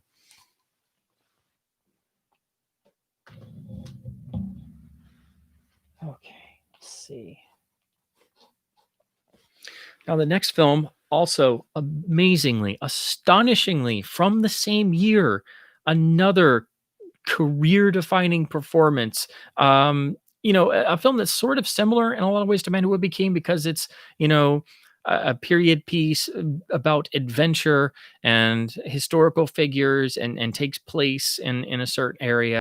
And Connery is a character, defined by adventure and manliness and such, but also very different in terms of philosophy, and a really underrated gem if you have not seen it, because it's not as well regarded as it should be. But it's amazing. Connery gave these two astonishing great performances that would have been in anybody else's career, they would be the career highlight, and he gave two of them in the same year. And the second is in the amazing John Milius picture, The Wind and the Lion. I mean, this is another picture. Don't spoil it. Just go in cold. I did a stream on John Milius a while ago where I talked about this film because I had not seen it in the longest time, and I had just forgotten how much amazing stuff was in here. I don't think it's perfect. It does, have some issues. I would say, and I can understand people not necessarily liking this all the way through, but I mean, the themes being discussed here, are very themes Milius returned to time and time again, and Connery just embodies them. I mean, he literally feels like a character that stepped out of Abu Tayyib's Men and Lawrence of Arabia. The great character played by Anthony Quinn and Lawrence. That's the type of character he's playing, and it's just like in Red October and other films where you totally don't care that a Scotsman with a very recognizable brogue is playing a completely non-Scottish character. He so embodies this character. And again, in the same year as The Man Who Would Be King, it is absolutely astonishing. If you needed proof of why Sean Connery was one of the greatest actors who ever lived, just simply look at these two films from the same year and the depth of characterization and feeling. And he, of course, adored all of the great monologues that Milius gave him in the script, which is why there's the great anecdote that when they were doing Hunt for Red October, which we'll get to in a little bit. John Milius was actually working on a Flight of the Intruder, not too far away, and Connery was, trying to get some suggestions into the script and such, and heard that John Milius was close by and was like, "Get Milius, he writes the best monologues." And so John Milius came in and, sort of did some script doctoring, as it were, for the Ramius character. All those great monologues. So when you see Connery really delving into, once more we play our deadly game, that's the Melius touch there, and that is this film entirely. This is an underrated gem. Please go and see it. If you have not seen The Wind of the Lion, please go and see it. It's an amazing film full of great performances, and it even has John Huston in a small part. So there is that other Man Who Would Be King linkage, but it makes a brilliant double feature pairing with Man Who Would Be King, also from the same year, 1975. Astonishing that he did both of these films in the same year. I should say I am meaning to also, in the next Warner Archive sale, they released a Blu-ray of this film. I am definitely getting it in the next Warner Archive sale, which I hope happens soon. My wallet will kill me, but it must be done. So, but the Laserdisc is still a great presentation. But yeah, definitely get the Warner Archive Blu-ray if you haven't already. So yes, next film I should discuss, which I would like to get the Blu-ray of, but it's on the Sony Choice label, so it's like a BDR and kind of expensive, is the interesting picture Robin and Marion, which is basically Connery as Robin Hood and Audrey Hepburn as, Lady Marion, but set in the twilight years of their relationship, and basically is bringing the sort of classical Robin Hood folktale that everybody knows, but it's really one of the first films to try and reimagine a classic story that everybody knows, but make it really grounded and really grim, and it sort of precedes a lot of films that try and show like a classic character in their old years. In a lot of ways, you could maybe say it was a progenitor of stuff you see in like Frank Miller's Dark Knight Returns, where you see Bruce Wayne as the aged, embittered, old man that has been retired as Batman for 10 years, and how he struggles at being, an older man, and all that entails. So it's that sort of idea. I don't think, again, like Wind in the Lion, Robin and Marion, the first time I saw it was kind of a frustrating experience. I like a lot of things in it. The performances are amazing. And you also have the always incredible Robert Shaw in there as well, as a great, third actor in there. But it's one of those films where I wish the story was a little bit better. Like, I like the themes they're going for. I wish that there had been maybe another script draft, but I really want to see it again in HD, because I haven't seen it in a while, and I've heard they were bringing it out on Blu-ray, so I was going to get it, but then it's on that Sony Choice line. But they seem to be reissuing some of those discs as pressed Blu-rays, because I try to avoid non-pressed discs if possible. But it's also tough when there's no extras. It's an older master from Sony, and it's like 30 or $35. It's like, gosh, I like the film, but I gotta wait for a sale, and these don't go on sale. So that's another a great performance that I think a lot of people will like to point to. The next film, again, like Murder on the Orient Express, that I'm going to discuss discuss. I'm already losing track of my words. But anyway, it is Connery and an ensemble cast, but this is pretty much the 70s equivalent of The Longest Day, which is, of course, Bridge Too Far, where Connery is part of an astonishingly large, epic scope scale production with a huge cast, which is a who's who of everybody they could basically get their hands on. And this is basically, again, the 70s equivalent of The Longest Day, but the attention to period detail is such that this is, one of the most accurate World War II films ever made, if not perhaps the most accurate. I don't know. I'm not a pure historian of World War II, but it is one of the most, painstakingly, relatively accurate renditions of what actually happened. And most interestingly, this is not really a rah war film, because it's about, ostensibly, one of the great military, well, it didn't really go as planned, and you basically see the entire operation start to fall apart over the course of the film. And that, of course, builds suspense. I think the only thing I can really say about A Bridge Too Far is it tries to do so much, and it tries to get the history right, that everybody just kind of appears in the film, and all the great actors do give great performances, but they can't give the same level of impact, because there's so much going on, and there's so much of a scope to it, that it definitely is not as satisfying as, say, a more classic war film where they have one story with, 4 or 5 characters to focus on. That's not necessarily a bad thing. It's just part of what makes A Bridge Too Far different. It's so big that it's sort, it's definitely trying to give you an overall scale of what happened. You definitely get that, and what's pictured in the gatefold in the great parachute dropping sequence with all of the various paratroopers jumping in. It's enormous. This is one of the great war films simply from the scale alone. No film is made like this anymore. And recent attempts at doing period World War I or World War II films, yes, they can do all this stuff technically, but I mean, they don't compare an iota to A Bridge Too Far or other, big roadshow event war films of the past where everything had to be done for real. So this is a really impressive achievement to watch. And Connery is great when he's actually on screen, but it's also him being a great ensemble player and really embodying the spirit of the real people who existed. This is the really lovely letterbox laserdisc presentation from MGM. It looks really nice. It's slightly different from the DVD, which has some like hard. I believe some of the location captions that are hard coded on the laserdisc are not on the DVD, or it's vice versa. I can't remember which. And of course, they did bring it out on Blu-ray as well. I just haven't gotten to pick that up yet, but I think it's hopefully it's a title they could redo in 4K because it could be amazing with a new scan.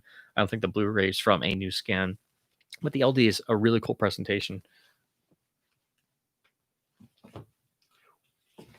We're getting there. We're almost to the end of the 70s. It's 4 hours. We're almost to the 80s.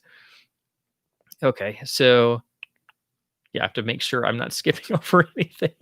And again, I wish I could talk about everything, but I'm having to just try and hit some high points and just what I have additions of. This next film, this is a gem. This is a glorious film. I think it's one of the closest films to come to that sort of romance period spirit of Murder on the Orient Express. This is the picture directed by Michael Crichton of the Great Train Robbery, sometimes called the first Great Train Robbery from 1978, pairing Connery with a wonderful Donald Sutherland, Leslie Ann Down as well, making it a real triple hander led by 3 great actors. This, of course, detailing the real historical event of the, one of the great, robberies of history. And it's beautifully, painstakingly done in period. But again, it has the aspects of a caper film, but it has some inherent comedy. It's all played straight, but it's the comedy of things that go wrong, and despite the best laid plans, and also the comedy inherent in the fact that the conspirators of this plot are themselves full-on characters. And Connery he just has so much fun with this. This is a beautiful film. I love returning to this all the time. I can't wait to rewatch this again. It's been too long. This is the lovely deluxe MGM Laserdisc presentation, which is really the first awesome presentation of this. It makes a number of extras, really extensive liner notes. This was a full-on deluxe release from MGM. Just a single CLV disc, just one of MGM's really cool pieces. What's great about this, the actual text in here is actually a vintage piece written by Michael Crichton about why he made this, wanted to make this. Of course, it's based on the book he wrote. Includes the trailer. It has Crichton recorded a commentary for this. He did a number of commentaries back in the day, so that's another great reason to have this. It also encodes the Dolby Stereo. They included a 5.1 AC3 track, so you can hear the film's mix in discrete, which is really cool. That was not common on reissues. MGM was really one of the studios to really start doing that. Includes the original Dolby Stereo mix on the PCM tracks, and this has a wonderful Jerry Goldsmith score, which I have the LP of, with the gorgeous poster art. But this is a nice jacket too. They did release a nice Blu-ray on the Kino Lorber label, which uses the original art I alluded to. This ports over the commentary. Audio is 5.1. Does include the trailer, but that's about it. So the DVD had this stuff as well. So the Laserdisc extras have carried over all the way to the Blu-ray. But this is one of the really nice Kino discs, one of the first ones I ever got from them, actually. This was just, as soon as I heard it was on Blu-ray, I immediately had to pick it up. A real gem, this picture.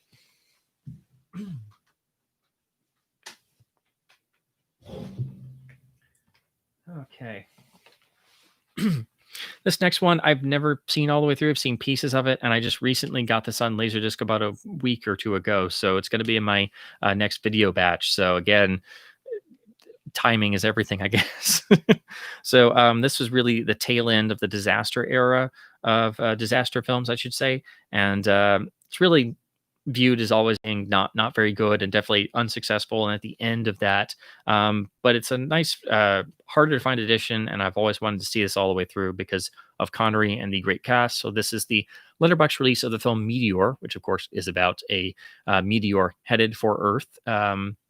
Again, in the late 70s, this was the very tail end of the disaster film craze when it had already burned itself out after Irwin Allen had topped himself over and over with Poseidon Adventure and Towering Inferno, and should have just stopped and didn't, and then just kept going with these. But again, the cast they assembled for these things are just really astonishing. Here you have Carl Malden, Henry Fonda, you've got Trevor Howard, you even got Martin Landau, Natalie Wood as well, and a really nice jacket too on this. So I'm happy I can finally sit down and watch this all the way through. It is available on Blu-ray as well. But yeah, I've just been meaning to finally see this all the way through. I really have never been a fan of disaster films outside of the amazing cast they could get together and some of the effects or like the sense around on Earthquake I geek out over. But I usually get kind of bored by disaster films. I was never one for the genre, but I do like being able to examine ones, even films that really kind of failed or didn't spark. But what I have seen of this, I did want to see the rest of the film just for what Sean did with it for sure, but the rest of the cast as well. So now I get to do that on this lovely Orion letterbox reissue.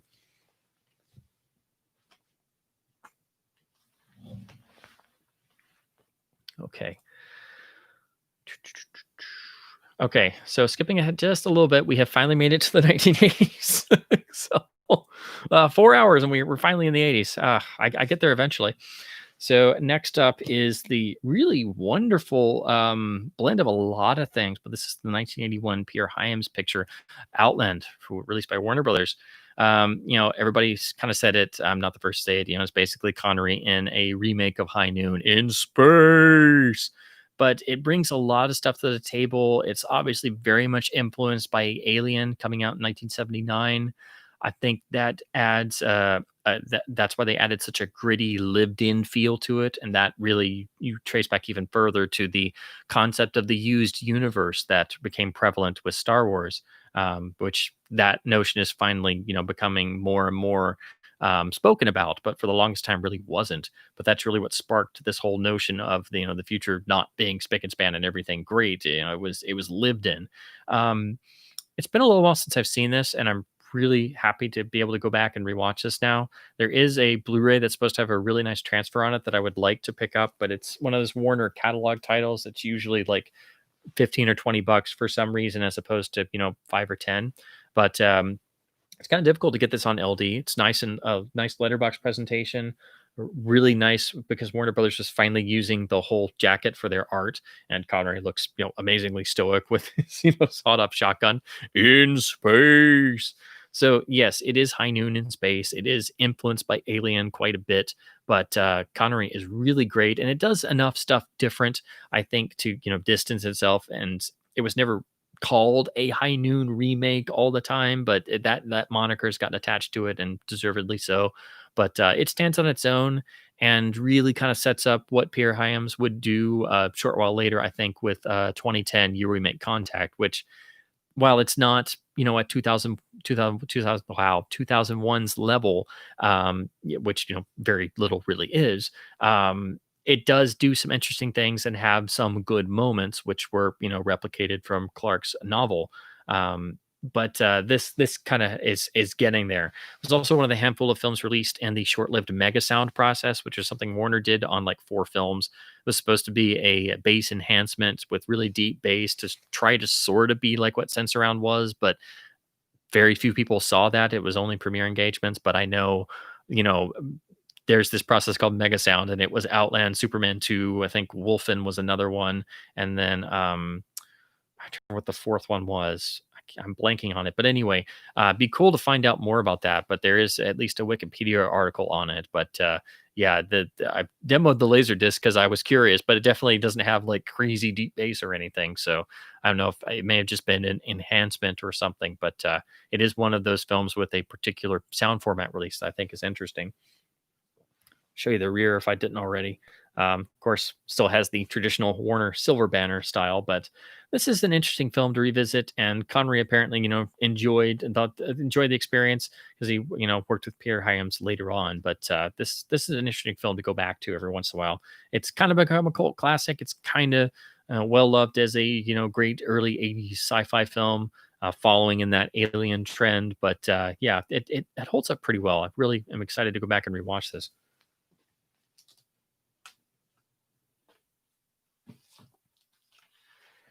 And again, going back to Connery doing more of a character type role, but doing it with gust. Wow. I said gust. Wow. Doing it with zest is what I meant to say. Sorry about that. Doing it with zest and gusto. And again, in a lot of ways, sort of presaging what he would do with Henry Sr. in Last Crusade and making a character part really be part of the lifeblood of the film. He does this beautifully in Terry Gilliam's Time Bandits. This may be my favorite Terry Gilliam picture. I love Brazil. Terry Gilliam has a viewpoint unlike anybody else on the planet, but Time Bandits is a great film for children that does not play it safe. It is a fantasy. It is indescribable. And, you have Connery in the middle here as just one of the most amazing father figures in any film. Again, this is a great film for children. It's indescribable. If you've never seen it, I don't want to spoil anything. It's a one of a kind experience.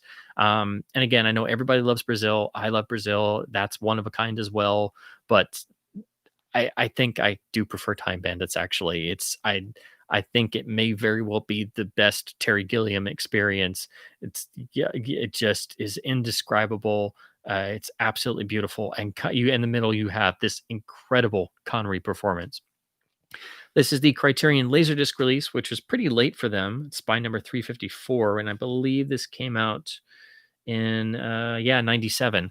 This has a stunning transfer and the film's original Dolby Stereo track. And in terms of extras, it has a scrapbook supplemental section with stills, and then it has a commentary with Terry Gilliam and both Michael Palin and John Cleese and David Warner as well, who is another one of my favorite character actors who is great as the villain in this. Gorgeous original artwork, a great laserdisc to pick up. This transfer is really stunning.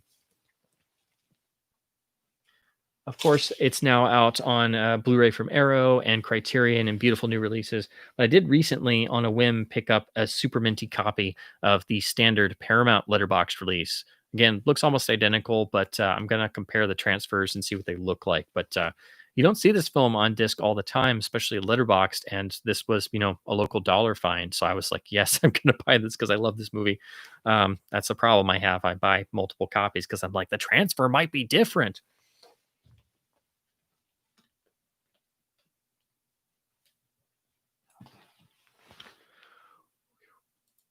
All right, we're getting there eventually. So, let's see. Yeah. So, I know I talked about Bond for quite some time, but we've reached the point in Connery's career and filmography where Bond pops up again, and this confused many people who still to this day who don't understand why they're unofficial Bond films, but as I said before, Kevin McClory became the recurring nightmare of Cubby Broccoli for the rest of his life. He would pop up saying, I'm going to do my James Bond film that I'm contractually obligated to be able to do now. I'm going to call it James Bond of the Secret Service. I'm going to call it Warhead. I'm going to call it Warhead 1975. I'm going to call it Warhead 78, and so on and so on. Well, eventually, he got to people who, figured out ways to make this a thing. And this eventually led to them getting Connery interested in actually coming back. And thus we achieved, hang on, I've got discs everywhere. They're starting to slide around. Oh man, I did not have enough space to pull all these. Let me slide this over.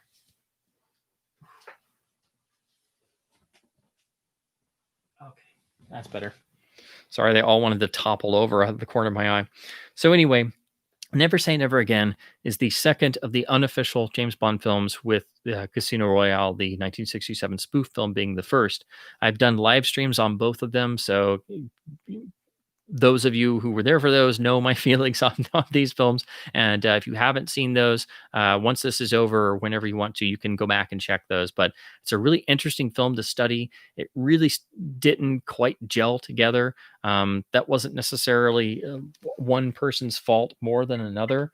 But, Connery basically took on more of a producer type role. He took an active interest and, tried to really inject himself into the proceedings, and he was really interested and intrigued by the idea of coming back and playing Bond as an older man. Again, this notion, like I said before, with Robin and Marion or Dark Knight Returns eventually in 1986, that's what this film takes as an approach. That's the most fascinating part. That Connery is Bond, and then what they do by getting Klaus Maria Brandauer, the great actor, to play Largo in this film and add such a depth to the Bond villain relationship scenario that we all know, and the cliches that go along with that, but trying to add psychological texture and depth to that, in addition to having Connery as the older, aged Bond out of his element. I do think they also maybe were inspired some, as the official series was, by that sort of element that started in the John Gardner continuation novels that started with 1981's Licensed to Renewed, where it took Fleming's Bond and brought him into the 1980s as an older character. And that book takes great pains to still maintain that it's Fleming's Bond, but there are differences. Like there's a whole section where he has to figure out what new gun to use because the PPK has been discontinued by this time, and he's sort of the lone outlier. The 00 section has been abolished by this point in time. Little things like that are really interesting. You get some flashes of that and Never Say Never Again. That's the fascinating stuff, but unfortunately, because of all the production troubles, you only get flashes of it. But the two best things in the film are Brandauer as Largo, but Connery's performance is sublime. Again, few people had this sort of relationship to a character that he did with Bond. And I think by this time he had made his peace with the iconography and forever being associated with Bond. But he's so relaxed here. That's the most amazing thing. He's relaxed, he's on point, and he's still giving a good performance. And it is very different. He's not doing the same thing. And everybody said, "Well, just be like, oh, well, he's playing himself." Well, Connery was not Bond. They were two different people. And he's growing on the 60s era. Again, this notion of it's an older Bond. He's not quite gone to sea, but he hasn't been on missions in ages. The new M has had him doing all these dumb training scenarios, and he has the lines, about um oh gosh, you've had me too busy teaching, not instead of doing. And it's like, oh, I know well how my illustrious predecessor viewed your efforts, but I don't carry the same idea, Mike. Mark my words. But of course, they have to use the Thunderball story because that's the only thing they had legally to use due to McClory winning the suit against Fleming in 1961. But even that, the film overall, it gets the feeling of it's much more the idea of what somebody has a Bond film is like, another producer or studio, as opposed to a Bond film. Of course, they had to avoid the iconography. They couldn't use the James Bond theme. They couldn't have the gun barrel. It's not a John Barry score. Everybody likes to crap on the Michel Legrand score, which is very jazzy, but it does fit the film in a weird way. You get used to it, and there are certain pieces that I love. My absolute favorite. My third favorite thing in the entire film, besides the two lead performances of Bond and villain, well, I should say my fourth favorite thing, because the Rowan Atkinson, Nigel Smallfawcett character is just deliriously amazing, and the way that Connery plays off of Rowan Atkinson shows he's having fun with this, because but it's also Connery playing great comedy. Rowan Atkinson is not an easy actor to play off of when he's really going for it, which he is in this film. It's like I still do. I even quote Nigel Smallfaucet. I can't help it. Like something happens, and I'm like, "Oh, did I? Damn, damn! I thought I was doing so well."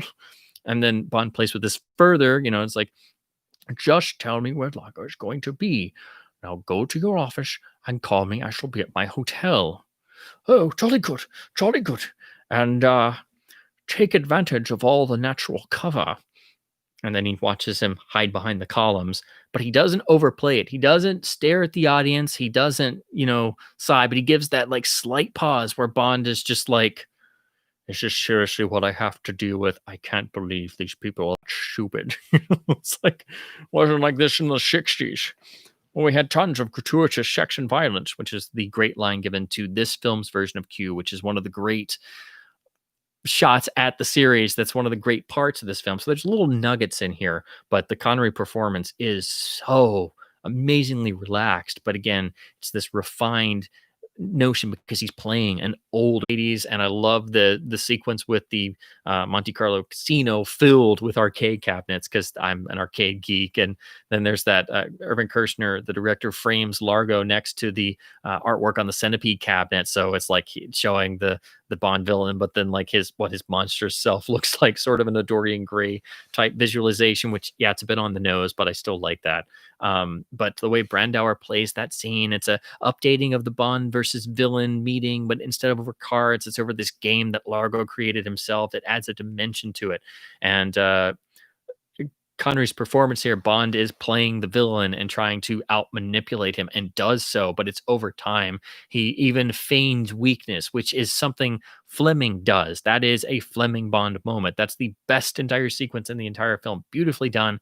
And of course, they were all playing in an empty table. It was all an optical effect done later. So it's just Klaus and Sean having to go there with, two joysticks ostensibly and act it out. And because there's nothing there. So it's brilliant they were able to do that. So this is the harder to find letterbox Warner Brothers Laserdisc release. First time the film was properly letterboxed. It's a pretty nice presentation and has the original Dolby Stereo track, which unfortunately is a little on the wimpy side. So this film never sounds super great or impressive. It does not have the high gloss of Octopussy. And in direct comparison, because they were released almost at the same time and the press called it the Battle of the Bonds. I can talk positives about this film, but it is no Octopussy. I mean, it's just not. But it's a tough comparison to do because this is not part of the official series and was hard limited and had a lot of hardships. It's a miracle this film ever got finished, really. But there are great things in it, and Connery is amazing. And you can tell that, he really threw himself into it. He really helped get it finished. He did have, producer credit on it. He really tried to make this work. And that comes across in the performance. Of course, I do have the film on DVD. The only trouble is when they released it on Blu-ray, this quickly went out of print. So this is a very tough disc to find now. It gets very pricey, but it carries over. They made some nice new extras for it. So pretty decent commentary with Stephen J. Rubin and Irvin Kershner as well. The transfer on here is pretty good. It's not great. But at least we do have the film in HD, but you will have to spend an arm and a leg trying to get this on Blu-ray now. If you just want to see the film, you can get it on Laserdisc or on DVD. If you really want the extras, you can do what I did because, this came out when I was still transitioning over. So I bought the DVD and, watched the extras, listened to the commentary, and then was, like a year later when the Blu-ray went out of print, I was like, my God, why didn't I get the Blu-ray? So if you have not gotten this yet, it will take some doing. Hopefully it comes into print at some point. I would really think it's a disc from the early to mid 80s, and it's actually letterboxed. It's one of the very few, it's not the first disc that was ever letterboxed, which was, Woody Allen's Manhattan, but it's a very early one. The transfer on here is very interesting. They used a print of some type. It's anywhere near as good as the later releases, but it's extraordinarily rare. I'm going to do this as part of my review of the Japanese letterbox titles that I got. But I've just been, going through and comparing transfers. But it's just a really interesting alternate, and amazing that it was an early widescreen release. So if you ever stumble across one of these, it's a very, very uncommon rare disc worth a pretty hefty sum. So I was amazed to get this together with the others and this amazing lot that I've been, slowly going through with a fine tooth comb. But really cool that it's widescreen.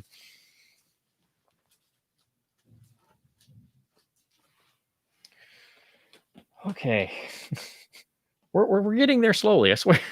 So, um, so at this point, I think that his film slate started to slow down. He was getting older, and this is the point where he's really transitioning over into character acting in terms of performances. But there are still a few more that where he is playing the lead. This one is another interesting film. I haven't seen it in a while.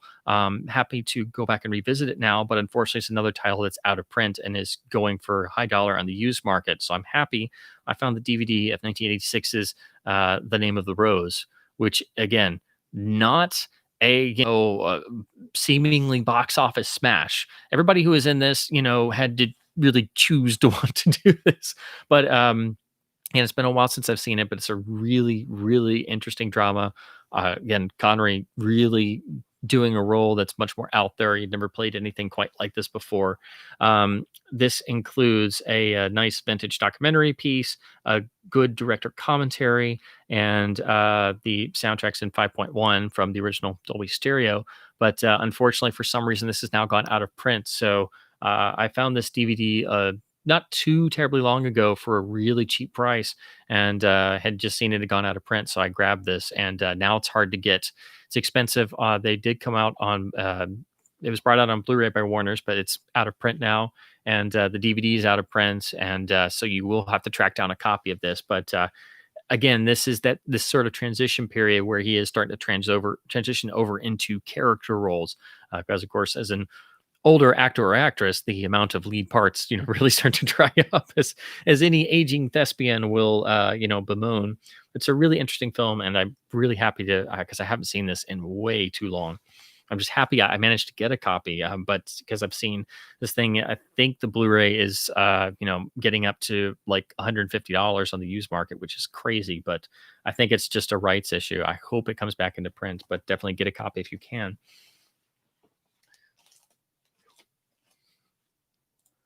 So this whole notion of going into character acting, I think, gets really kind of espoused by this next film, which is, definitely very beloved and very much a cult film, also from 1986, also with the, historical vibe as well.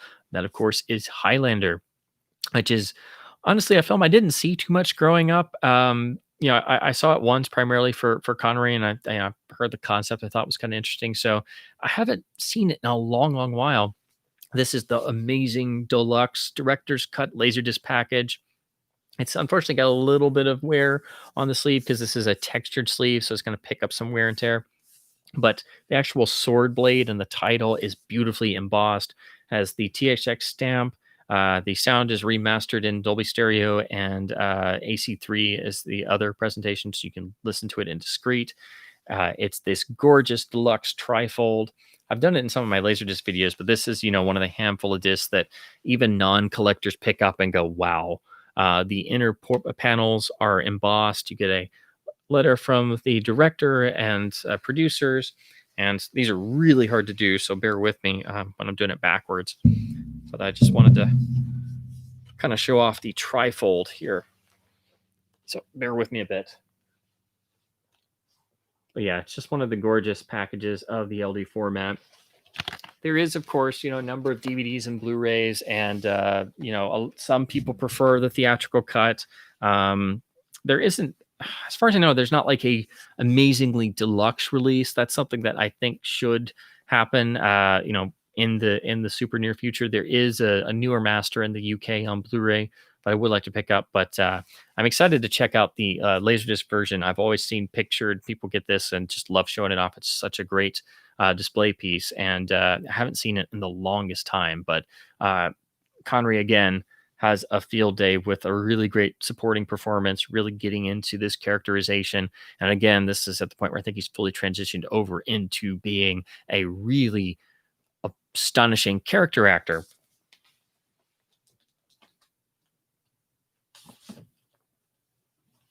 Which, of course, gets magnified in his Oscar-winning role for Brian De Palma's The Untouchables in 1987. Connery is the heart of this film as his character Jimmy Malone.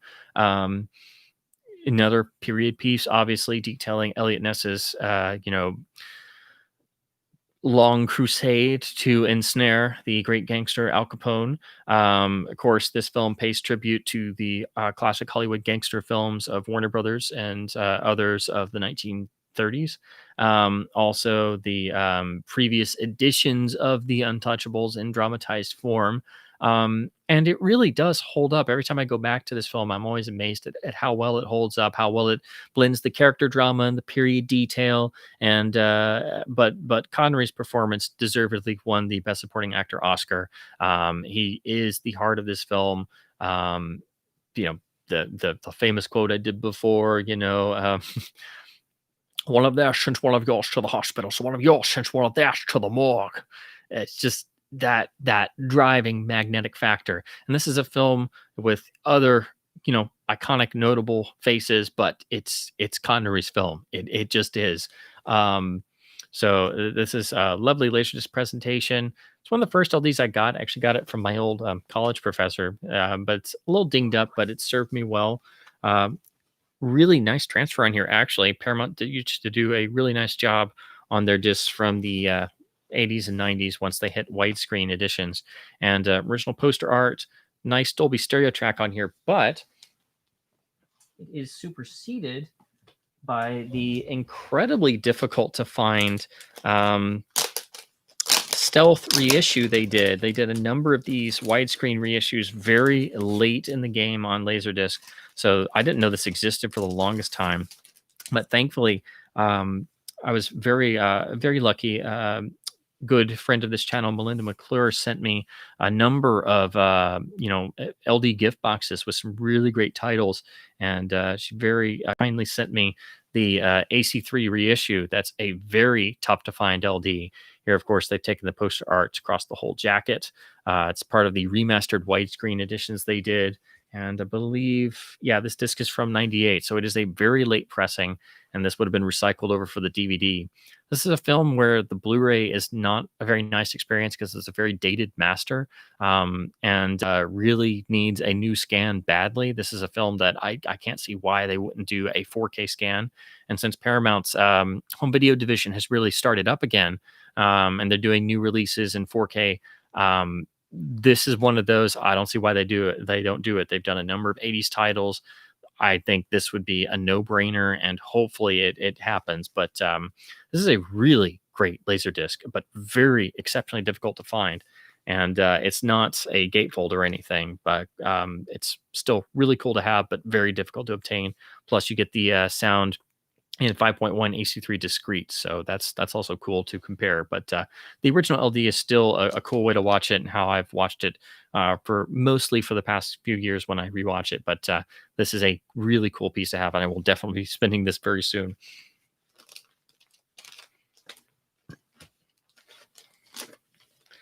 Slowly but surely we get along.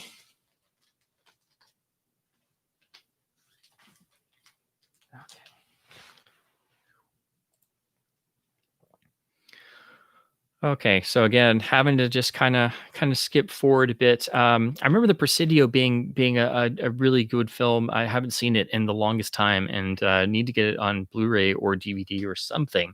But that was the next film he did.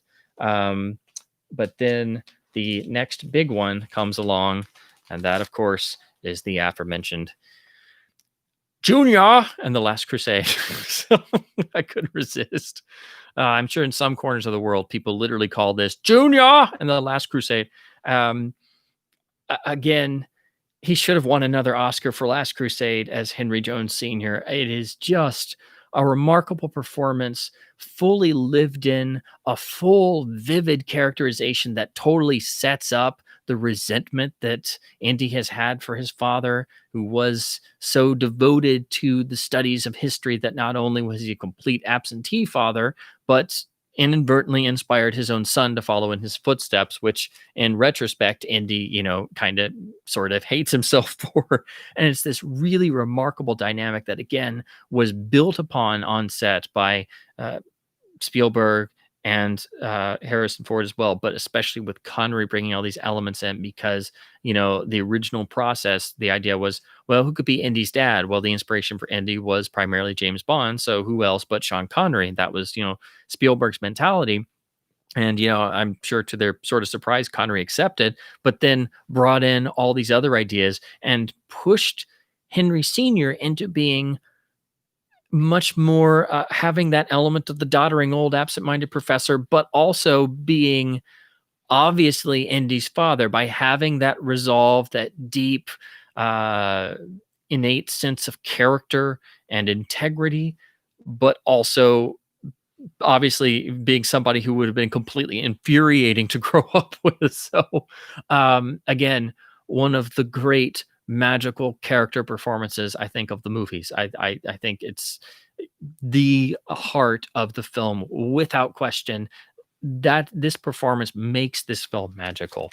I love this film very much, but I think it's a film you can pick holes in. You can recognize where it does have its own certain weaknesses, and it does repeat a lot of stuff that happened in Raiders. But what makes it magic is the father son dynamic, and that's what everybody responds to. And again, it was something that developed over the course of making the film. And I think had they had anybody else other than Connery, I don't think it would have been there, because I don't think anybody else would have brought so much of their own mojo to it, their own, ideas, and really injected themselves into this part with that level of purity, because it's a character part, of the old geezer who's in the side cart. It is what it is on the page. So most people would assume, but Sean didn't do that. And it's a shame he wasn't in Crystal Skull, but it's also good that he wasn't, because it keeps this experience pure. Sorry, Crystal Skull still burns. I admit it, but anyway, um, it's just one of the great character performances. And I mean, my goodness, he's a dream in this film. He makes it magical. He elevates everything else around him, and that's what makes Last Crusade magical. And again, I love it. It is a great film, but I know I kind of pick holes in it because I do think it's the weakest of the original trilogy. But that's just, comparing it to the other two.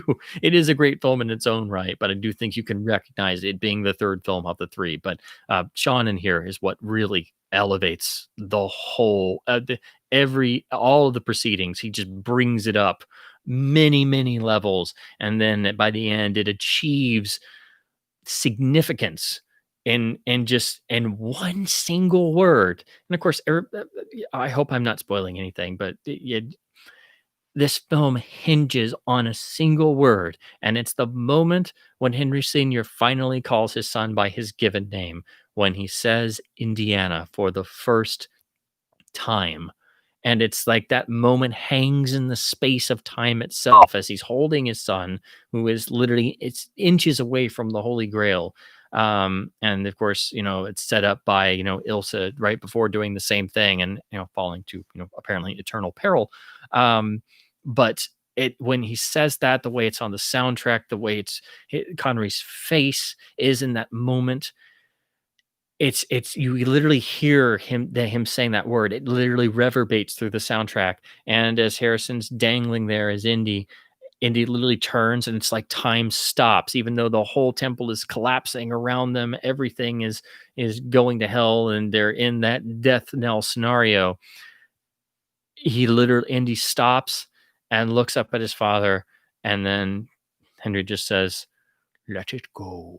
And of course, coming from the man who had spent his entire life searching for the Grail, coming to that level of realization there, hammers it into Indy, and they have that amazing father son moment where time literally stops. The sort of moment that every child wishes they had with a parent and usually does not receive. So yeah, it's magical moments like that that I think Connery helps elevate. But that's where the entire film hinges. That's that magical moment. So yes, that's Last Crusade. This is the Paramount Letterbox Laserdisc. This was the first of the three they finally released in Letterboxd. And while we all live with these pan and scan growing up, you do not want to see these films pan and scanned. They are their scope imagery is all a part of their and part of their collective being. And it's great to see these nice presentations. This being the first they did, it's not as good a transfer as the other two got a couple years later, but it's still a really great solid laserdisc. Has a really nice, powerful Dolby stereo track. This film had really impressive sound design for 1989, being, of course, a Lucasfilm production and having the sonic wizardry of the whole Lucas company behind it. And of course, one of the great key THX films of the THX theater process. But of course, it's on DVD and Blu-ray as well. But it's still really cool to go back to the LD and look at it again. And of course, the Drew Struzan art is just sublime.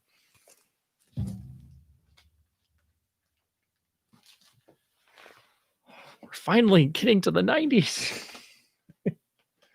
But first, we have to mention his other film of 1989, which I discussed before, which is the very underrated last picture he made with Sid and the Met, the aforementioned Family Business, about a family group of mobsters, but it's three generations where Connery is the patriarch, Dustin Hoffman is the son who sort of resents his father's way of doing things, and Matthew Broderick as the third generation who wants to please his dad, but sort of totally has the idolization of his grandfather and his grandfather's older ways. So in Last Crusade, you have the father-son dynamic. Family Business, you have the grandfather-father-son dynamic, and so you have a triple dynamic. That's a very interesting and a very warm-hearted film, actually, I think, by its end. Of course, is it a great film? No, but it's far better than you remember going back to it.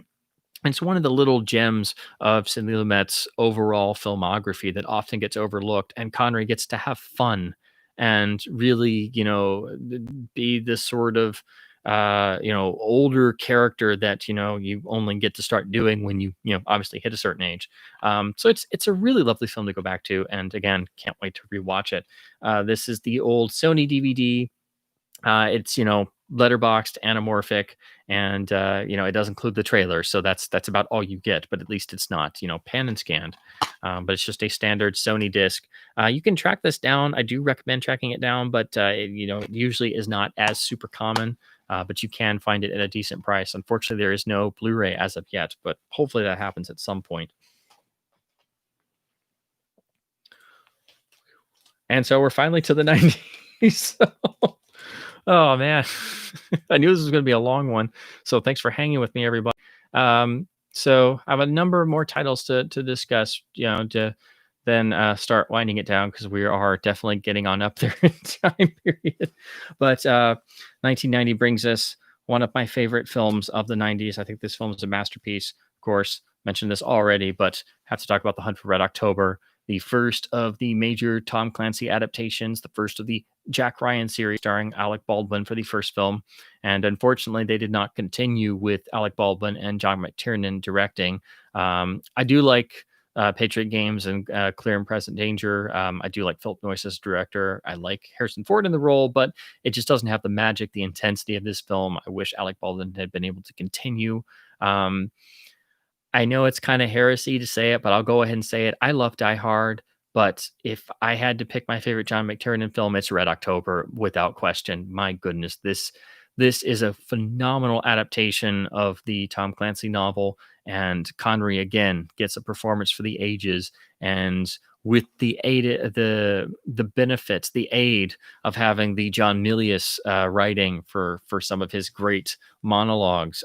This is a beautiful film. It's one of the great suspense thrillers of the 90s. I think it's one of the best films of the 90s. I think this is a great film. There's not a bad moment, a bad scene, a bad line. It's one of the few films you can go back to from, the past 30 years and go, this is a great film.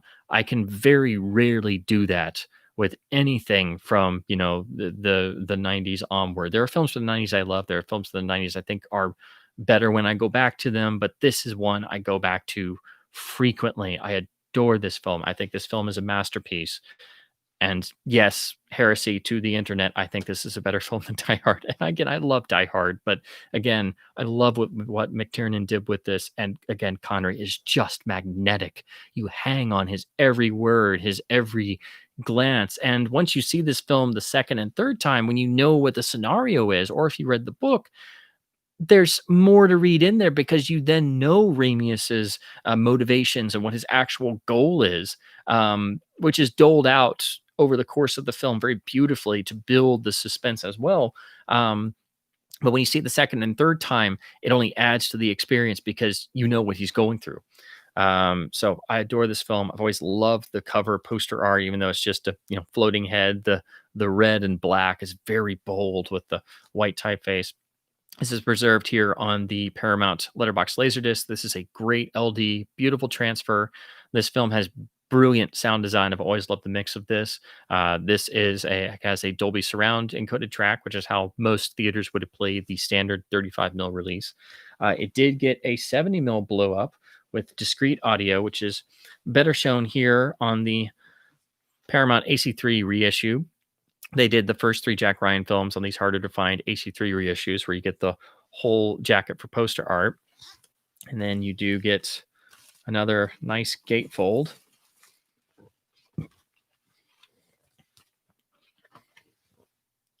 Nice liner notes. And then your chapter breaks.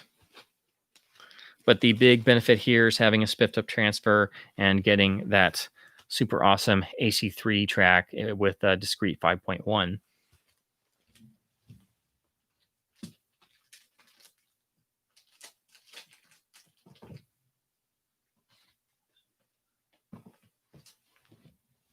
Go.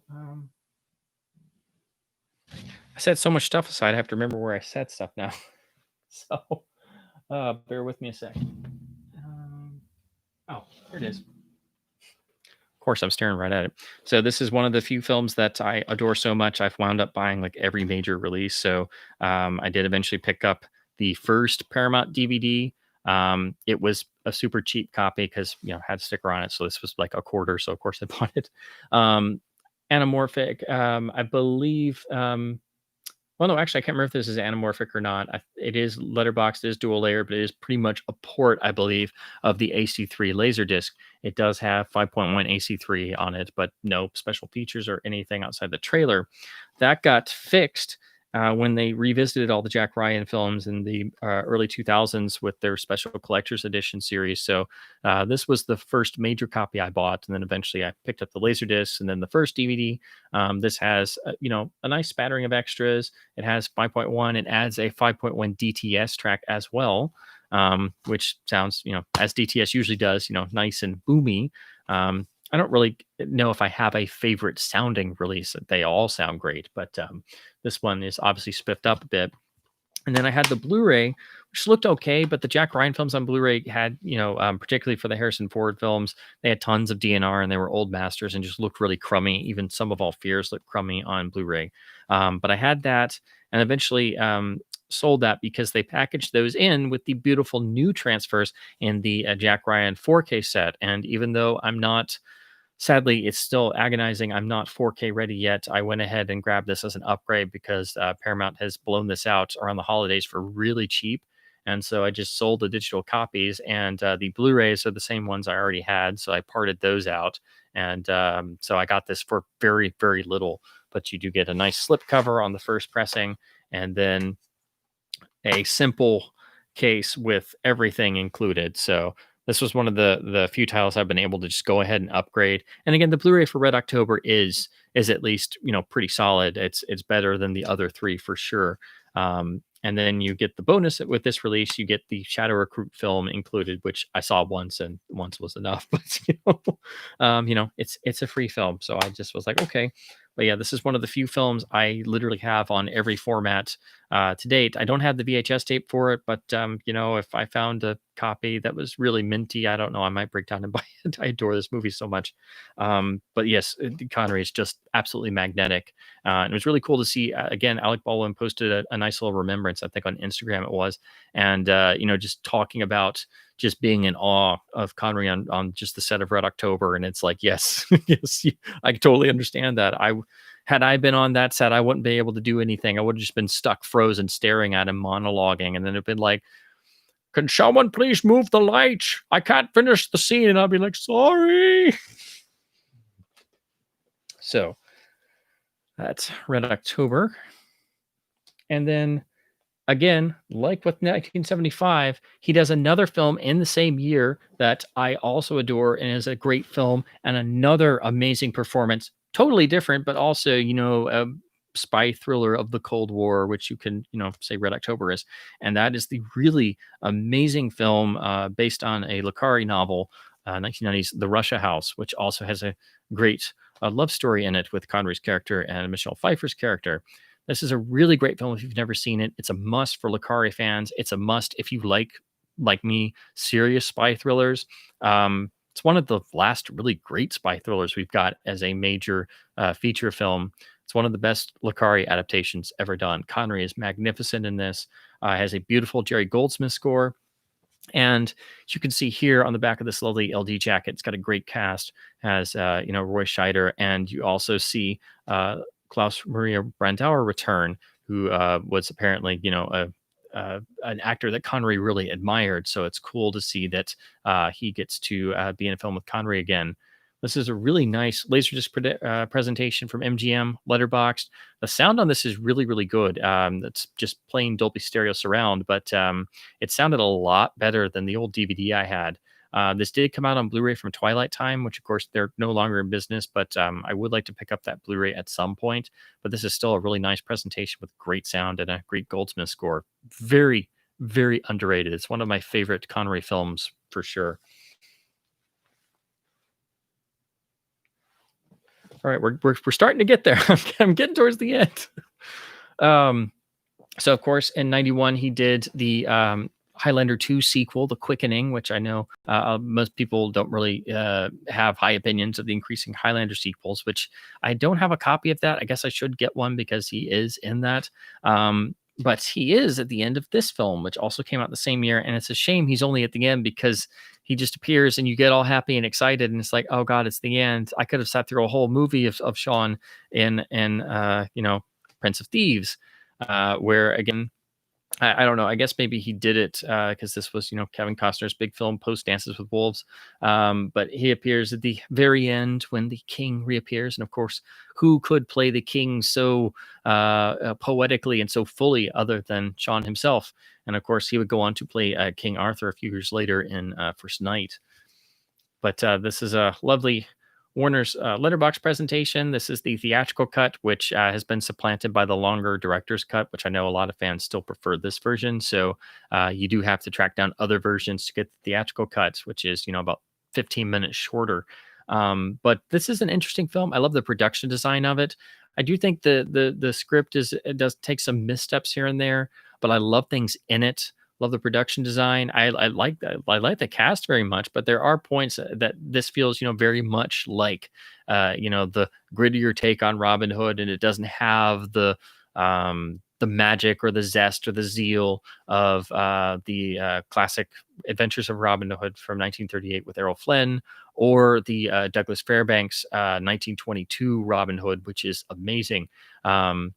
This though, it tries, and I do appreciate it for that. I think this is a a very fully realized production in terms of getting the world of Robin Hood and making it feel more lived in and more realistic and more gritty. I like that it starts in the Crusades and such, like the Doug Fairbanks Robin Hood did, which is much more accurate to the source material. But yeah, it's a problematic film, but I do enjoy rewatching it, and I love when Connery pops up at the end, and it's like, why couldn't he have been in the whole film, please? But anyway, just a wonderful cameo to end this film. All right, so next up, again, I think because he liked working with people again when it went well, so he reunites with John McTiernan on the 1992 film Medicine Man, which I have not seen in ages.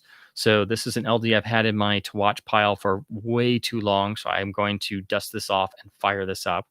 This is a lovely letterbox copy. It's Hollywood Pictures, so this is a Disney disc in disguise. So it's one of the few other Connery films that's technically a Disney film. It's just a standard presentation, no extras. This is on DVD, but I don't think it's got a Blu-ray anywhere, and it's just Dolby Surround. This doesn't have AC3 or anything because it predates that. Okay. And then next, this is, I know I've seen this a long time ago. It's been in my to watch pile too long again. It was just a really cheap copy on LD of his 1993 picture, A Good Man in Africa. This is, it's much more a classical style of, I don't know, maybe comedy of manners. It's sort of that kind of feel. And you have this great cast. It's also, a period, well, not exactly a period picture of sorts, but it does have a different setting. Again, I can't remember. I do believe I've seen this at some point, or at least I saw part of it on cable when I was growing up. But I remember something about Connery in Africa, so I must have seen part of this at some point. It's just been in my to watch pile for ages. It's a lovely Universal movie release, movie only, no extras or anything. It is an extra rental copy, so it does have the stickers, but it's otherwise in good shape. And it was just a super cheap local find that, again, has just been in my to watch pile for far too long. So I know it's kind of morbid doing the big rewatch, but yeah, I have the whole pile started. And then 1993 also brought the really interesting picture based on the Michael Crichton novel Rising Sun, paired with Wesley Snipes, and they have an interesting dynamic in this. I haven't rewatched this in a long time, but I remember liking Connery in it very much. And of course, it's dealing with the tensions of the sort of fears that arose with the Japanese business takeover of a lot of American corporations. And I've meant to read Crichton's novel. I just haven't read it yet. But it's also interesting. This was directed by Philip Kaufman, who made a lot of interesting, very intelligent pictures in the 70s. Probably most well known now for his remake of Invasion of the Body Snatchers. But I always thought the look of this film was very interesting. I thought the photography was very vivid, a lot of bold, vivid colors, even though it is rather claustrophobic because a significant portion of it takes place in a really fancy, modernized high-rise building. This is a Fox letterbox laserdisc, kind of a fancier cover because it's all tucked up here, and it does have the THX stamp. Just has a Dolby Surround track. I do have this on Blu-ray. I just forgot to pull it. It's a pretty solid catalog Blu-ray you can pick up for pretty cheap. But like any Fox disc, you might want to get it before it goes out of print because since the Disney buyout of the studio, a lot of Fox titles, there's been a danger of them, going out of print. So then 1995 brings two films. The first is Just Cause, which I believe, if I'm remembering correctly, pairs him with Lawrence Fishburne. And again, it's one of those films I saw many, many years ago. I know I've seen it, but I can't remember much about it. It's pretty common on Laserdisc and DVD. I've seen it before. I just have not picked it up, and I wish I had now. But the DVD does have AC3, I believe, where the Laserdisc doesn't. And then the other film, which I actually remember I saw in the theater in 95, was First Night, which was kind of like Prince of Thieves. It's playing with the King Arthur legend, but it's about the love triangle that is built up between Arthur, Guinevere, and the knight Lancelot, played by Richard Gere. So I know it definitely is much more of the much more of a romance drama as opposed to literally doing Arthurian legend. But it's been a long while since I've seen it. But I remember Connery was great, and I remember liking it enough. And I know I was a kid when we saw it in the theater, but I remember we saw it in the theater because I remember vividly for some reason. I remember seeing First Night when I was like 5. I don't know why. Um, and then seeing it on cable a few times in the years afterwards. It is on Laserdisc, but unfortunately, it's a notorious rotter, so it's probably best to avoid that disc because chances are it will not play at all. Then it's on DVD, and then Sony did a Blu-ray, but it's one of their titles. Again, it's harder to find, and usually it's like 15 or $20 for some reason. But I would like to pick that up because I really want to see it again. And then 96 brings two titles most people are going to be very, very fond and aware of. So first, he again going back to the notion of him becoming one of the best character actors around, he performs the voice and, well, not just the voice, but the whole performance of the CGI dragon Draco in 1996's Dragonheart, which again is a film I saw in the theater as a kid. I remember seeing this, and I've seen it a few times since. It's been actually a very long while since the last time I saw it. But again, it's a film that tries to combine historical period piece and fantasy elements, and it works in places. It definitely has its issues, but it's of course interesting to see the early attempts at doing a fully realized CGI character. Obviously it's going to be very ropey looking at it with 2020 eyes, but I remember the soundtrack of this film, the sound mix design being very, very well done, very intricate. Unfortunately, I just have right now this is the standard Universal Laserdisc, which gorgeous jacket, but like they did with a lot of titles, no 5.1, just Pro Logic surround only, because Universal was strictly DTS at this point.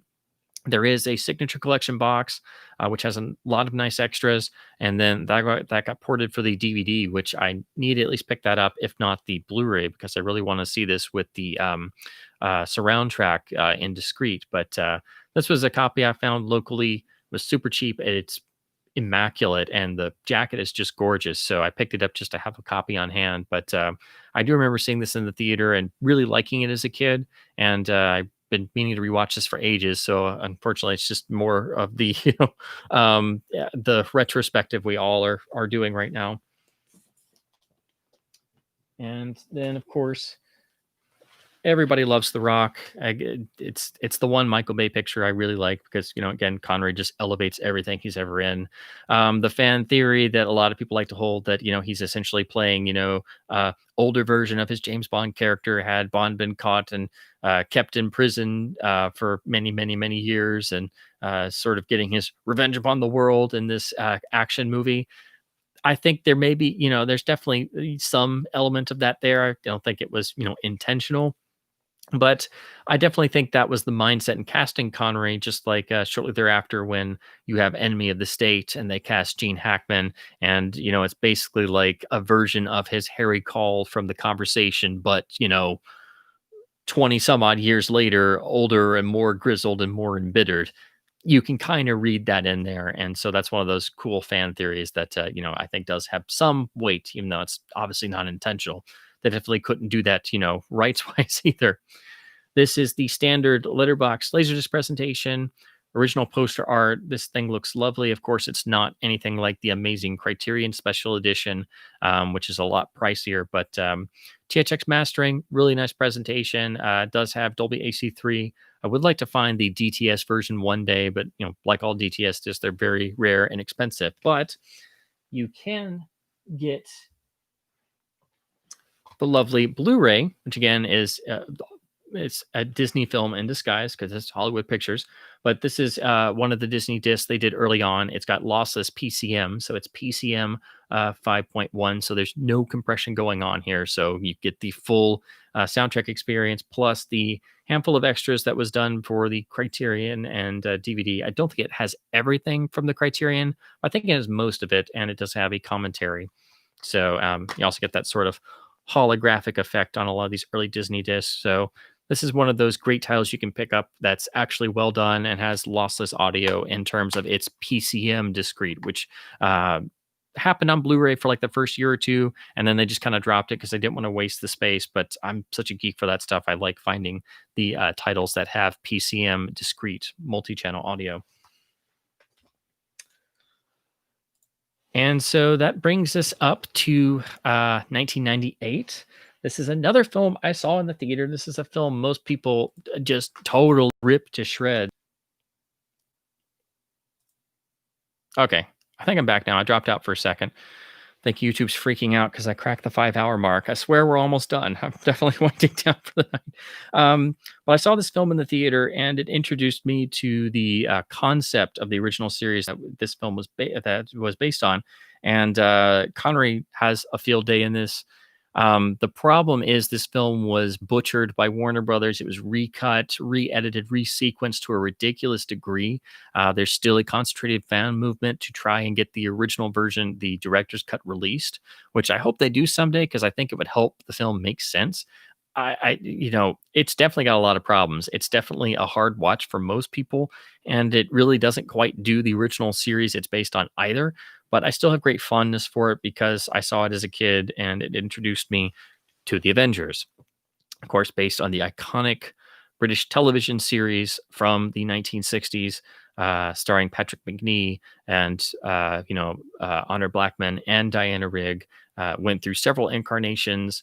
That's one of my favorite television shows of all time. And this film introduced me to the concept, which I then started to be able to catch on random TV reruns. But it's a very, very niche cult thing here in the US. Unfortunately, the classic Avengers are not properly known here, where they're icons in the UK. So this film came out, and again, most people here in the States had no clue what this was.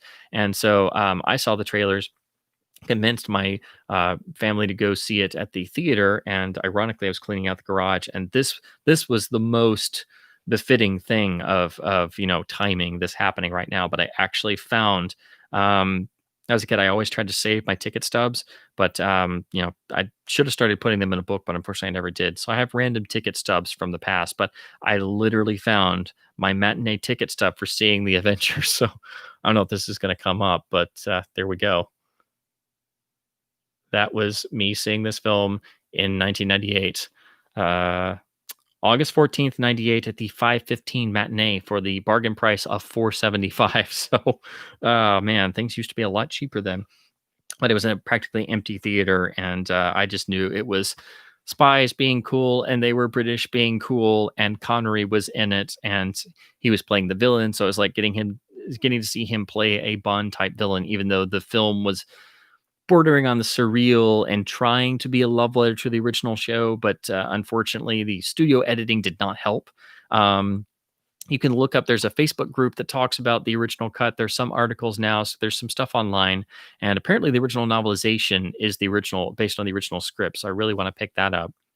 But Connery has a lot of fun in this. It's just unfortunate this film was really a misfire in a number of ways. But I still have a certain fondness for it, and I admit to watching this every once in a while. It does have interesting moments in it. No other film has the villain boardroom with the lecturing villain, where every single person is costumed in a giant oversized neon teddy bear suit. This film has that, and Connery is in a giant neon teddy bear suit and does the whole Spectre boardroom thing. So that alone is worth your, price of admission. So he has fun with this. But again, the film was so heavily edited, it did not help. But yeah, I know a lot of people hate this film. A lot of people say it's one of the worst films ever made. But if you can see what it's going for, it's not the worst thing in the world. This is the original Warner Snapper Case DVD, which I bought years ago. I believe it's a port of the Laserdisc, which is a super late release and very rare, but I've just never been able to get a good copy of it. And you see they're trying to recreate the classic Steed and Peel imagery, but it does it to certain degrees. But I was shocked when Warner's just dumped out a Blu-ray copy a number of years ago. And I'm almost convinced they did it because the Avengers was coming out and they knew people would accidentally buy this and expect the Marvel Avengers. And then this has gone out of print. So now I'm glad I got it because this came out in 2014 and it's already out of print and fetching a nice amount on the used market. So if you want the 98 Avengers on Blu-ray, you will now have to pay through the nose for it to save the world in style in HD. Transfer is quite nice. I'm just amazed it's ever got a Blu-ray, but I wish they would have released the director's cut. This would have been the time to do it, but they've never done it. So I don't know. Maybe we can convince somebody at Warner Archive, but it's going to be hard because everybody thinks of this and either has no idea what it is, or they think of Marvel's Avengers, or they like barf in their mouth. But yeah, again, I have a lot of nostalgia for it. Um, but yeah, I still get mad when people just think of Marvel's Avengers, because to me, you say the Avengers, I'm like, Mrs. Peel, we're needed. I think Marvel's Avengers are the Pretenders. They are, and not to link them with the amazing iconic band, the Pretenders, but yeah, I like you say the Avengers. I think Steed and Peel or Steed and Gale. Yeah, Iron Man, no way. Yeah, no, John Steed can take Iron Man any day of the week, no contest. The real Avengers are, at least semi-represented in the 98 film. And again, Connery does have fun. But it's a weird experience because it was really butchered by Warner Brothers. Okay, we're almost done. Got two more things to really discuss outside of the last films. So, of course, 1999 brings a really interesting, really fun drama caper film, romance film, which is, of course, Entrapment from 1999 with Catherine Zeta-Jones. And I have here in this lovely triple feature set of some really fun titles from the 90s. But Entrapment is a really great late career Connery performance, one of his last films, in the last three that he did. And it's a fun film to go back to. I remember enjoying it. I do believe we saw it in the theater. So I saw this as a kid. Then I think we rented it later. But yeah, he's really engaged and really it's a really fun film to go back to. Iconic mostly for the laser room sequences and the training montages. And I remember as a kid, I don't know, this may have been the start of me doing my bad Connery impression along with quoting the Bond films incessantly. But it'd be like, you've got to call into the lasers better, when I'd had to like sneak through a room or like try to reach for something. It's like, you've got to crawl under them, get under the lasers, otherwise they'll go off and we'll be arrested, damn it. But yeah, this will be another one that I haven't seen in a while. It'll be great to spin up again and do a nice revisit. And then after that, you pretty much just have two more features, which are, of course, the interesting drama Finding Forrester, which, again, I remember renting. And it's a character drama. Connery's excellent in it, but it's very, atypical. And I really need to get a copy of it. I don't think it's on Blu-ray. I think it's just DVD only, but I don't have a copy of it. And then, of course, the last film being the rather infamous League of Extraordinary Gentlemen, which did not turn out very well. And I'll admit, I've never been able to stomach sitting through all of it. I've seen pieces of it, and Connery is great, but it's just never been something that I wanted to sit down and watch because I knew it didn't turn out well and I'd seen pieces of. But I think Connery was entranced by the concept of the original Alan Moore story and the notion of great characters of literary fiction actually being real and sort of having a united team of sorts to defeat nefarious things that would, threaten the world at large. And I mean, he's incredibly imposing on screen, even at his advanced age in 2003. And he's playing Alan Quatermain, one of the great adventure characters of all time from Haggard's King Solomon's Mines. And you can see why he was attracted to it. You can see how it could have been a good film, but it just, you read about the production, and Connery became so dissatisfied. That's, really when he was like, I should just retire, damn it. I'm tired of this crap. Why am I putting up with this? Which is a shame for those of us in the audience, because, all of us wanted to see him go out with something really great. But I am kind of excited to finally go in and see the whole thing, because I've seen clips of it, and he always is great, but the film around him just does not work. But I'm finally gonna go through it 100% start to finish and go from there. So that was the last feature that he did. But there is one more thing I want to discuss that was very important for me, because it was an astonishing announcement. and I totally freaked and waited and counted down the days until this was released. I did not even have a PlayStation 2 for this. This was the game I bought my PlayStation 2 for, and I know I was late to the game because it came out in 2005. So I got a PS2 at the end of its life cycle when they had made the slim versions, but I had to be able to play this game.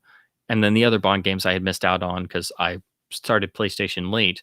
But they announced this and I freaked and I went to the store day of release at a Best Buy, and I was surprised. I was like, why is there no line of people waiting for this game to be released? Because today is the day of release. And I would think that the store would have a line out the door of people camping out for this game. Where's the line? And they were like, there is no line. What are you talking about? But I'm like, but today is the release of EA's From Russia with Love starring Sean Connery for PlayStation 2.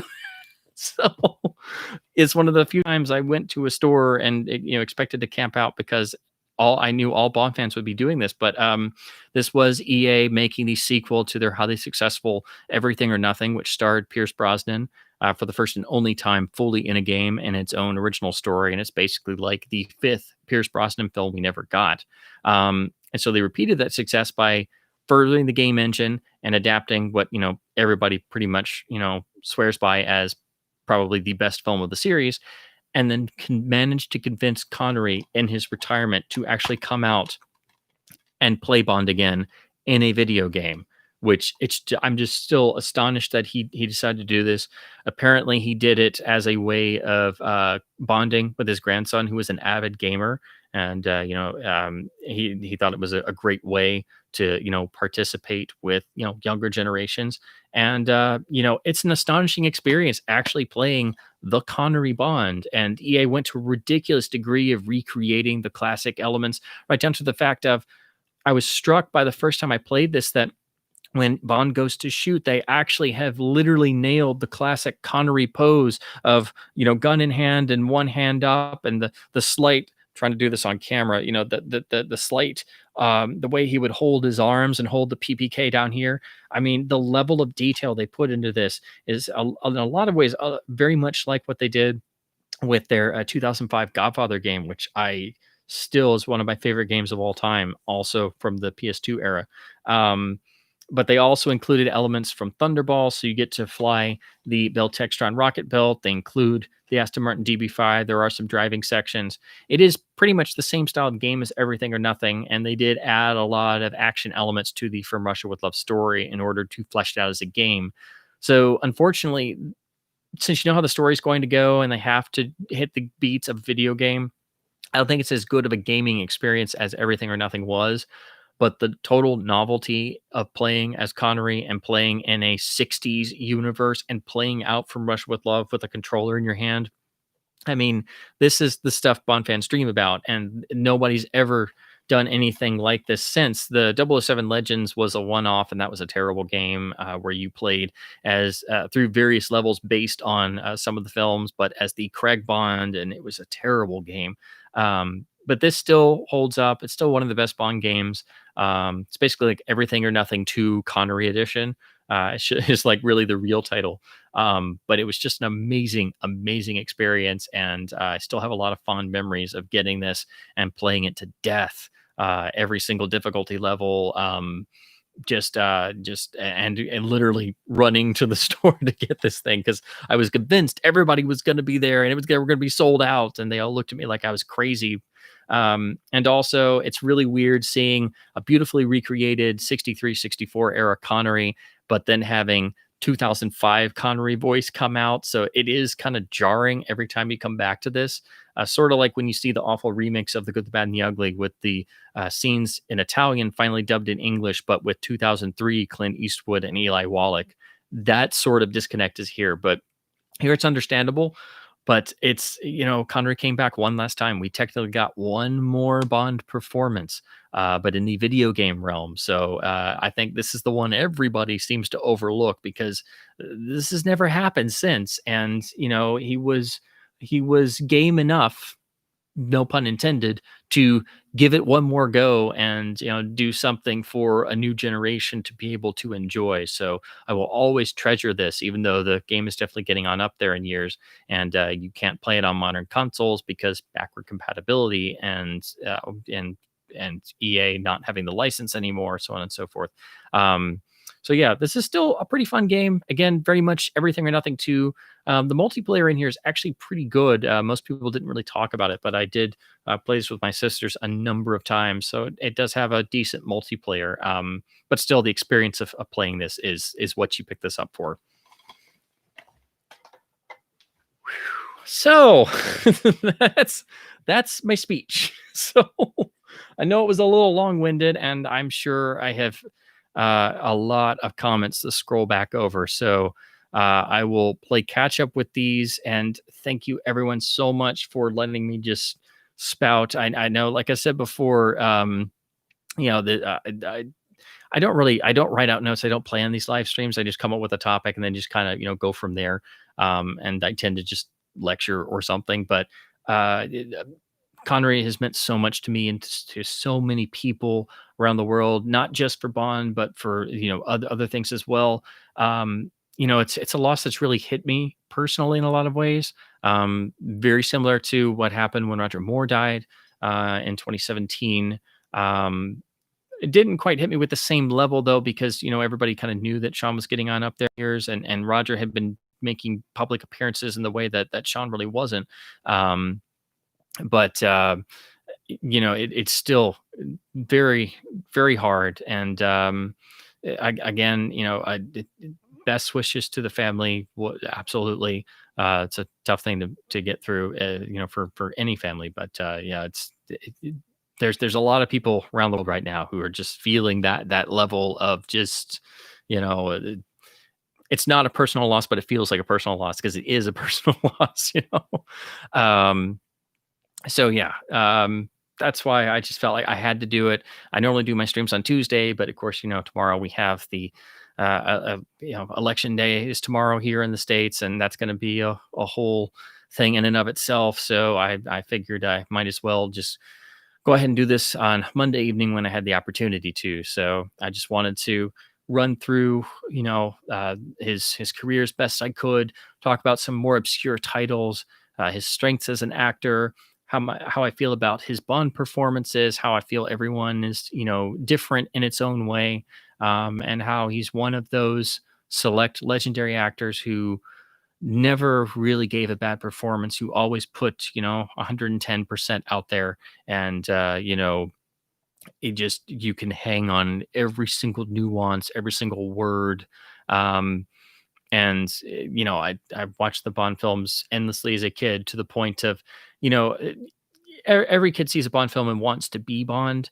But I quickly kind of got over that, and because I realized I never could be.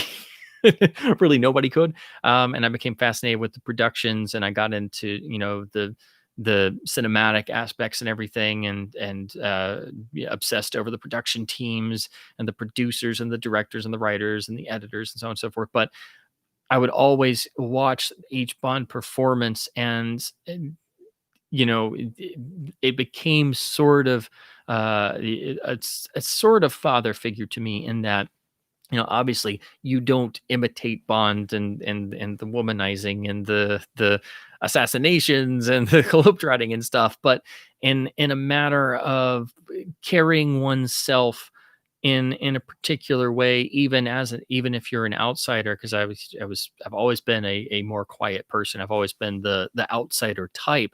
But being able to have that sort of figure where, you had the lone outsider character who had such a sense of self, and an intelligence, not just about themselves, but about the world at large surrounding them. They were participatory instead of, having things happen to them. That was such an important thing for me growing up, to have this figure interpreted by different people, of course, over a great period of time. But that's what I latched onto for Bond. That's why Bond has always been the central, the father figure in fiction for me.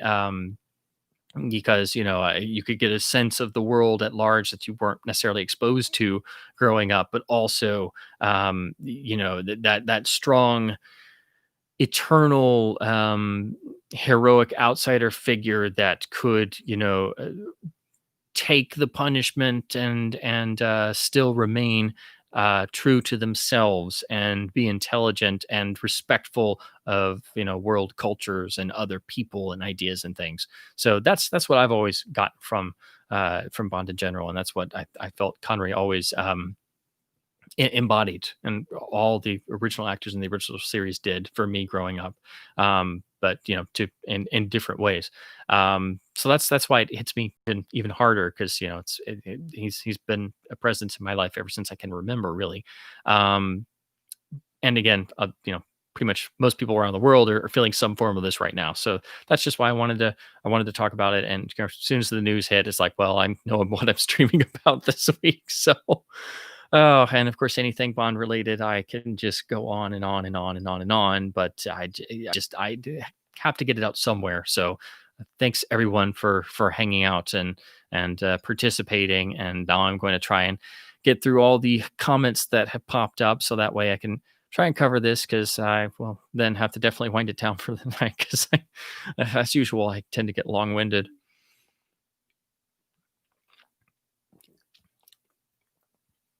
Let's see. Oh, Pete popped up. Hello, sir. Sorry I missed your entrance. Um, yeah, I couldn't really believe the news either. Like, again, it wasn't as shocking as it was when Roger Moore passed away, but it- you know, 90 years old is not a bad run. That's for sure. And of course, he did have his own island in the Bahamas, so it wasn't a bad retirement, I don't think. So, as others have said, I'm sure there's a great a golf course up there in the sky somewhere, because of course he got the golfing bug on Goldfinger, and it became a key passion of his. Um, Best performances Bond, probably say From Rush with Love, perfecting the mix of charismatic and tough. Yeah. Um, I, it's tough not to bring up the what Tom Mankiewicz said. How it was, you had to write for Connery and you had to write for Roger totally differently. But there's this great quote that Tom Mankiewicz always had, and he would say, um, you could have Bond and a beautiful girl sitting at a table, and with if you're writing for Sean, you could have him reach over as if to whisper in her ear some soft nothings, or kiss her, and then underneath the table have him stab her with the steak knife, and because she was like a double agent or something or whatever, and then lean back and nonchalantly turn to the waiter and be like, waiter, I have nothing to cut my meat with. And you could do that with Sean, and the audience would love it, because he had that darkness in him. But with Roger, you could never do that, because that would be considered maybe too mean or too much. You could do the same, you could achieve the same results, but it would be done differently. Roger would more likely, in his characterization, charm her into bed and get information out of her, or she would be dispatched of in some other way. But I thought that was a great way of putting it, because it encapsulates that sort of animal magnetism and darkness that Sean had, in Bond and in other roles when it called for it. But also, he just had that magical charm in the eyes. Even even in just photographs or interviews, when he's really engaged in something, he's just talking about something. You just always got that sense, and I always loved the stills where he's goofing around, like the when he does handstands on the beach, or in between takes on Doctor No, or I've always loved the shot, the candid from Diamonds Are Forever, where he's reposing outside of Slumber Inc., like right below the sign. So it's like he's dead already. He's rising again or something. It's a very morbid photo. Um, oh, Inboard's got has the Criterion Doctor No and the Connery collection. Excellent. Yeah, Bond on LD is still a wonderful experience, and I don't think there's a better sounding release. I think they still sound best on Laserdisc. Um, Brian says, still enjoyed Never Say Never Again. For the sheer fact Connery returns, he still looked good, even though it was a remake. Yeah, amazing how good he looks. course, he did have a $52,000 hairpiece for that film, which I think was a record breaker at that point. But yeah, he carries himself remarkably well. The fight scenes work, the underwater scenes work. So yeah, I mean, he still had it. And just think, a few years later, he's playing Henry Senior, and he's able to do that and physically do a completely different part, and in the same decade. It's not an easy thing to pull off, but that was a big thing. Could he pull that off and never say never again at his age and being away from the role that long? But that fits in with the notion of it being the older Bond, which I know is a very attractive prospect for Sean to actually be able to play something new. Um, oh, good. I answered some questions while speaking. Awesome. Yeah, hardcore Doctor No Flex. Yes. Uh, oh, Mike's gonna watch his Criterion Bonds this week with the commentaries. Yes, they're wonderful. Those commentaries are gold. I mean, I am such a hero worshiper of Terrence Young and Guy Hamilton and Peter Hunt and Ken Adam and Ted Bohr and the entire original team, and hearing straight from their mouths. I mean, my God, the first time I heard those tracks, it was like I died and gone to heaven, because it was the one-on-one sit downs I'd never gotten. I mean, getting to hear Richard Maybaum, my God, oh God, oh, most people talk about the Bond series and growing up and hero worshiping the actors. Well, I didn't just hero worship the actors. I hero worship the entire freaking production team. I knew the Broccoli Saltzman partnership name, was like one of the, you could see it, produced by Albert R. Broccoli and Harry Saltzman, to this day, makes the hairs on the back of my neck stand up. But I still, to this day, I hero worship all of them. But getting to hear them, in obviously in audio form, but literally talking about the films off the cuff, completely upfront. It's just, oh my God. I still listen to them over and over and over again. And the official commentaries are great. They even reuse, I think, some portions of those, but they're edited and cleaned up and stuff. And there's nothing like ostensibly really terrible in the Criterion commentaries that they're banned for being salacious or anything. It was just Cubby Broccoli was like, wait, people do what? What's this audio commentary thing? Because it was a new format at the time Criterion had pretty much invented. And then he was like, well, I mean, it's not bad, but it also, we try to just act like everything was always 100% okay. We don't like to go into the production back histories at that point in time. So that he basically was like, it was sort of like a request to have Criterion just remove the commentaries. But that added to the urban legend of the banned Criterion Bonds. But it's amazing that it happened. And of course, those people are long since no longer with us. Terrence Young died in 1994, and then Richard Maybaum died literally right after doing those commentaries. So that was, as far as I know, practically the last thing he ever did. And then Peter Hunt died, I believe, in 2001 or 2002. So I'm still decimated that I never met any of them. And then Guy Hamilton died not too long ago. I was gutted over his death too. I mean, yeah, and it's been a terrible year for Bond fans. We've had so many deaths. It's just been like, even just I think in the past week it was announced that even Lon Stratton, who played Strutter in Live and Let Die, passed away. And then, of course, Margaret Nolan, who played Dink and the Golden Girl of the titles and Goldfinger, passed away. And then, of course, Dame Diana passed away, and Honor Blackman passed away. It's like, gosh, 2020 sucks. So yeah. Oh gosh, Import had an ear infection. Sorry to hear that. I hope it gets better. That's a terrible thing to have happen. It's always definitely not fun to go through. Yes, Gert Frobe pops up in Longest Day. Yes. Oh, Brian has the CBS Fox Goldfinger with Bond on the laser table. I have the VHS tape of that, which has the same cover. So yeah, I didn't pull everything. If I had, this live stream would have been twice as long. So yeah, I still like going back to Longest Day every once in a while, but yeah, it's definitely so big and long. It's not what you pull off the shelf like all the time, but I do need to rewatch it.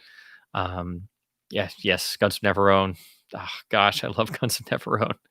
And yeah, I love Guns Never Own too because David Niven has the darker role, and he was many people's Fleming especially, wanted him to play Bond, and he did play Bond of sorts in the 67 Casino Royale, but I always like to picture that what if, scenario of David Niven doing a serious Bond. And I think Guns of Navarone shows certain lights of Niven, and you can see it. You really can. I think Niven, I adore him to death. I think he's another one of the great actors and horrendously undervalued as an actor. I mean, he could do so much. And yeah, I could actually picture him as Bond in a serious adaptation. I really do. Of course, he was a bit older at the time in the early '60s, but even in Guns of Navarone, the darker moments, I do think you can picture it in a way. Um, Yeah, I mean, yeah, Guns of Navarone it is a little bit talky in spots. It does have some preachy moments, as most films do of that era. So yeah, that the one that always gets me is the in towards the finale when the young member of the team basically is like, I'm gonna take all these guys on myself. I'm just gonna walk blandly into machine gun fire. It's like, okay, that's too preachy for its own good. It's like, oh, I get it, but that's just a little silly. Um, but yeah, I do think it's one of the first films to have that sort of cynicism in an action picture, because I mean it really does. It's a very cynical film. It's very dark at its core, which was rather uncommon, especially for '61. So I think some of that does rub off on Doctor No in that way.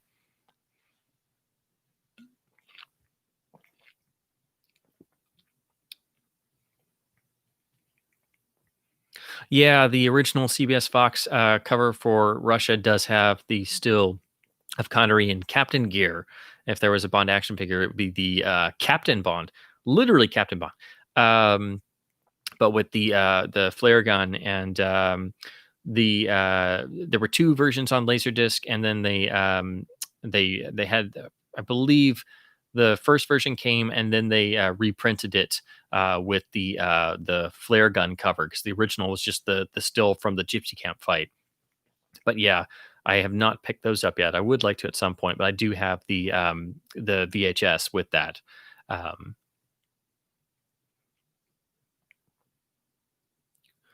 Wolf has two of the Thunderball editions. But since they're my two regular, okay. Um, let's see. Oh wait. Oh, you're saying. Oh my goodness. So Wolf, you actually have two of the four Thunderball door posters. That's amazing.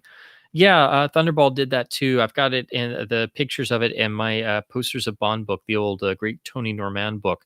But yeah, they did four, and it was pretty much Bond on the fourth in with the scuba flippers and stuff, and then the other three were the three main ladies of the film. So that's amazing, because I know those things are incredibly rare by this day and age. That's fantastic. The only I do have uh, I have poster materials for Die Another Day and Tomorrow Never Dies, like actual non-reprint original stuff. Um, of course, Bond posters are very collectible, so they're very valuable. I came close. I almost got a Goldfinger US one sheet once, but that was in really nice shape, but it was just way too pricey for me. It just got priced out of my range. But the one I do have, yeah, I do have the half sheet variant Spy Who Loved Me, which has a little bit more of the Bob Peak artwork on the left side. So it's got a little bit more of the submarine, and it's got a box painting of Wet Nelly and everything. So that's the only vintage Bond poster that I have that's pre '90s. And that's actually quite uncommon. I didn't even know about it until I stumbled across it. But it's one of the horizontal half sheet variants. It's not the British quad, but um, I wish I had it behind me, but anyway, that's the only one that I have that's actually from a more vintage era, and is definitely worth a little bit. It's just quite uncommon.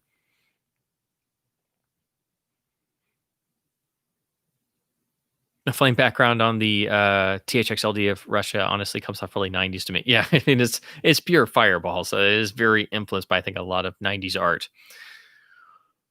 Let's see. Brian says, shocking, positively shocking. Um, Oh, why do you always wear that thing? Oh, Forgive me, I have a slight inferiority complex. Where was I? Oh, yes. I have to back up a little. I have to do that. And of course, one of the best throwaway lines in any movie, blink and you miss it. Um, Congratulations. You've put Mr. Ramirez and his friends out of business. Well, at least you won't be using heroin-flavored bananas to finance revolutions. Don't go back to your hotel, senor. They'll be watching. There's a plane leaving for Miami in an hour, and I'll be on it. But first, I have some unfinished business to attend to. Let's see. Yeah, Goldfinger's basically the Sergeant Pepper in terms of sheer iconic status. Yeah, that's pretty much unquestioned, I think. Um, oh, cool. Wolf was the first saw Goldfinger at the was the first saw at the theater, and only one saw with the entire family. Cool. Yeah, it's a totally different vibe of cool. Yes, that's a good way to put it. Oh man, I would have given anything to see the original release. You know, if I could time travel, that would be one of the things. Stop at every Bond premiere and just hide in the back and look at the original print on day one. I hope to see original prints someday. I've seen various prints of some of them. The only originals I've really seen are I've seen Doctor No, I've seen Thunderball in a vintage print that was a bit scuffed up because, of course, they got reissued a lot and would get worn out by the 60s and late 60s and 70s. Um, and then I've seen one or two others, but unfortunately, I haven't got to see a print of everything. Um,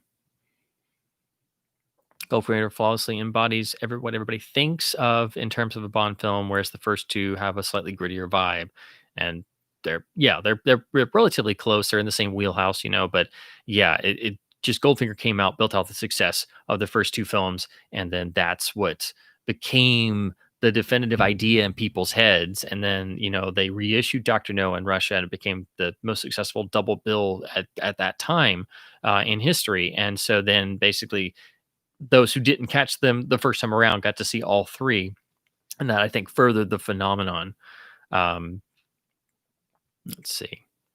Oh gosh, I'm glad you pointed that out, Wolf. I totally forgot. Talking about the genius of Paul Dane's writing, he did the adaptation for Murder on the Orient Express. Thank you. I totally forgot to mention that. That's another reason why that film is so magical. So, his touch is there in Goldfinger. I think that's what gives it that. Helps to give it that iconic status. And then he did the adaptation of Orient Express, which again I think is genius. So, thank you for bringing that up. I totally forgot to mention that.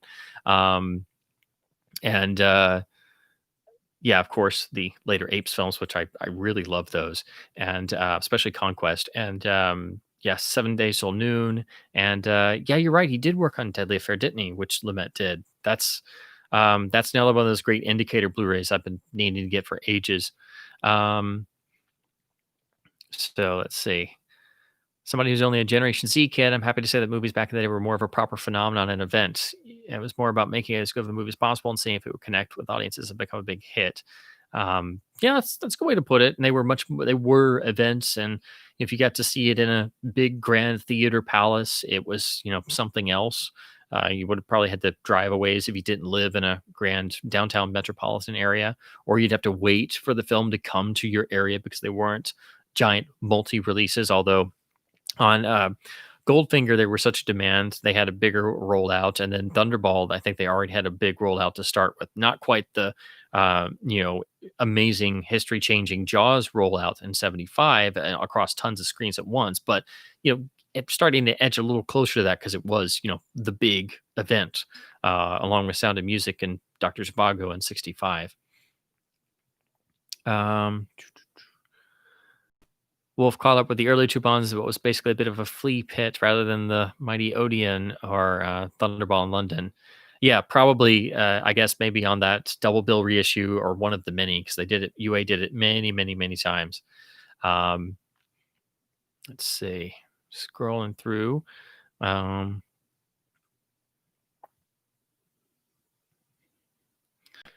Let's see. Yeah, talking about yeah, and then eventually endless remake starting, and or recycling of franchises, and saying this while looking at the Thin Man box set on the shelf.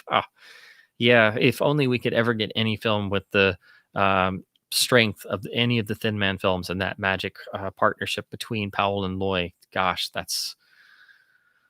I mean, that's probably the best male female relationship on film, period. And of course, I did a whole stream on it because I adore those films.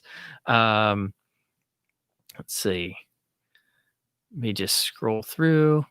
Oh, Ronald jumped in. Hey, man, I missed the beginning. Can you start over? Yeah, well, oh, man, I'm too tired for that. Yeah, this is my day. Yeah. Yeah, I decided I probably should squeeze this in because doing it tomorrow would probably be a bit much with election day and such.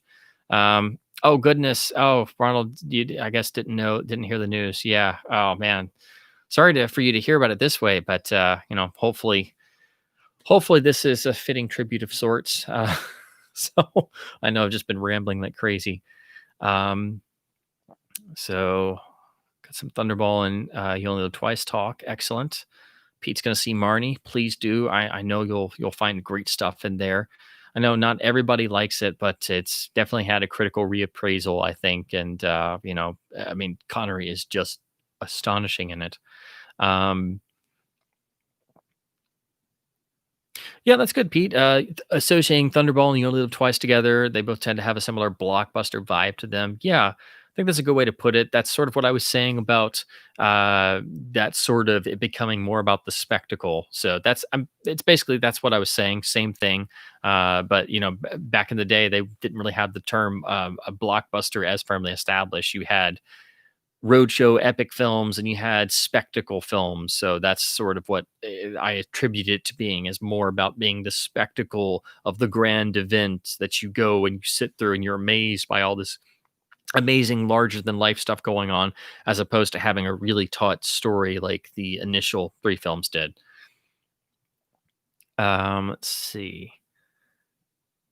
Oh yeah, and the Bell Textron pack, as Ronald points out, yeah, you had about 2 minutes at best, and then it was so hot to the touch. The notion of Bond cramming it into the back of the DB5's trunk and like the next second is just hysterical. Of course, if you look very close, the trunk doesn't fully close because they couldn't close the trunk because the jetpack just stuck out the back. So it's another one of those little things I always love seeing because it's just like, yeah, And of course, as the quip is. No well-dressed man should be without one. He is very practical. Because, of course, it wasn't at all. Yeah, the Thunderball box set does include the incredible world of 007 Special, as Brian points out, which is one of those great vintage TV pieces. Also cool is, of course, the Welcome to Japan, Mr. Bond piece made for You Only Live Twice. That's on the DVDs and Blu-ray. Pete does talk about the 70 mil blow up of Yolt. That's supposedly was done for Japan, but that's still it's like debated. There are certain Bond films that are debated if they got 70 mil blowups. The only one I know that's confirmed is Octopussy in 1983 apparently got 1 or 2, and that's the only one I know of that is like 100% confirmed. Some of the others are listed on the N70 millimeter amazing blow up list, but if you look, they're usually asterisk, or if you read the notes, it's like this is not confirmed, or this is said in one book, but no one saw it that we know of. But yeah, apparently, if You Only Live Twice did have one, it was apparently only in Japan, but it's still a rumor. Yeah, The Hill needs a Blu-ray. Please, Warner Archive 4K scan. We love you, Warner Archive, but that would be a beautiful that would be something totally they should do. Yes, needs Blu-ray, but at least we have a good Laserdisc and DVD. But yeah, it needs Blu-ray, please. The whole cast, yes. Oh gosh, even Harry Andrews, one of the great British character actors, is phenomenal in The Hill. I take it I just missed the Molly Maguires and hopefully Shellaco. It's been a while since I've seen them. I don't have physical copies of them, but I would like to get them. I remember liking Molly Maguires. I remember Shellaco being a bit iffy, but I do want to go back and rewatch them. Yeah, Anderson Tapes is interesting. I do want to get that Indicator Blu-ray just because I love the Indicator label and they're amazing. Tell a lie. It's on Indicator, not Masters of Cinema. Yes. Oh, hello, Duke of Funk. Sorry I didn't see you pop in. Yes, love Diamonds Are Forever. Thank you, fellow Diamonds fan. Charles Gray is an amazing Blofeld. Yes. Oh man. And of course, coming in and playing a totally different role compared to playing Henderson and You Only Live Twice, but just seizing every single moment as Blofeld. It's like, oh man, what do you intend to do with those diamonds? An excellent question, and one that will soon be on the lips of the world. But if I were to tell anyone to you, but if I were to tell anyone, it would be to you first, Mr. Bond. You know that. But it's getting late, and I'm tired, and there's still so much yet left to do, which is probably because I am getting tired. Because this has run quite long, as I tend to do. But I knew this was going to get long, so that's why I started it at 7 a bit early. Yeah. Oh gosh, I'm feeling more quoting. I have to do it. Good morning, gentlemen. I'm with the Acme Pollution Inspection Company. We're cleaning up the world, and we thought this was a suitable starting point. And then, of course, Blofeld's response is, I expected one head of state at the least. Surely you've not come to negotiate, Mr. Bond. Your pitiful little island hasn't even been threatened. Search him from the follicle on his head. No, search him from his shoes to the last follicle on his head, and then bring him to me. So just beautiful stuff. Look what the cat dragged in. Let's see. Whenever I think of John Gavin, I see Peter Ustinov taking him off at a Spartacus read through. It doesn't help. Yeah. He does have the stoic role in Spartacus for sure. Yes. I was born there, on the 3rd floor by my mother's shop for a wedding ring. Lucky for you, it wasn't Van Cleef and Arpels.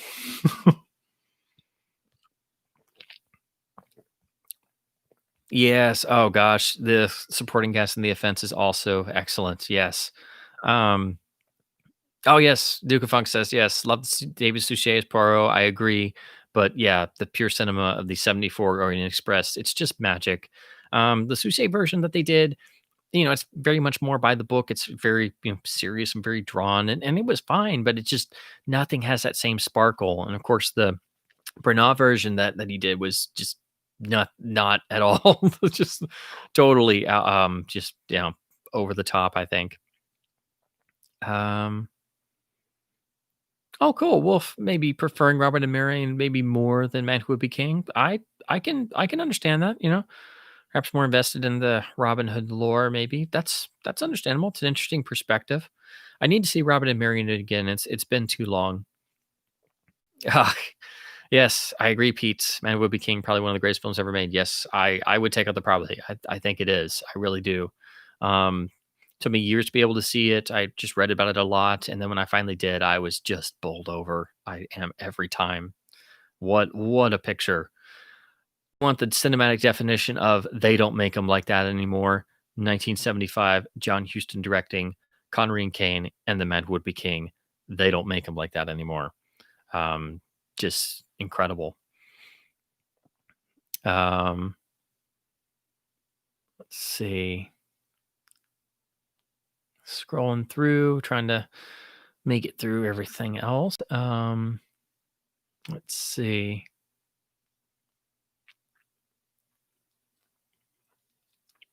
Oh, Wolf talking about like I said before, later, mid to late period Houston, doing some stuff obviously for hire and doing some stuff where his heart really wasn't invested in it. I can understand, people not finding as much in that. But he wasn't alone in that. And, sort of that journeyman or European period, maybe. Oh, Wolf, not a fan of Beat the Devil. Oh, man, I love Beat the Devil. That is a weird, macabre, death-ridden black comedy, almost fourth wall breaking, farcical.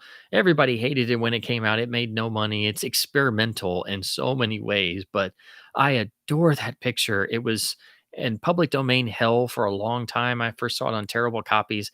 There is a beautiful new Sony restoration that I've really got to pick up on Blu-ray.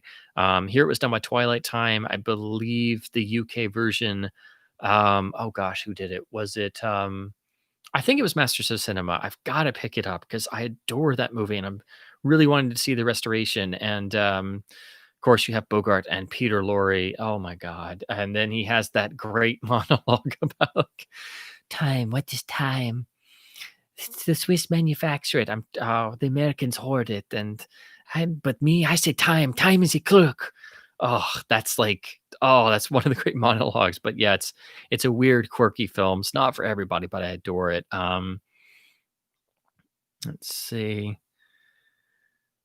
Yeah, Wind in the Lion nowadays, I think most people will maybe react to some of the inherent, uh, usually envisioned as right wing politics that's in a lot of Melia's stuff. But he's also doing it, he's usually doing it from a historical perspective, which, of course, Wind in the Lion is a historical film. And he brought that same stuff to Conan the Barbarian because it's all based in a lot of, classical history and themes and things that have echoed throughout human history. So I think those are core tenets that are very interesting to play around with. So that's another reason why I think it's such an interesting film.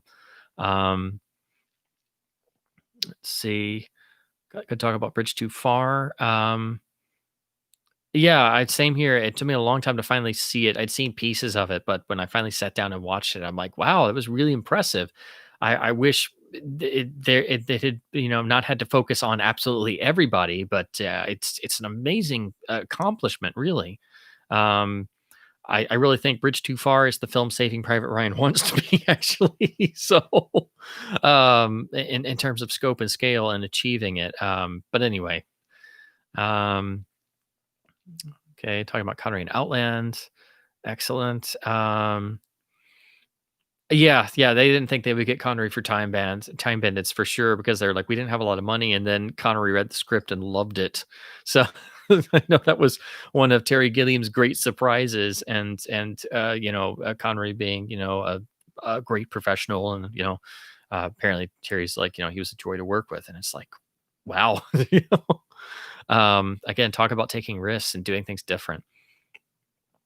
Let's see. Oh, Wolf talking about the good new transfer on Outland. That's great. I've got to pick up that Blu-ray.